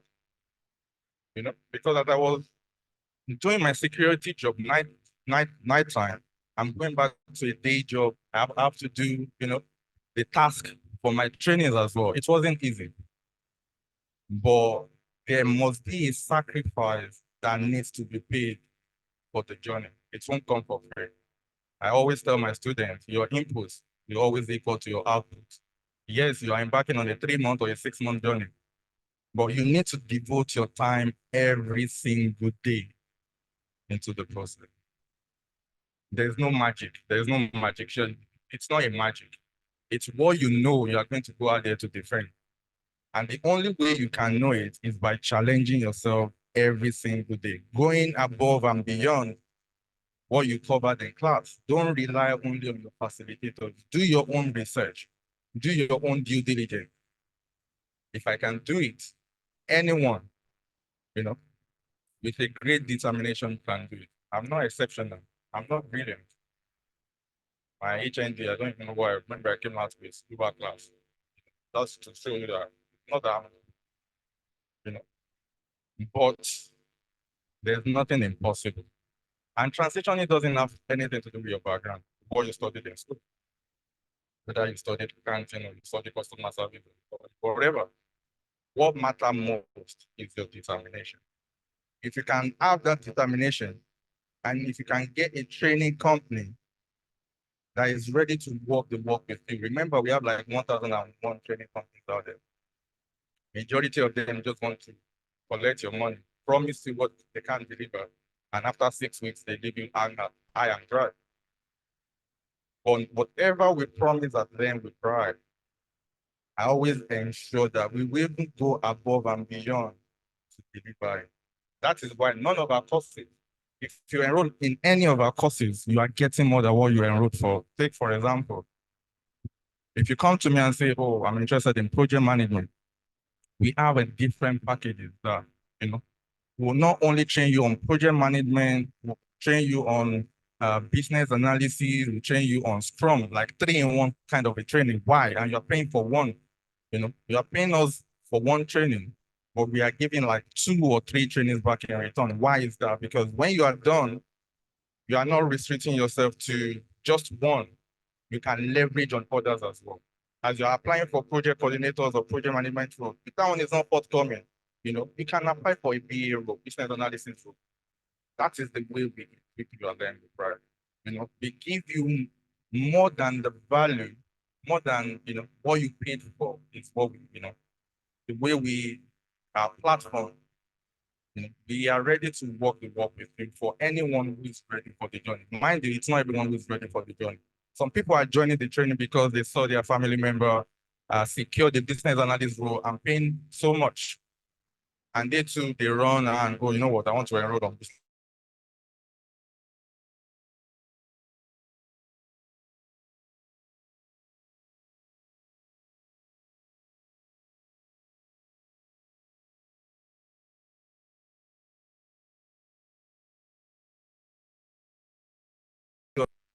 then you blame the training company for not giving you the best, whereas it is you that haven't done your due diligence.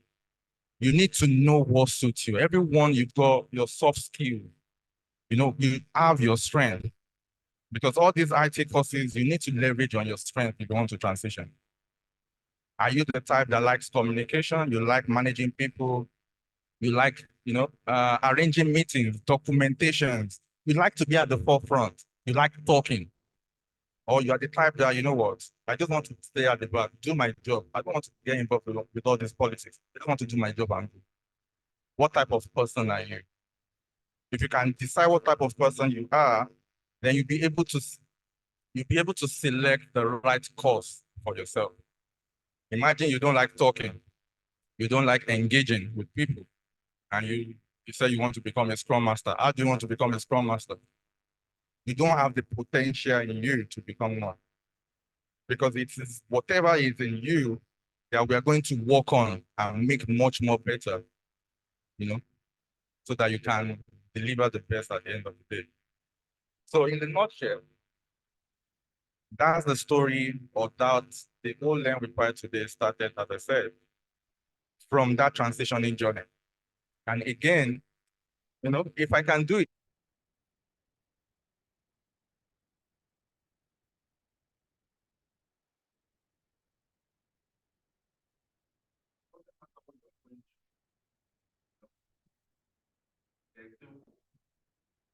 but you need to unlearn so that you can relearn new things and break, barriers. Because when you break that barriers, you're not only putting yourself to Nigeria looking for jobs, you can leverage on other countries. I know so many people 2-3 jobs living in Nigeria and working for foreign companies. That could be you as well. But you can only achieve that if you have the right skills and knowledge that these companies are looking for. And trust me, the companies abroad, they want to save costs as well. So to say, they are looking for cheap labor with good quality. That is why they go to India, Asia, and now Africa to look for a qualified candidate at a cheaper rate. But that cheaper rate, it is still a lot of money when you convert it to the local currency. Take, for example, a business analyst role, they don't want to pay $600 for someone over there. But they know they can get someone as equally as good as that person elsewhere in Africa, in Asia, and they reach out. So instead of paying $600, they offered you $200. Please convert $200 with the current exchange rate now. I'm sure it's over 200,000 naira per day that you'll be getting. Is that not a good deal or fair deal for everyone? It is. They are saving costs, and at the same time, you are making money. $200,000 naira per day times 30 days. That is a lot of money. I'm sure you'll be asking yourself deep inside you, is this true? Can I actually get this a day? I won't blame you. I asked myself the same question. Remember when they told me they earn between 400 and 600 pounds a day? Can that be true? Can someone be earning that much a day? I questioned it. I'm sure you'll be questioning it right now as well. But the only way you can get to the next level is by taking the leap of faith.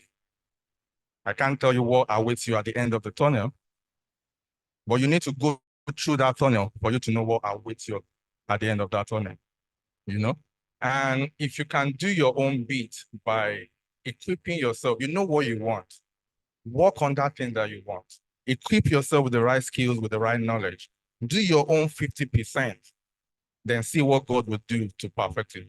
Because you getting that job at the end of the day, it's not even by your own power or what you know, it's by favor.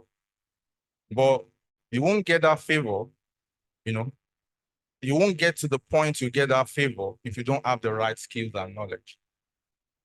If you understand what I'm saying. So I hope with my little story, maybe I've been able to touch 1 or 2 people. Maybe you are in my current situation, you are in my situation I was back then at the moment, and you're asking yourself, can it get better? Can I actually, can this be me?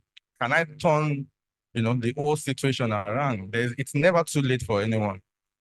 It is never too late for anyone, no matter your age. What you need is the determination. If your determination can move mountains, you can do it. All right, so that's my brief story. So about our courses I Learn with Pride, we offer around 8 different courses, ranging from project management to business analysis to Scrum Master, product owner, product management, web development, software testing, data analysis. That's a few I can remember. But again, as I said, most of our courses are double combo. You are getting more than what you're paying for. Right. So what is the benefit of enrolling with Learn with Pride? If you decide to enroll today, what are you getting? Why are we different? We are different because we deliver on what we say we are going to deliver. Remember, the reason why everyone established a company differs. We have so many training organizations, and the reason for Learn with Pride is to be able to help as many as possible, that might be in my situation I was back then. Guide them, mentor them, walk the walk with them, hold them by the hand and show them the way, so that the struggle, what I couldn't get during my own time, you can get it on a platter of gold. I had to do a lot of reading, a lot of sleepless nights, because many things doesn't make sense to me back then. Working with Scrum team, what is a Scrum team? Agile rituals, what is ritual? Are we a ritualist? Many things that doesn't make sense, terminologies that doesn't make sense, that I had to figure, I had to read, because there wasn't any live environment for me to practicalize, So if you are to enroll, what are the benefits? You get the practical training, you get to work on a live project, you get the mentorship, you get the support, you get interview preparation. And also all our courses, they are CPD accredited, meaning they meet the professional standard. And the certificate you get at the end of our program is recognized in over 60 countries. And finally, we give you a work reference, because you'll be working on our projects or one of our projects. That is what we promise you. But aside this, whether it is a 3-month course or a 6-month course, we still have a platform where you can leverage on. We are trying to build a community, because eventually when you get this role, you might need an helping hand. You might be stuck and you wanted to reach out to your facilitator. Your facilitator is busy, couldn't answer you. What do you do next? So that means you need a community you can fall back on. And that's the kind of community we are trying to build, so that we have many people on the group, those currently working, those still looking for jobs, so that when you have any issues at work or anywhere on the training, if you put it out there, someone will respond to you who has done the same thing, who has gone through the same thing, so you are not stuck. You need that community to leverage on, So those are the things we offer. Aside the 8 people that will be walking away today with fully funded training with Learn with Pride, because that's our way of giving back to the society. We are still a small company, but we still, we believe so much in this community and we want to give back in our own little way. Aside these 8 people, for anyone that is present today as well, you can still, everybody is a winner to start with, But for everyone present here today, if you think you want to make a turnaround, a U-turn, that, what, I think I can do it. I believe I should be able to do it as well. We are ready to walk the walk with you as well. So aside these 8 people, for anyone present today as well, we are giving away a ridiculous amount of discount for anyone present here today. Roughly, if I should do a conversion of how much you are getting, of how much the training cost, is around 1.3 million thereabout. or for anyone here today and you want to key into the process, you want to key into the training, we are ready to waive the 1 million on top of it. That means you can actually get the training for 300,000. You know?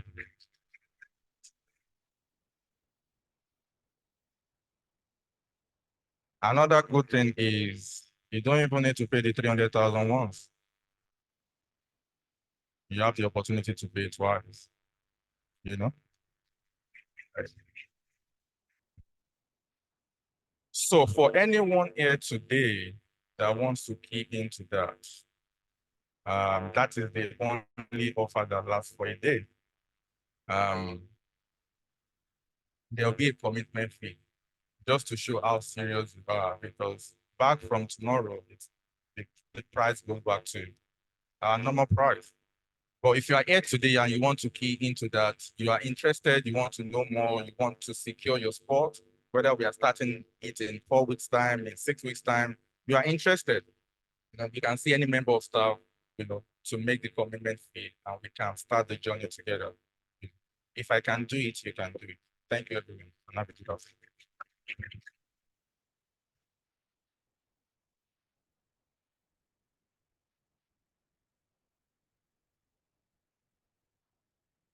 What a wonderful story. Let's put your hands together again.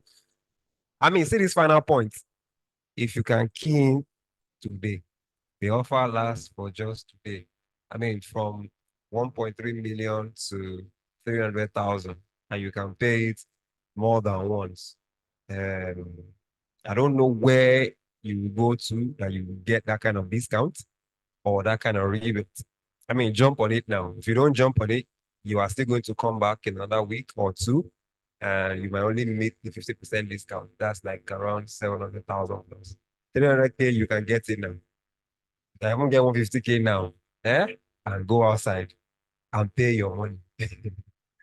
Like they say in a popular Hollywood adverts, grab your copies. Nah. All right, so we're gonna go for a short break. Stand up, stretch your body, greet somebody, say hello to someone else. I'm giving you time now to go and drop your 150K. So, stretch your legs. See my people in blue t-shirt and gray t-shirt. Approach them, speak to the people at the front desk, find information and get a roll. So 10 minutes, we will be back. And when we are back, we're going to have the next keynote from Adetola Adele, the CEO of Faster Money Technologies.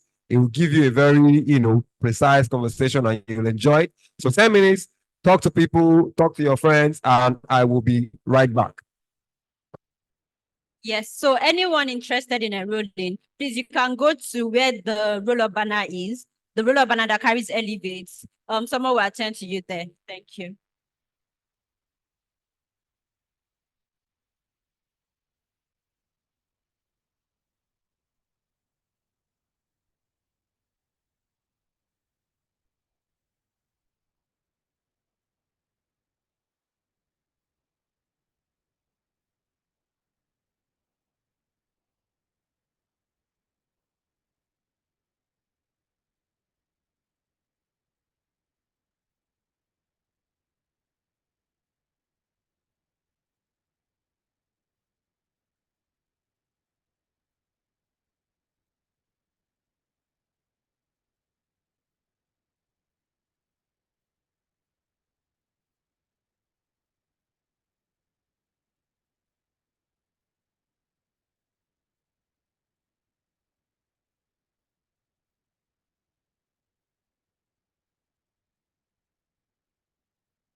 Hi, everyone. I hope we are actively networking. So please do remember, if you want to register, if you want to enroll now, you have the chance to enroll at the back. The banner is there, Elevate banner. Thank you.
Apa deh?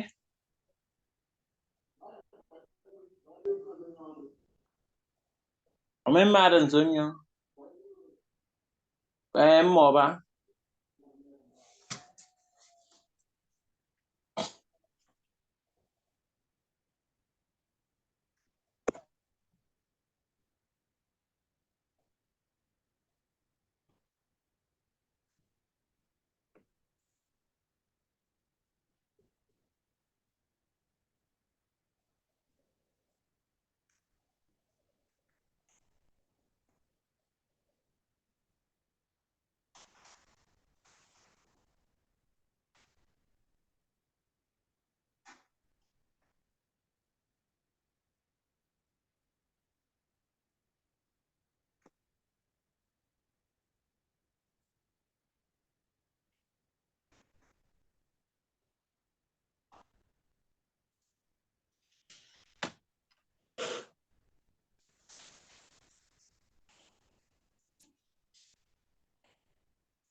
Eh?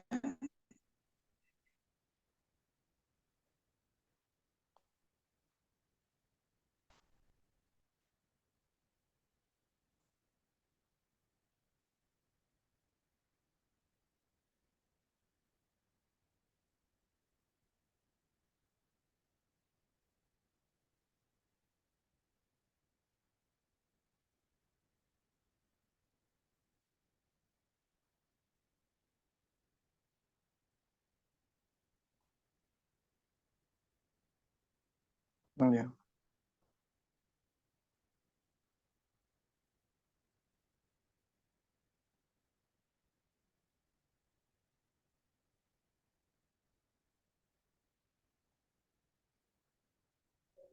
Awesome.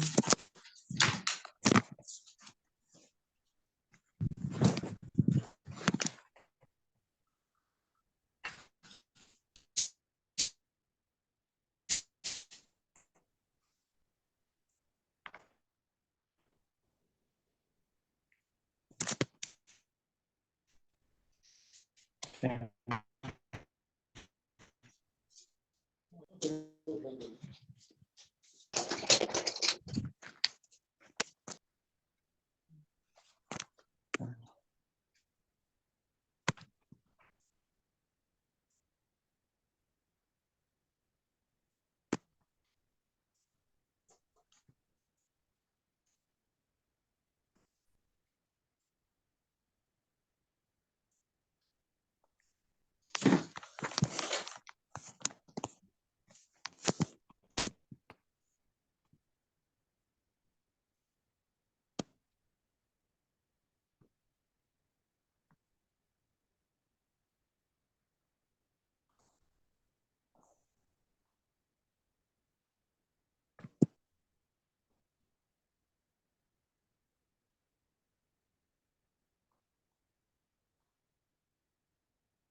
Men with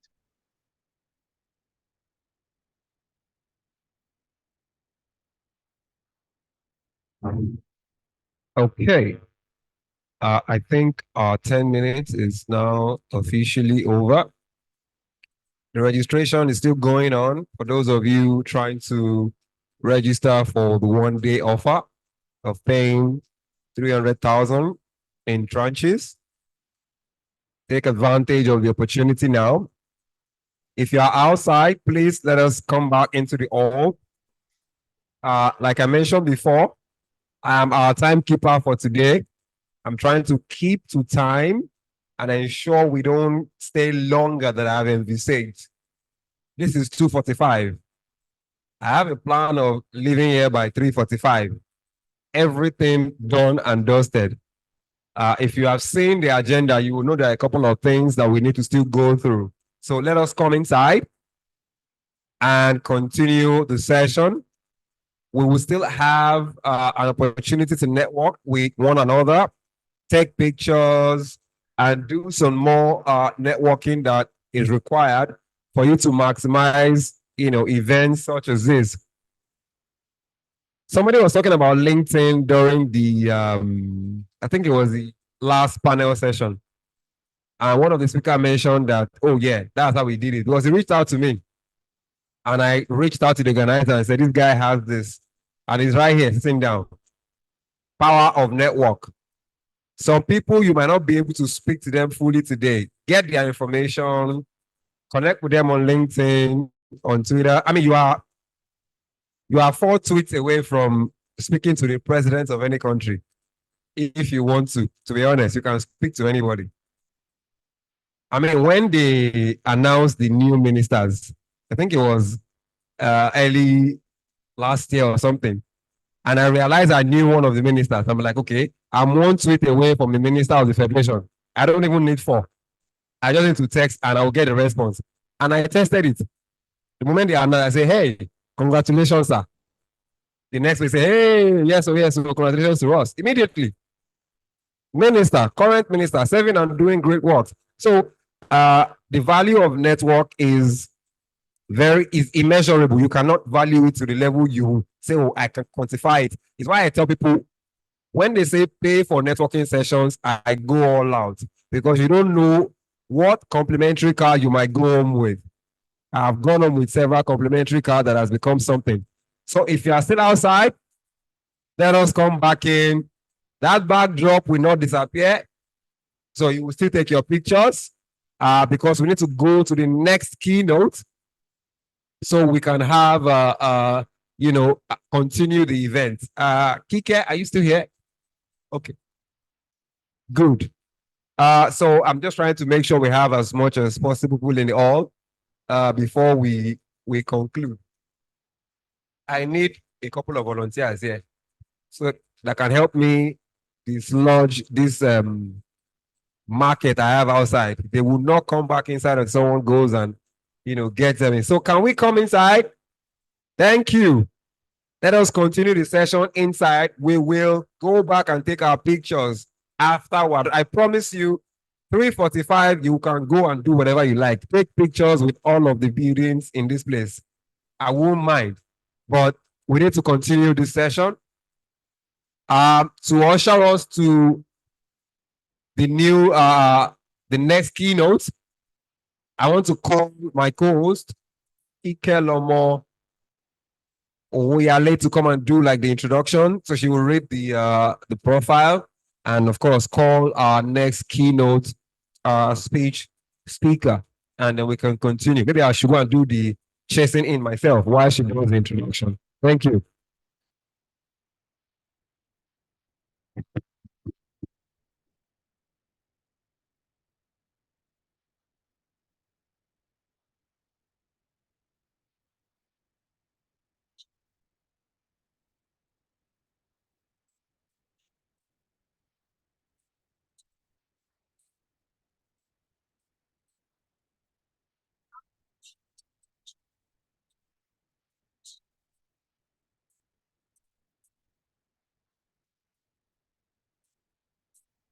I hope we are all ready for the next session. So I'll be giving the citation of the keynote speaker, Adetola Adele, CEO and co-founder, Faster Money Technologies. Adetola Adele is a seasoned entrepreneur with extensive experience in the automobile industry. Are we all together? Adetola Adele is a seasoned entrepreneur with extensive experience in the automobile industry, business management, and tech entrepreneurship. He founded Eran360.ng, an eco-friendly delivery service in Nigeria, prioritizing sustainable transportation methods like bicycles, e-bikes, and e-scooters. As the co-founder and CEO of Faster Money Technologies, Adetola leads a dedicated team focused on enhancing payment management solutions. His expertise in strategic planning and product development drives the creation of innovative platforms like edupali.com and bizflex.africa. With a big, massive round of applause, kindly welcome on stage Adetola Adele.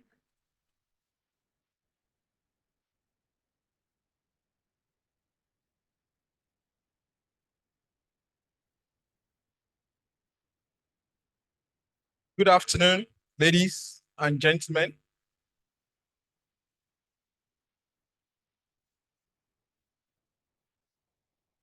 It's a privilege to be here with you today to share my story. So my name is Adetola Adele. I'm from Lagos. Give me a minute. Let me just pull up my system.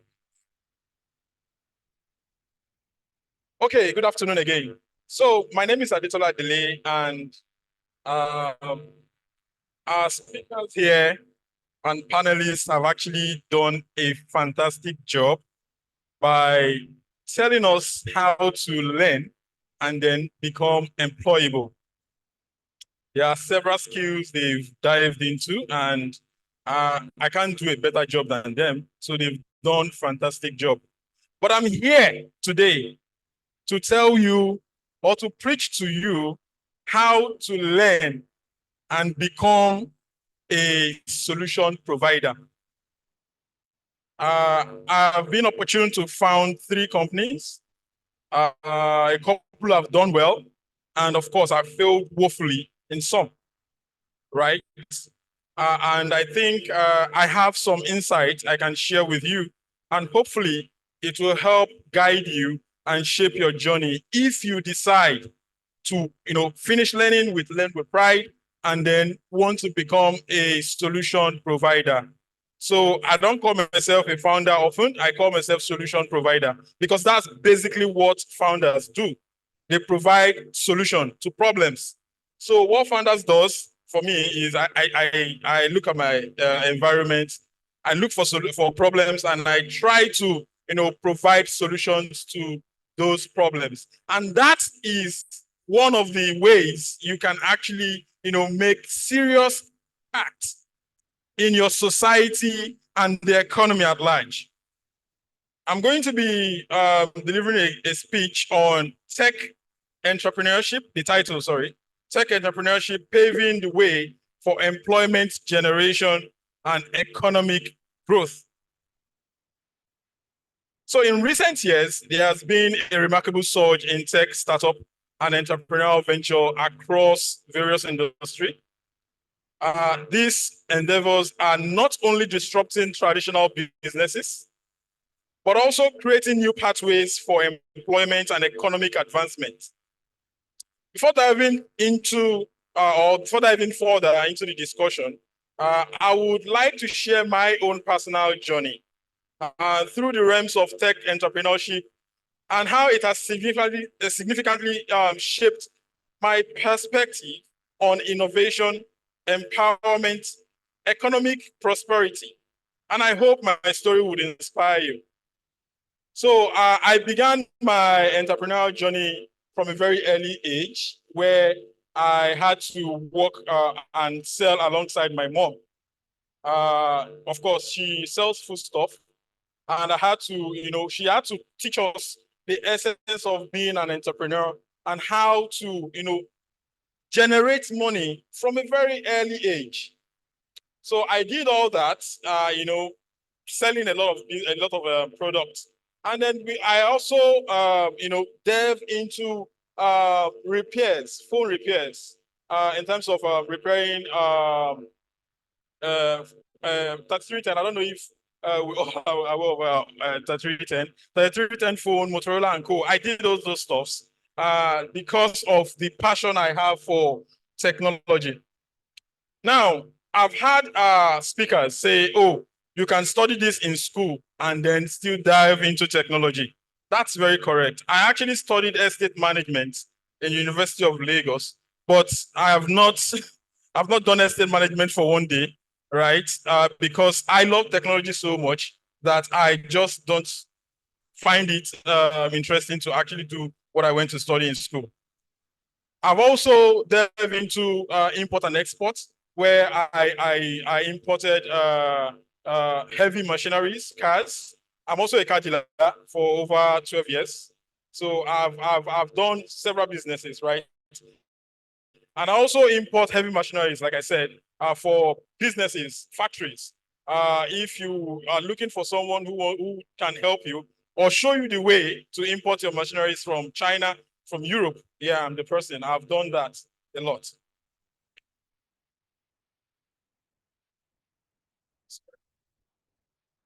So yeah, in 2014, I took my first step officially into technology, where I founded GoPanther. Now, GoPanther is an e-commerce platform aimed at revolutionizing the online marketplace. And despite facing numerous challenges, including funding constraint and market saturation, right, the experience has actually taught me a lot of lessons about being resilient and also, making me more adaptable and also try to always plan strategically as a founder. And subsequently, in 2019, I embarked on a new journey, or let me say a new venture, by creating Eran 360. I don't know if anyone here is familiar with Eran 360. So what Eran 360 basically does is it's utilized eco-friendly means of transportation to deliver goods for business owners in Lagos. Let me say in Nigeria because we expanded out of Lagos as well, in Nigeria. So we prioritized bicycle delivery. So I don't know if you've ordered from Glovo or from, say, GoCada and others. We partnered with them actually, right, when they came into the country. And then we, supplied bicycles to them and riders to aid in delivering food for their customers. And that helped us in ensuring we stay, or we, how do I put it? We encourage people to be eco-friendly in whatever they do. Now, after that, in 2022, I and my founders, we thought about, look, okay, we've done bicycle deliveries. We've made impacts there. We've been able to employ hundreds of youth from the slum. What else can we do? And there is this problem I myself had as a founder and a parent. I have 3 kids, right? The problem is paying for school fees, right? So I and my colleagues, we had to think and say, okay, how can we make this process a lot more interesting for people? We came up with Eran 360, Edupali. Edupali streamlines the entire payment process for educational institution and also make school fees payments affordable for parents. We've partnered with a lot of schools and we keep partnering with schools to drive that impact and to create that economic growth that we really want. So I want to pause a little bit by sharing my story. And I want to also cite some people who had actually done very, very well in the tech ecosystem. The likes of the likes of Sim Shagaya, the likes of Opeyemi Awoyemi, right?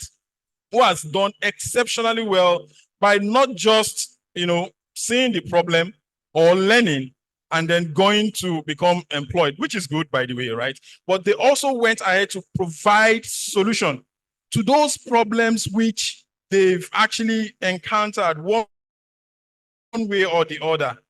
And then at the end of the day, they've been able to actually create this massive growth in the economy by creating a lot of employment and also generating a lot of funds, that keeps the economy growing. Today, as we stand at the forefront of innovation and technological advancement, the potential of tech entrepreneurship to drive employment and economic growth has never been greater. By leveraging on emerging technology and fostering a culture of innovation and collaboration, I believe that we can actually unlock new opportunities and pave the pathway for a better and a brighter future.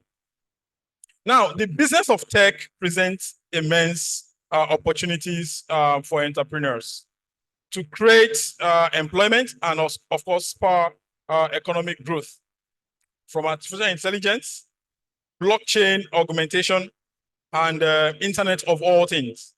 The possibilities are actually very, very endless. Now, entrepreneurs can actually capitalize on these technologies. Like, for instance, you've finished Let Your Pride.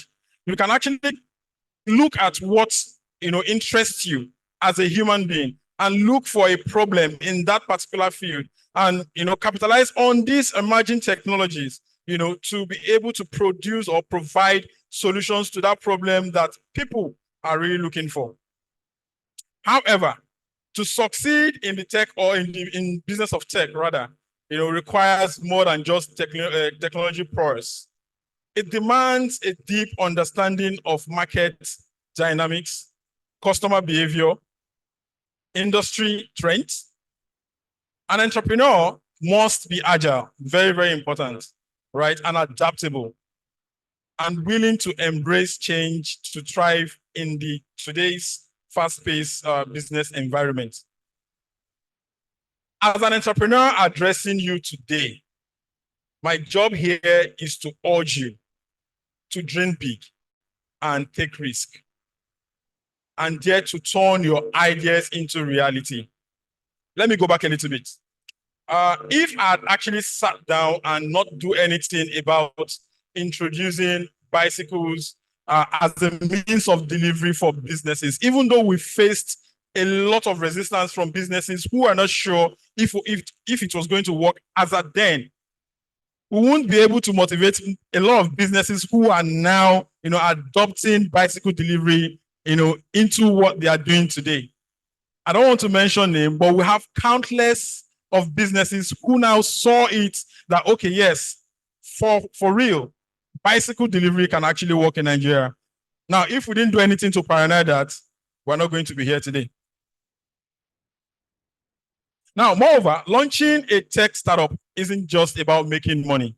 I've heard the speakers and panelists say, hey, don't go into tech to make money, even though you can make money from tech. Some people life goal is just become a billionaire from tech, right? You can do that, but it's not actually right for you to actually go into, becoming a tech founder or solution provider just because you want to make money, right?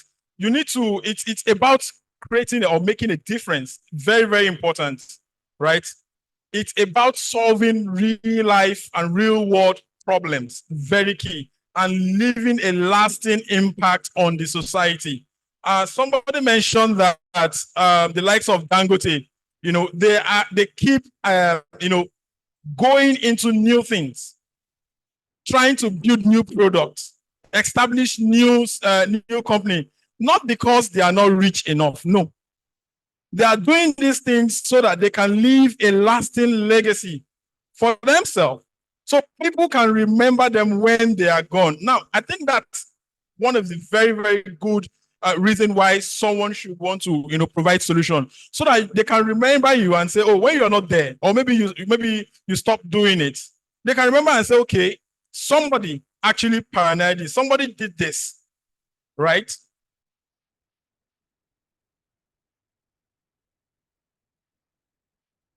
Yeah. So as we navigate, I'm trying to round up now, right? So as we navigate the ever-changing landscape of tech entrepreneurship, it is crucial to cultivate an ecosystem that nurtures creativity and collaboration, and of course, continuous learning. And this is where Learn to Pride comes to play.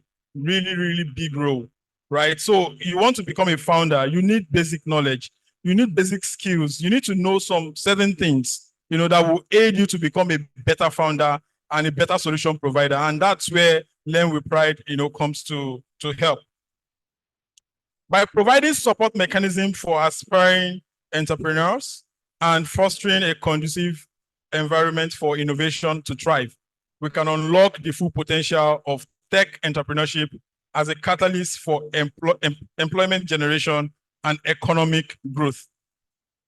Tech entrepreneurship presents a beacon of hope and opportunities in the ever-evolving world. And by embracing innovation, empowering individuals and harnessing the opportunities presented by business of tech, we can actually break that barrier and create new pathway for prosperity and pave the way for a more inclusive and sustainable future. Thank you very much for your attention. Let's make a difference.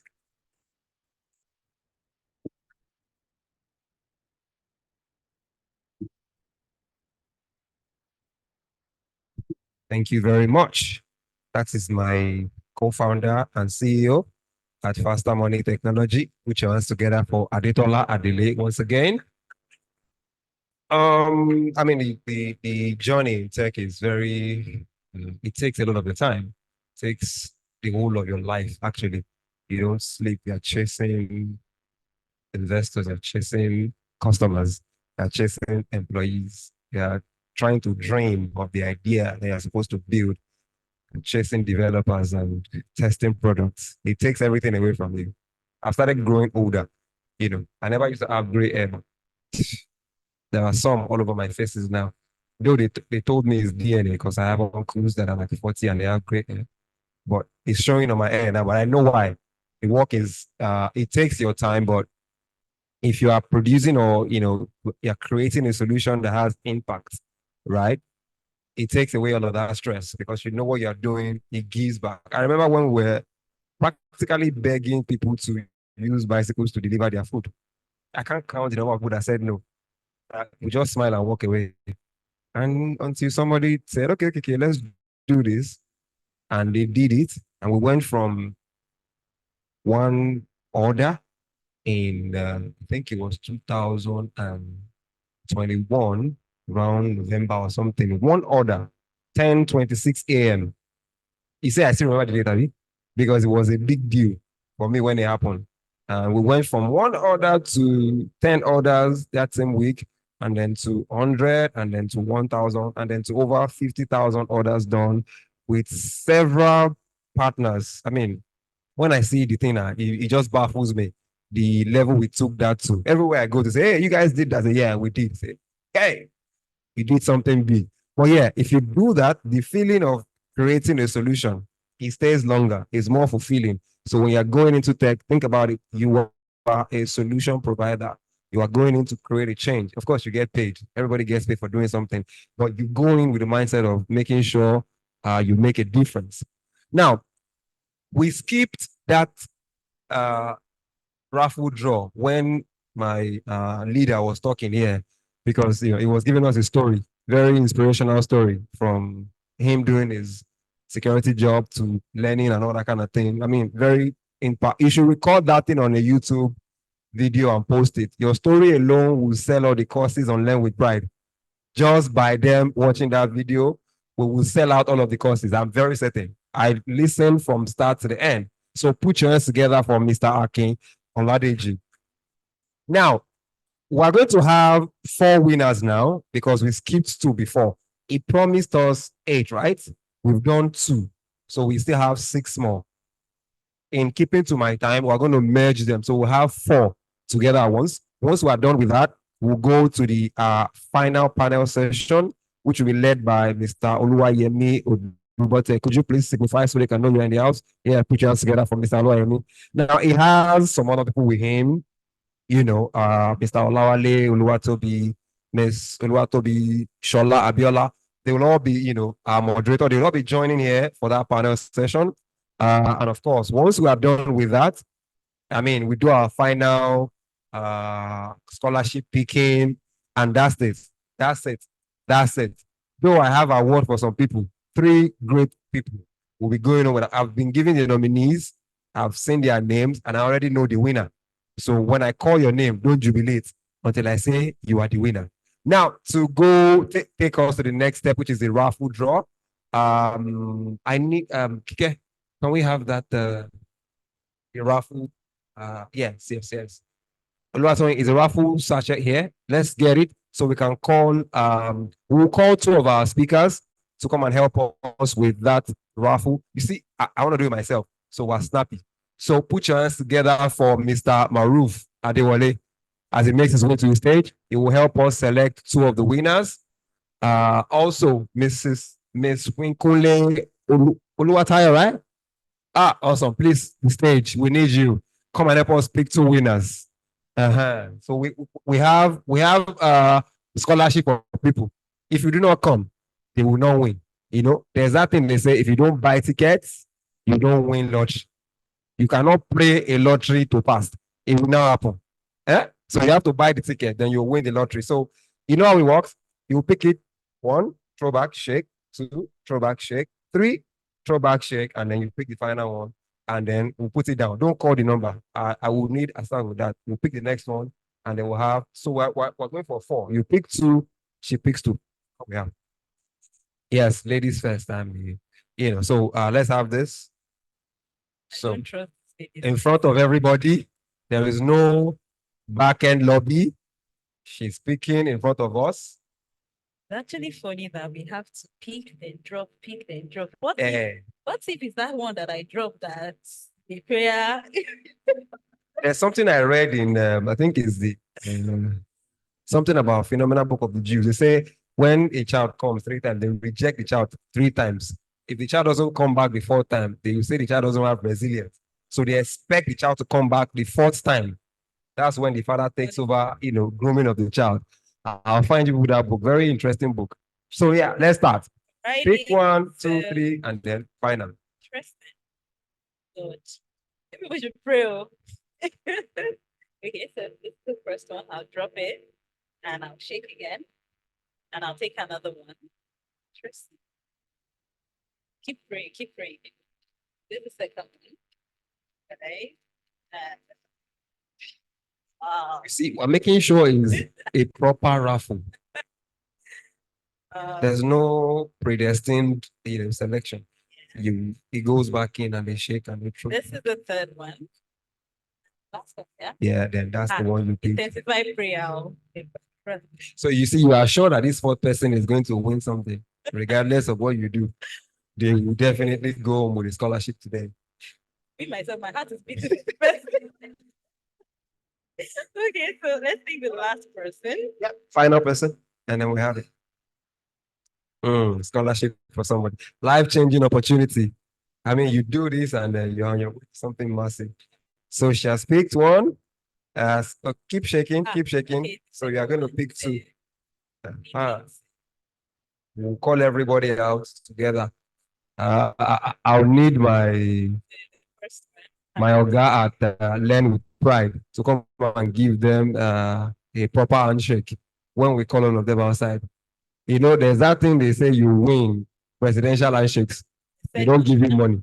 They just shake you and send you back home. But this one, you are getting handshake and you are getting scholarship. They've told you the price of the course, right? So you know what these things are worth. It's not play. So the final get the option. Are you not praying? It's awesome today. It cannot go missing. All right, so this is the last one. I have about right. So here we go. Thank you. So thank you very much. Please put your hands together for our amiable speaker. So for the next 2 people, have the same process. So you can see the way this life works. I have the fate of 2 people in my hand. I can tear it. I can just mistake like this. Tear. And that's it. Because I'm now rushing, no time. I'll say, let's just do the next 2 and forget these ones. It has gone. You see? But I'm a nice person. We are going to leave it here. Thank you. So again, so you pick the next one.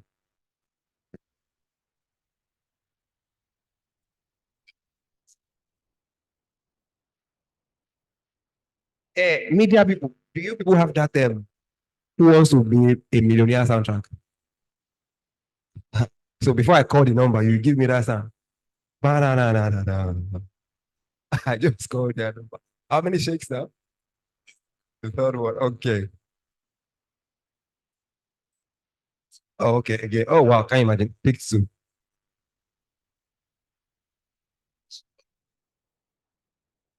Wow. See process. Oh.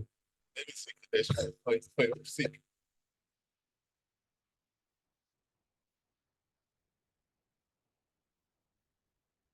Woo. Thank you very much. A round of applause for Mr. Maruf.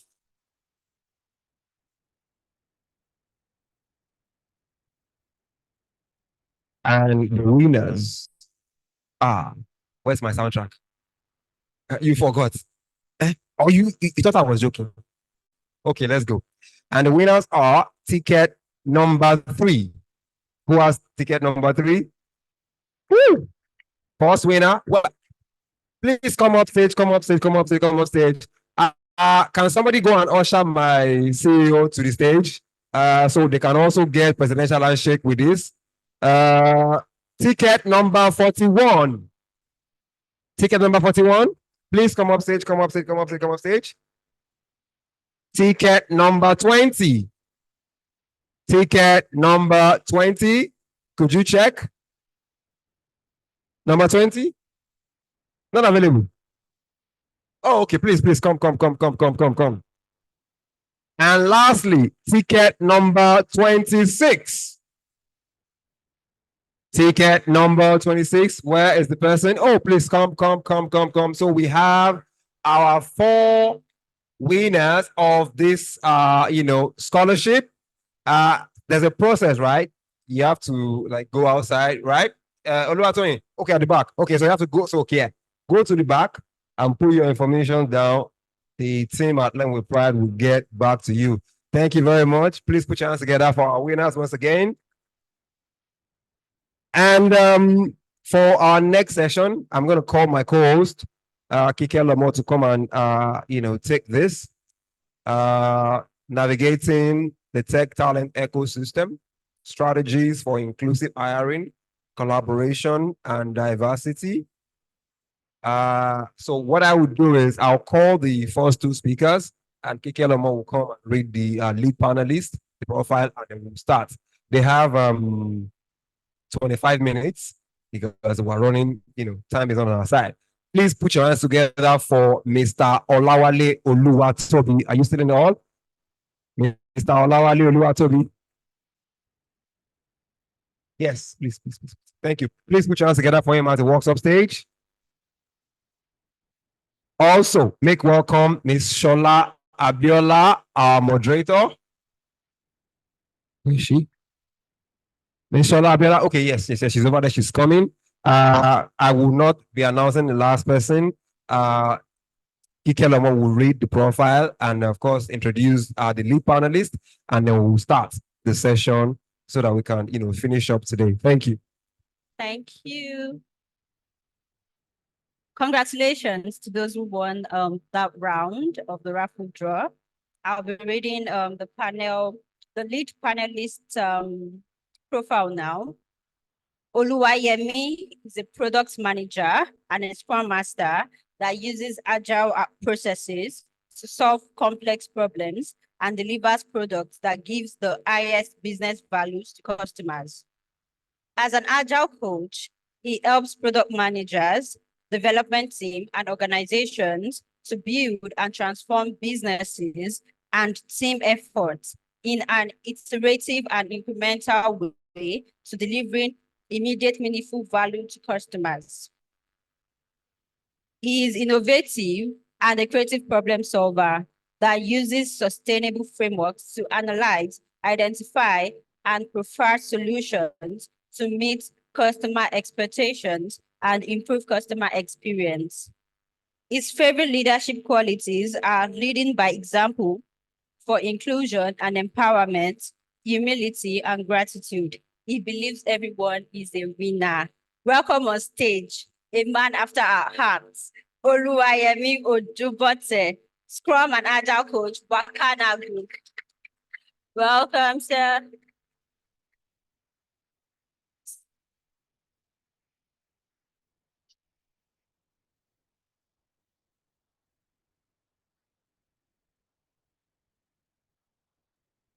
Hello, everyone. Good afternoon. How is it coming? How is the conference coming? So can you turn to the person seated next to you and just ask, how is it coming? please get a response. Make sure you respond with a smile. Okay, thank you so much. Good afternoon, everyone. My name is Oluwatobi Shola Abiola. Okay, so a lot of you may think I'm familiar. You've known me from somewhere, but it's likely on TV. For a while, I was one of the co-hosts of Your View on TVC. So that's where you know my face from. On the panel today is Yemi and Olawale, and we hope to tie the conversations together, being that the HR, the ecosystem, talent ecosystem of the tech space is something that needs to be addressed because, we have a mixed audience in the house today. And I'll be asking Yemi, first, what's your journey like? How did you become a Scrum Master? And what were the challenges you faced on your journey to becoming who you are today? Let me clear my throat. Hi, everyone. Good afternoon. This mic is very good. Wow. Good afternoon, everyone. I have thought of different ways to answer like my journey story, but I will try as much as possible to relate it to the background of most people, right? So for me, anything that has to do with this tech, people coming to summits, I always think it's for nerd. I don't have time. It's always like, come here, speak English, everybody go back home. What are they gaining and things like that? But I was always being that person of, I want to go to party. Are they drinking beer there? I want to make quick money. I've always loved fashion. I still do, but not like before. And for that reason, my elder brother will always ask me, so Yemi, what's the next thing for you? But I don't know how to answer that question. So what's the next thing for me? Okay, I currently like this. I currently want to do this. What should be the next thing for me? What should be the next thing for me? Then I realized that, then I went to one event. It's a JCI event. My brother is in Junior Chambers International. And they asked us, so what is that one thing you have passion for that you like to pursue in your life? Then I stood up, I said, I love fashion. I love to party. I love to do this. And I don't know how to pick one as a primary that I will focus on and follow. Then they said, you know what? You need to find what relates to who you are. And that was what Omotunde said before. Understanding who you are is the key to being successful in anything. If you don't know who you are, drama. Then after all that long story, one person called me. She met me on LinkedIn.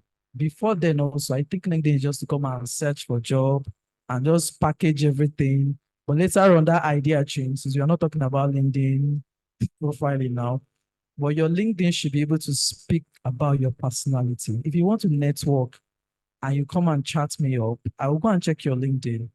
What are those things you've posted? What are those things you've liked? Are you going to use talk and finish my life? Do you even know what you want? Few days ago, someone sent me an email saying, I want to be my mentor, I want to be my coach. Of all of those things, there was no clarity that, oh, I want you to mentor me in communication. Oh, I'm lacking here. This is where I need you. I couldn't answer. I still penned that email, but I'll still reply and say, chat me up on LinkedIn so that I can go and see who you are. So don't let's waste our time. Then she called me after meeting on LinkedIn. She said, Yemi, I've watched you. I have seen you. I'm going to be running a program, just like this program. And it's going to cost 1,000 pounds. I say, Then she said, I'm going to pay for everything. You have this thing in you and I love it. I'm going to pay for the exam. I'm going to pay for the classes. Just be there. Just be there. Saturdays and Sundays, just be there. And I was there. And I was so like Akitu. In 3 months, I got a job in a very big bank. And I was having imposter syndrome. Everybody was talking. People was like, what am I going to say? But then again, be willing to learn. So my journey is long. I think that's where the direction God wants me to put you guys through. Now, number one, know who you are. If you don't know who you are, voila, wow. Know who you are. Take your time. Who you are will always be the reason why God will open doors for you. Sometimes God is waiting for you to make that right move. But if you're not making it, it's not going to do anything. But we'll keep pushing you. For you that you are here now, you're still thinking, what have I gained? Why am I even here? I'm even tired. And you have not figured out how to take advantage of those people there. Don't let them go. I don't know what you want to do with them. But figure it out and you're good. Let me just stop here. Thank you so much. Can we appreciate him, please? That was so good, and I could resonate with your story. And then you mentioned someone who paid for you, and that's my question to you, Olawale. Yeah, good afternoon, everyone. It's not the same question. Okay. You have your own question. So my question to you is, how do you analyze the importance of networking, right? As HR professionals, as tech startups, as founders, as tech professionals, you know, do you think that relationships matter in our journey to becoming something great? Yeah, good afternoon once again. So networking is one of the crucial thing an individual actually need. It's one of the important soft skill that we don't really talk about. Take for example, you actually know people in high places, but then you lack some basic skills that are not that are very necessary.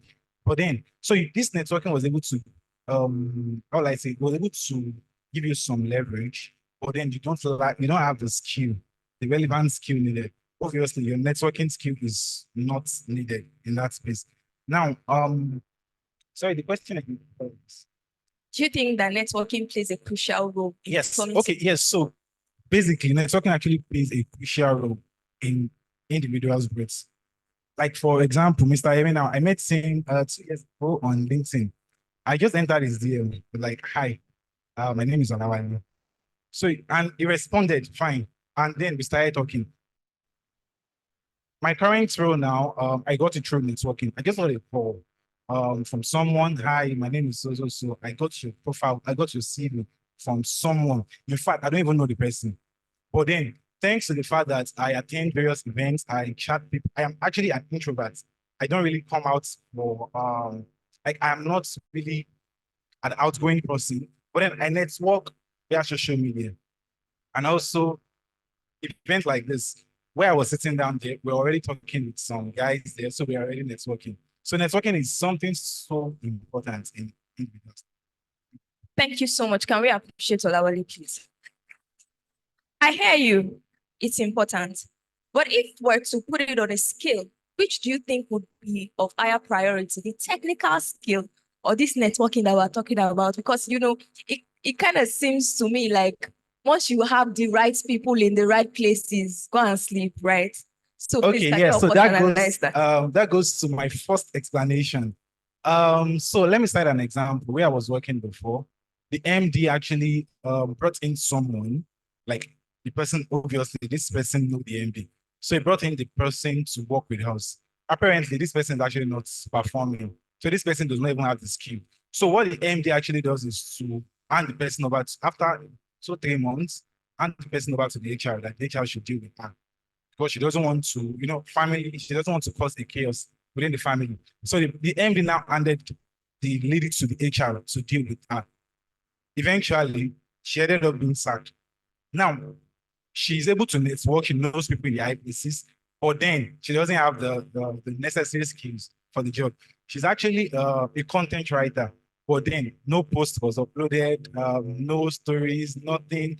The social media pages were just dry. And yet, we're paying you salary. And the MD doesn't want to tarnish her own personal name and view in her family. So she just had to, you know, I'm not sure you can work with me, but then she doesn't want to come out straight. She just spoke with the HR and the HR handled it. So now networking and technical skills is actually necessary to balance them. I've heard some stories where some guys said they don't apply for jobs. They get jobs based on networking. Fine. And these guys actually get a job because they know what they are doing and they have the relevant skills. Both soft skills and technical skills are very essential. Soft skills, networking is one of the important soft skills, but people don't get to talk about it. Thank you. Thank you so much. Can we appreciate him? Yemi, in the tech ecosystem, there's some people that know the work, but are not able to express themselves, right? So for an HR professional trying to recruit this talent that in his head, based on all standards, he knows what he's doing, but he's unable to communicate his offering. And we know that for HR professionals, sometimes they just want to hear you speak all the phonetics, speak the right English and all that. So how is it that HR professionals can identify talents from people in underrepresented areas of the community? What skills, how do you think they should go about identifying such talents so that they're also able to make some meaningful progress in their organizations, like bringing them on board? My question is, it has many branches, right? So let's look at it this way. Organizations currently, they find it difficult to hire startups. Someone that is just starting out, someone that because they have the fear of how long do I need to train this person to start functioning? Hold on, please. So does this mean that for a large category of audience here now, I mean, which are people just going into the tech space, are you already saying that there's a problem already? Yes, there's a problem. Yes. Know the truth. Yes. Do we agree with that? Yes. Wow. So Okay. thoughts, I needed to provoke our thoughts. Exactly. And we needed to know why Learn Reprise seems to be different. If you listen to what Akin said, he said he went through a training and the training was able to catapult him to have an experience of 2 years. And if you listen to what the CV guy said, he said, we can help you. They did not say we'll help you lie. We can help you. We can help you so that you look like someone that is there. And someone also said, marketing yourself and the product itself. There's a product and there's marketing. Someone also said, they've been mentioning LinkedIn since morning. If I don't have LinkedIn accounts, my chest will be paining me. I know hear people say Instagram. What is this with this LinkedIn? I was even going to say that if you're here, right, just go and use all these slides, take pictures, talk about these events, and tag Oluwatayo. She'll respond. Say, oh, I love your session. Do you know what it means if Tayo should respond on your post? That means all our people, all our audience, there is someone that got a job. Well, fortunately, I don't want to say that I'm a trainer, right? And what I tell them, I say, you know what you should do after this our training session? Go on LinkedIn, go and do like a summary of what you've learned, and tag me. I'll comment or I'll share it and see what will happen. At least one of them got a job, fortunately, well, as a starter pack. What I'm trying to say is, you see, they will never say we are looking for someone that has 6-month experience. They will always want to start with 2 years. They are indirectly telling you that whatever small skill you want to come and package for us, package yourself as if your brain is already aware of it 2 years. Try. They will not tell you. Will you tell them? He's part of them. He's a tech recruiter, right? And you always approach me and say, I'm looking for this talent. Do you have anybody? So if you're here, like I said, when I was transitioning, I started October, November, December. Then in 3 months, I wasn't sitting down. I was even looking for where to do free jobs. Then this company in Kenya, they were doing like, what's it called? NGO people, but they build products. Then I interviewed as a Scrum Master. I have read it. There's no question you want to ask me. Theory question, don't come ask me experience, but I can give you. Then I got it. I was volunteering while I was also doing my job. But by the time I went for the main job itself, it was as if the lingua was just flowing in. So how would you, I'm not going to tell you right now and say, oh, I'm coming here, I'm going to be done, and I'll start pushing my CV and maybe you've worked for 5 years somewhere, and you say you are starting as a Scrum Master 1 month. I will not select your CV. Would you select it? So let's tell ourselves the truth. Package yourself. Gather it. There's something called transferable skills. Your company that you work now, you're not tied to that title. Before, it used to be customer support. You can call yourself customer experience now. You can call yourself customer success. If you're a project manager, you can call yourself product manager. Just come and defend it, get the job, do well, and move on, right? So before you think an organization can represent you, represent yourself. But there are organizations that are really concerned about starter packs, where they have these training session, they bring them in. But if you know what Level Pride does is, after training you, they'll now put you on a live project to make you feel like you're actually working. You're on your own. No, you've been trained and you'll now be on a live project where make mistakes, say rubbish. Because you know why? Interview questions come from mistake. Will I come and ask you questions from normal? It is the mistakes that people make because I interview people, fortunately. And I don't, even if they're interviewing for back-end engineer, they used to come and join me because I'm going to question your mindset, your leadership skills. Then they'll ask you, Yemi, do you think this person can work well with us? I say, I think it's okay.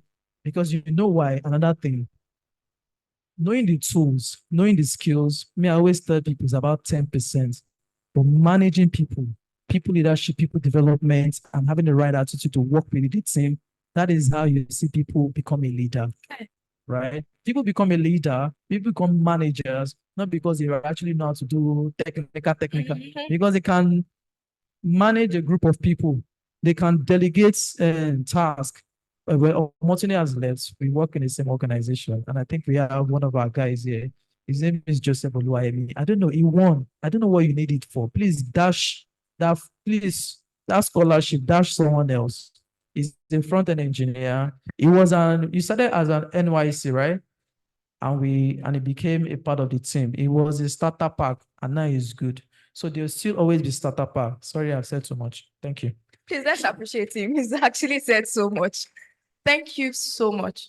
And I think we should appreciate Learn with Pride too, because they bring something different from the competitors to the table. Can we appreciate them once again? Thank you so much, Learn with Pride. Okay, so the conversation would move from what you've said to the hiring managers. And that's for you, Olawale. How do we move away from the bias of starter pack? Especially as hiring managers, how do we move from that bias and then create an inclusive organization or community where other people from different backgrounds, from diverse backgrounds, can come in and then grow? Just like, what's his name? Joseph, just like Joseph. Okay. Yes. So a lot of organizations actually practice inclusion and diversity. Going to them. Do we agree? He just said now that starter packs are now you're saying a lot of organizations practice. But we are not actually aware of it. But they do it. Now, for Only example, HR, that's what HR tell you. Okay. Yes. So for example, now I study educational management. I'm supposed to be in a school teaching, right? But then I'm actually not in a school teaching. I have someone else that studied probably biochemistry, but then this person is actually not practicing. So the person, we are working on the same team. So that's also inclusion and diversity. We are from different backgrounds. Okay, we shall package it. So we are from different backgrounds. So the process actually starts from the recruitment process. Okay. So it is very essential for the organization. Every organization has their own SOP, recruitment SOP. So when you notice that we are actually having some set of people too much in our organization, so I feel this SOP will be the one to guide you on knowing the next person you are hiring. For example, now in an organization whereby we have all of them are extroverts. And everything, you know how extrovert behave. And definitely you actually need someone different to join the team. It is very essential for you to during the interview process, you definitely recognize them then. So it is necessary for you to also bring in those that are not extroverts to the team. So this will definitely help the organization achieve their aims and objectives. A follow-up question to that would be, in an interview, can you spot an extrovert or an introvert? Definitely. Immediately. Yeah, you can. Do we agree? You can actually spot one. And then if the person is talented, the person has the required skills, and then you're saying because there are so many introverts in our organization, we cannot accept this person because this person is also an introvert. Okay. Okay. So am I an introvert or an extrovert? Uh,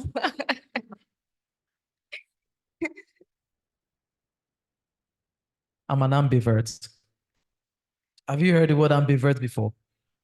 So I'm in between being an introvert and an extrovert. So we know how to deceive interviewer. So go and find yourself and put yourself in ambivert. So, but then along the process, you will definitely lose your guard.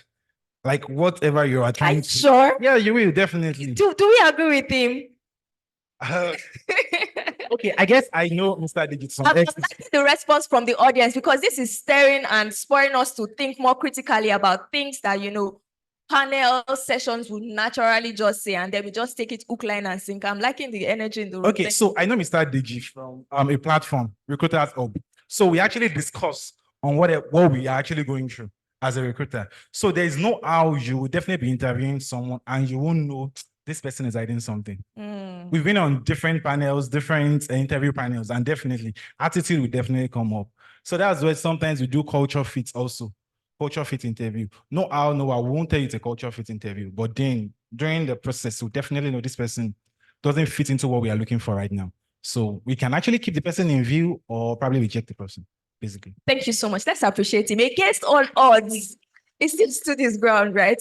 Okay, so going forward for a talent, what tips would you give them for an interview? What do you think they should put forward? What do you think should be the information they should share, they should withhold?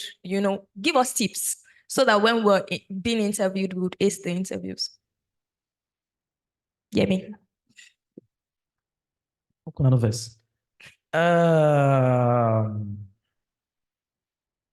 Over time, I learned that, you see, when they send me an email, those people, I just copy their name, put it online. I need to understand their personality, go on LinkedIn, read a bit about them if there is any. Then that will give me a sense of, this one don't like play, this one too like book. You'll see it. Then that is what I do. After doing that, to be honest, I read more about the person interviewing me than the organization. Because last, I know you are building a product, you are solving a problem, you don't expect me to know all of that. So once I copy that information, I sort of have a fifth sense, not 60th, of what to say. The last interview I had, not to brag, sometimes I just go for interview to see if they've improved in the questions they ask, because I know I'm not going to work with them. God forgive me. Honest truth. I currently work remotely and I'll not do hybrid. I'll not go to the office. My current job is not stressing me. But because of people I mentor and have an idea if anything has changed, I just apply, right? I apply with one big bank. They called me. I told them how much I want. I know they're not going to pay me. And last night they said, sorry, we can't pay. I said, that's fine. I realized that nothing has actually changed. People are getting more culturally intelligent, right? Culturally intelligent is how empathetic are you? Can you be fun? Are you going to be work sorry? What would carry work on your head? Are you going to carry work on your head? I know you've studied. I have gone through your CV. What I just need, what people are actually looking for is, I'm going to ask you some critical questions. Or if you're this person, how are you going to handle it? Then how you answer, even if make a lot of sense. Don't get too serious. And what I've observed over time is mostly for ladies, right? Ladies are naturally just all smiley. And they feel like, sorry for generalizing, that they can use smile to cover some answer. They just go and speak. Please, So my off name. your mic. Do you agree, ladies?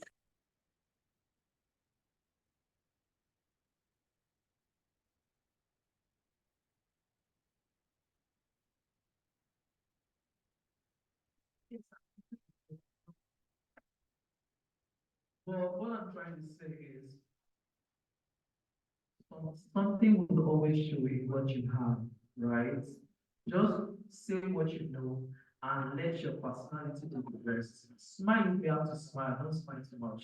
If the interviewer is not smiling, just reduce the smile and say, I got a job one time like that, right? And this person, the interviewer asked me a question. And the question was to say, fortunately, I am aware. I said, and I said, are you asking me based on this and this? Because that would be my job. But what you're saying is not what I'm supposed to do. I didn't know that that was what got me the job. It was later on when I got hired. He said, Yemi, I've not told you, do you know why we hired you? We later on did some other interview, but I was telling them that it is you I want because you were able to courageously question me. You told me that is not because I said I needed someone to come in and question the business because I was coming as a project manager. He said, we actually need someone that is courageous enough to question the business and say, why do you think we should do this product? What's the business value? Why are we doing it? Okay. And trust me, I look gentle, but I entered their throats. Yeah, I think I've answered that question, right? Yes, you have. Thank you. Sorry, in addition. Yes, please. Okay. I was going Yes. to ask you the same question. Okay. So organization, they don't ask questions like what's your name? What do you study? Blah blah blah. So they actually ask scenario-based questions. All these questions are questions that will let you think. They will like, tell me a time where you implemented something, or tell me a time where you implemented something and the thing failed. What did you do? Even if you've not done something like that before, you can actually just still probably give yourself let's say 1 minute, just form a question, something on your head. And like I was interviewing with one bank sometimes back, and they asked me that during COVID, what was the innovation I brought to the team? And during COVID, all of us were at home. So we're not working. Some of us were laid off. So now, and I was not working. I don't want to tell them that I am not working. So, and then that was when, it was that era that I guess remote work, tech, and everything were just evolving more. So I had to tell the interviewer that, okay, during that period, normally we used to what's it called? This register that we do manual. But then I introduced using Google Sheets. That I introduced using Google Sheets. And so they were like, so what were the problem I encountered? I said a lot of staff, they don't know how to use Google Sheets. That I had to train them on using Google Sheets. Assistance. So organization asks all those straightforward questions again. So they just want you to just think, reason, and say something. And sometimes if you don't know the question very well, you can actually ask that, please, can you break it down? They will definitely be polite to, only if they don't want to. But then they are actually in their rights. They have the rights to break the question down for you. No interviewer wants someone to fail. And if I'm actually sending an interview mail to a candidate, I ensure to put the interview tips there. And also I attach the JD. In fact, I recruit for various clients, various organizations. So I'll have to hyperlink the company's website that you please follow this link, learn about them, do all of that and that. And if the person is actually going to meet with the MD or something, I can also advise the person to probably create a slide. It might actually not be necessary, but then just create something. Like I did head of sales role for one fintech sometime back. And so it's scaled through the first and second. So for the third stage now, I know it's going to be more of dealing because it's with the MD directly and it's a virtual interview. So I had to tell the man that, and me, I don't want to source again. So I had to tell the man that he should create one slide on how he feel he can help them build their sales team because they want to, it's a startup. So how we help them enter the markets and build their sales team. So I asked him to just do one slide, just one page. And so during the interview, they were asking him questions, and luckily they asked that question. So he told them that, can he present a slide? They were like, what's that? We didn't ask for that. Do you get? So he said, no, he has prepared something that he feel he can actually help them. Wow. Luckily, so they asked him to present it and he presented it. It's just one page graph and the likes like that. Immediately, they were like, oh, this is what we are looking for. Oh, nice. So it is very essential you prepare very well and also work with the recruiter in charge. So this person also, like speaking from a recruiter perspective, we do sourcing, everything, but then we don't like when the hiring manager or the client asks us to go and resource, because number one, it is undermining our own skills, and it is also giving us more time. Like role we are supposed to close within 1 week, we end up using 5 weeks, 3 weeks to close it. So it's also not helping us. So as a recruiter, we definitely want to work with you too. to get the job. Thank you. Can we appreciate Olawale? I think it was a very beautiful conversation. And one of the things I picked from your conversation was that for everyone here, either as a recruiter, as an HR manager, a job seeker, please take an audit of your social media presence, because people are actually looking and seeing what it is that you currently do. Okay, so we're done. So are there words of advice, encouragement to people out there, just in 10 seconds, very quickly? Well, word of advice to anyone that is trying to transition: you must love what you want to go into, right? I didn't want to write programming; it's too logical. I don't have strengths. I don't like product management in Nigeria. Autonomy is taken out. Sorry, Tayo. But I love Scrum Master because it allows me to really work with organization leaders. You know, you are very important. You're a coach, you're a teacher. I'm allowed to take 9 stances, and you're going to be needed. You're needed not because you have an answer. You're needed because you're going to guide them, right? So figure out what you love about yourself, and you're going to enjoy it. And I wish everyone all the best. Thank you. you so much. I think that was a Okay. beautiful one. It deserves a round of applause. Sorry, just one. Okay, so on networking, some network might actually not be for now, but for later. So that's why networking is so vital. So I remember when I met Mr. Yemi, I told him that I want to learn products, like I want to go into products. So then I was just like, okay, let me just out. Fine, I didn't eventually learn it. But then I feel some networking is something you just do for later. You might not necessarily use them now. So so keep knowing, like for example, people you meet in your secondary school, like you have in your secondary school, definitely will be your connection on the long run. So all contacts and all network are very important. So it is very important you keep your network and contact very vital. Thank you so much. It is important to keep your contacts handy and maintain that relationship with them. And on that note, we come to the end of the 3rd panel session for the Lagos Tech Summit, for the 2024 Tech Summit. Can we appreciate them once again? Thank you so much. Can we take a picture before we leave?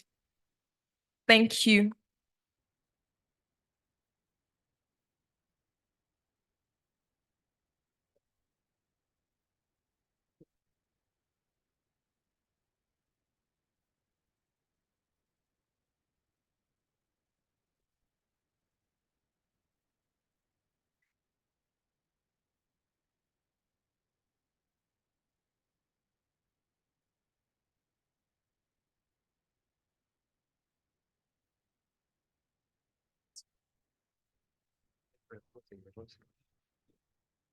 Please give me a round of applause. That was a brilliant session. I mean, a lot of things to be learned. And of course, they did justice to the questions that was, presented to them. Now, so I have, still keeping to my time. I have some final things to do now before we close for the day. Just 2 things, and then we're done. To start up, so I still have 2 more scholarships to give. I'll give that before I leave here. I want to call on the CEO of Learn with Pride to please come up stage. We need you for this final things we need to do here.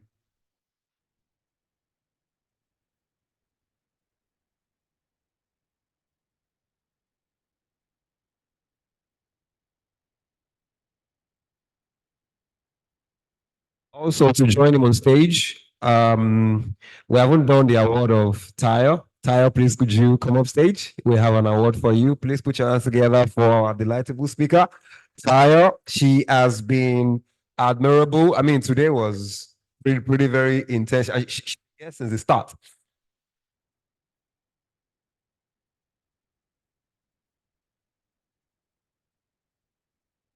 No, that one. Sorry. That one. No, that's different.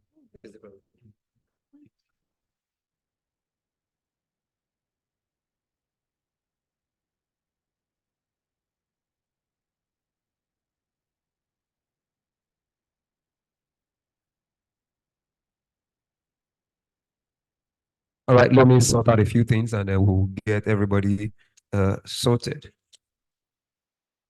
Oh, yeah. Okay.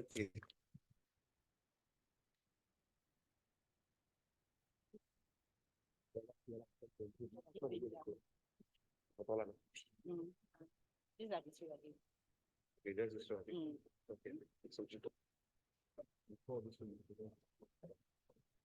All right, so can I have once again the CEO and co-founder Faster Money Technology, Mr. Adetola Adele. Please come up stage. Please put your hands together for Mr. Adetola Adele. Please center stage, center stage, center stage. Thank you very much for taking our time to discuss your story, how it all started, and what has led us to these very points and what we're doing here today. As they are finishing up, can we have Mr. Yemi Odubote? Please put your hands together for Mr. Yemi Odubote. He did brilliantly well. I enjoyed the session. I mean, he can always throw in the Yoruba. He's a deep Yoruba man. So, so he gives you all those Yoruba adage and here and there. So yeah, please put your hands together. Put your hands together for him again as we present the award to him. And so this one.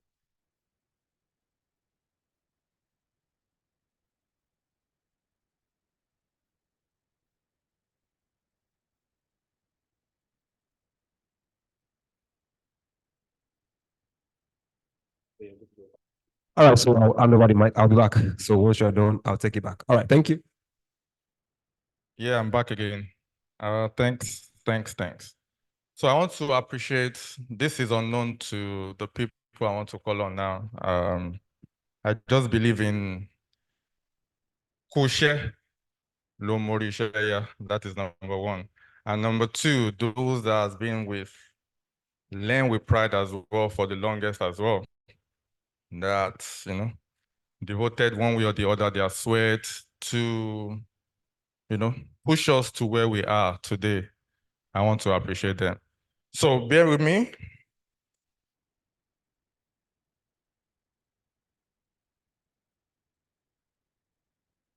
So this particular person, when we expanded, we did like a big bang theory from just software testing. I just decided, you know what, let's take this risk.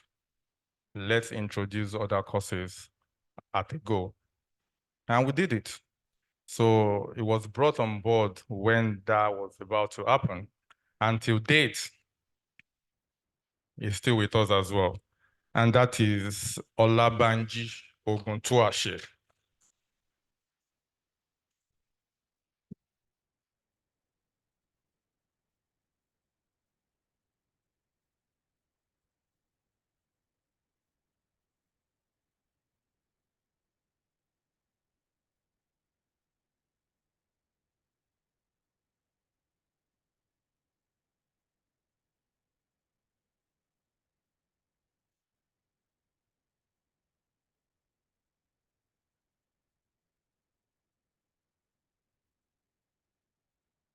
All right. The second person I'll be calling as well, I'll call him Jack of all trade and master of all as well.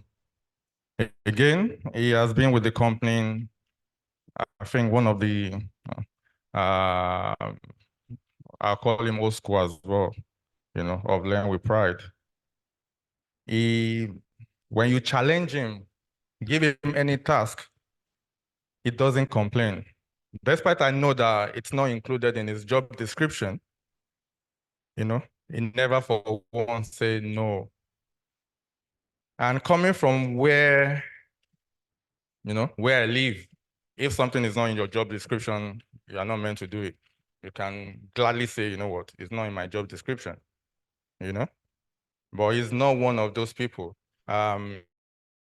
He give his best to anything you ask him to do, And for that reason, I want to appreciate and I want to give this to Adekunle Olateju.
is not able to make it today.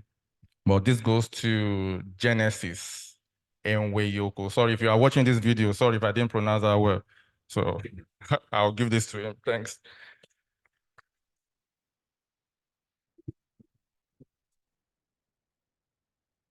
Yeah, and the last one is for you to be here, gathered here today. Some sweat, effort, some kind of work has gone into the process.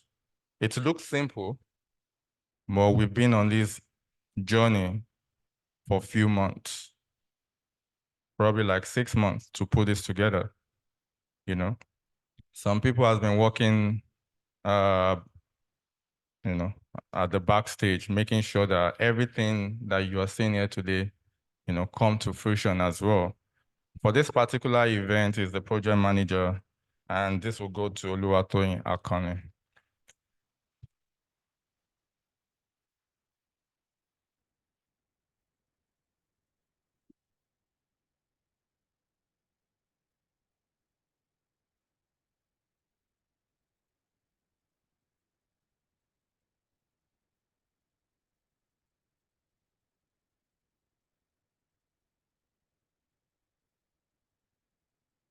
Thank you, and that is me done. Thanks.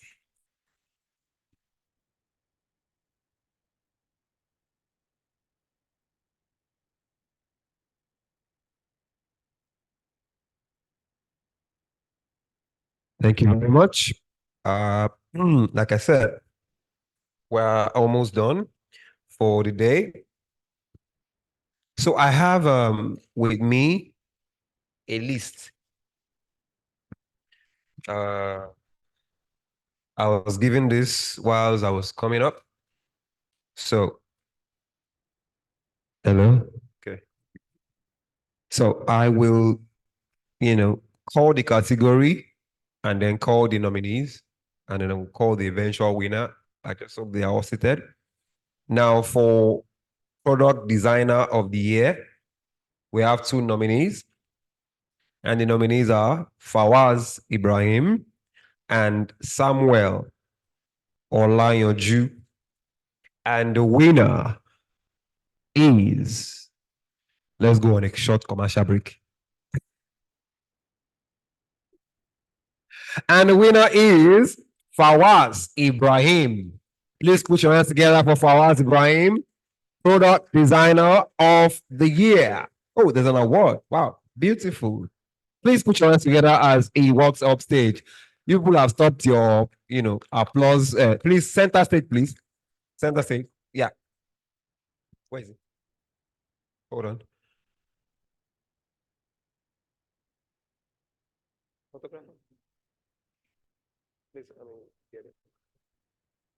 Just a second. I want, you know, Mr. Akin to present your award. Yeah, just fast, 3.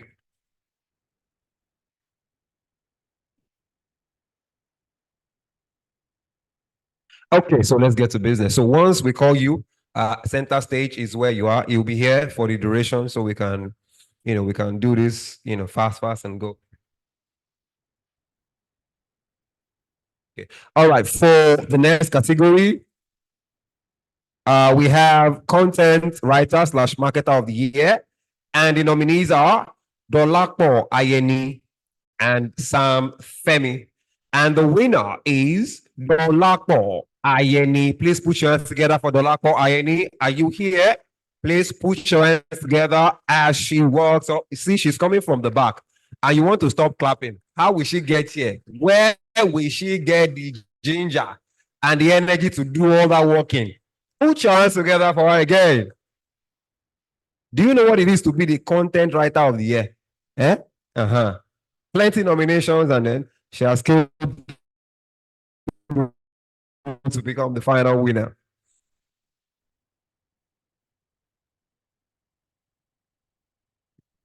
The last award, Business Analyst of the Year. The nominees are Ganiat Ajala and Tina Okonkwo. And the winner is Ganiat Ajala. Please put your hands together for Ganiat Ajala as she comes up. Where is the winner? She's not around. Oh, who is going to collect that award in absentia? Okay, so we'll find a way to get it across to them, and then we can, run.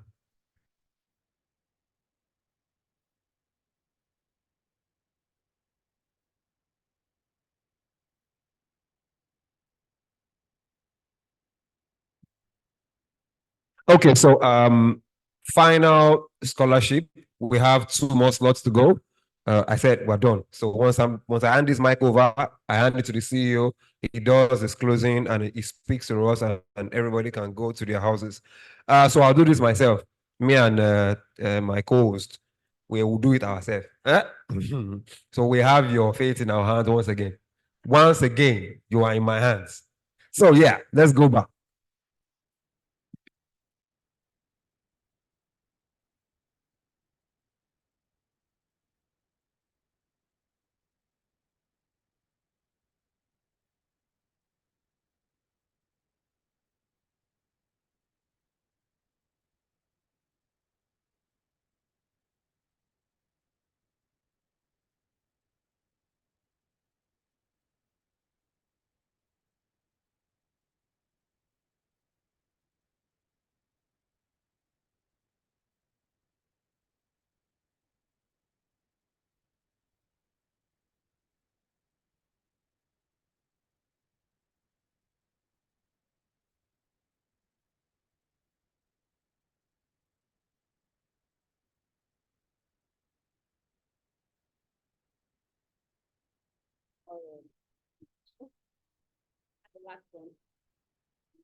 Okay, so our final 2 scholarship awardees will go to ticket number 32.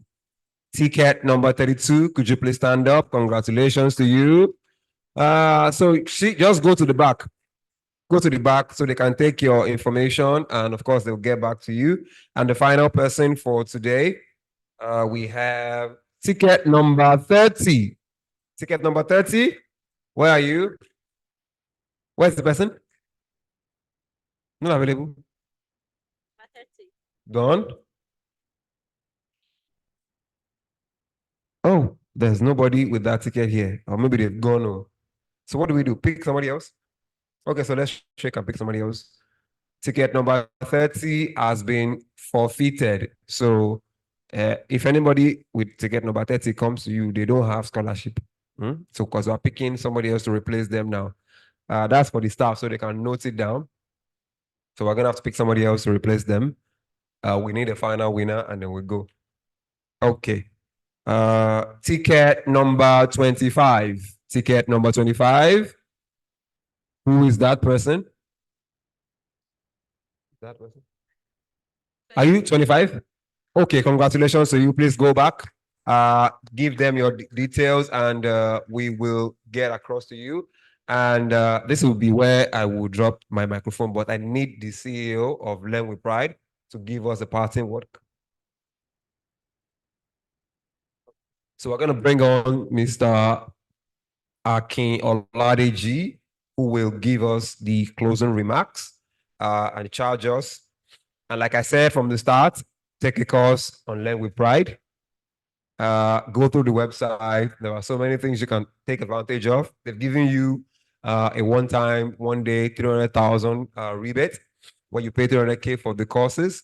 There's also a 50% discount that is going on. That's for like a longer period. All of those will still come to an end. And it goes back to normal prices. You want to take advantage of all of this. A big thank you to everybody that has come. I mean, you guys have done well. Please put your hands together for yourself. You have tried. Sitting here from like since 9 a.m. for some of us and 10 for some people. And this is 4 o'clock, right? Yeah, 4 o'clock. You've tried. You've done well. And I know you've learned a lot of things. A lot of information has been passed to you. A lot of benefits. We've had awardees today. We've had scholarship winners. I mean, we have had rebates for those of you that are here. Not everybody. So kudos to you. You've done well for yourself. Please put your hands together for Mr. Akin Oladeji. I'm sure this is the last time.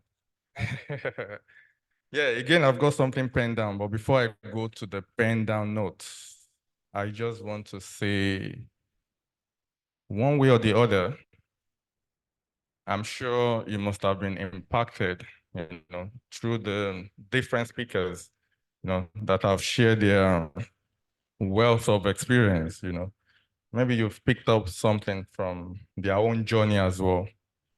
But what you should take home is never give up. Never say never. Never say I cannot do it. Again, whether you are moving from non-IT to a very technical background, to a technical space, you can do it, You just have to believe in yourself. You have the capacity. If you can do away with Netflix, clubbing, Nollywood, for just 3, 4, 5 months, just to sacrifice that time for Nollywood, Netflix, I'm sure you can do it. It won't be easy. If you don't, I know, I understand it's the journey won't be easy, but if you can achieve the goal at the end of the day, it's worth it. I always tell my students, when you get that job, you owe me 10%. So I pray for them so that they get the job, so that I can collect my 10%. I'm not competing with God, though. But that's the prayer.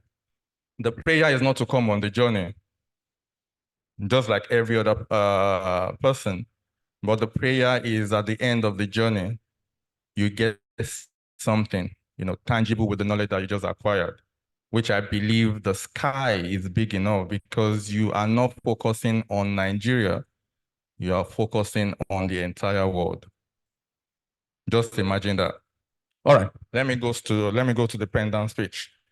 All right, so as we draw close on this momentous occasion, I stand before you, obviously, with a heart filled with gratitude and appreciation on behalf of Learn with Pride Limited and the entire organizing committee.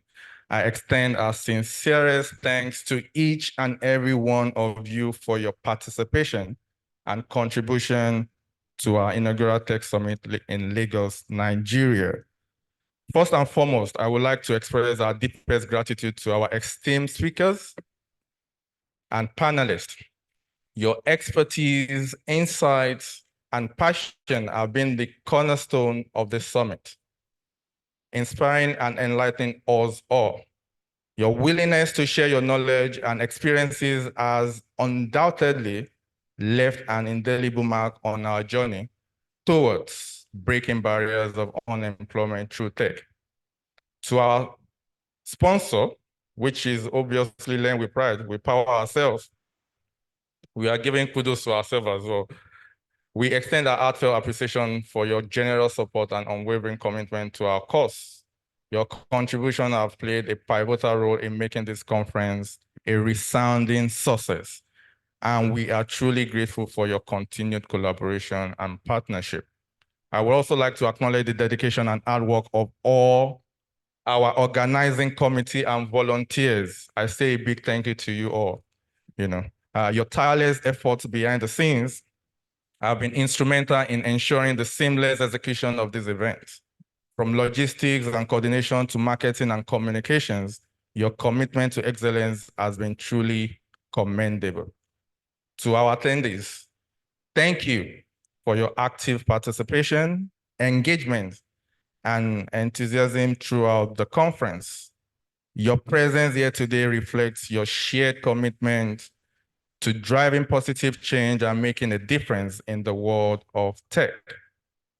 We hope that you leave this summit inspired, empowered, and equipped with knowledge and the tools to embark on your own journey towards success.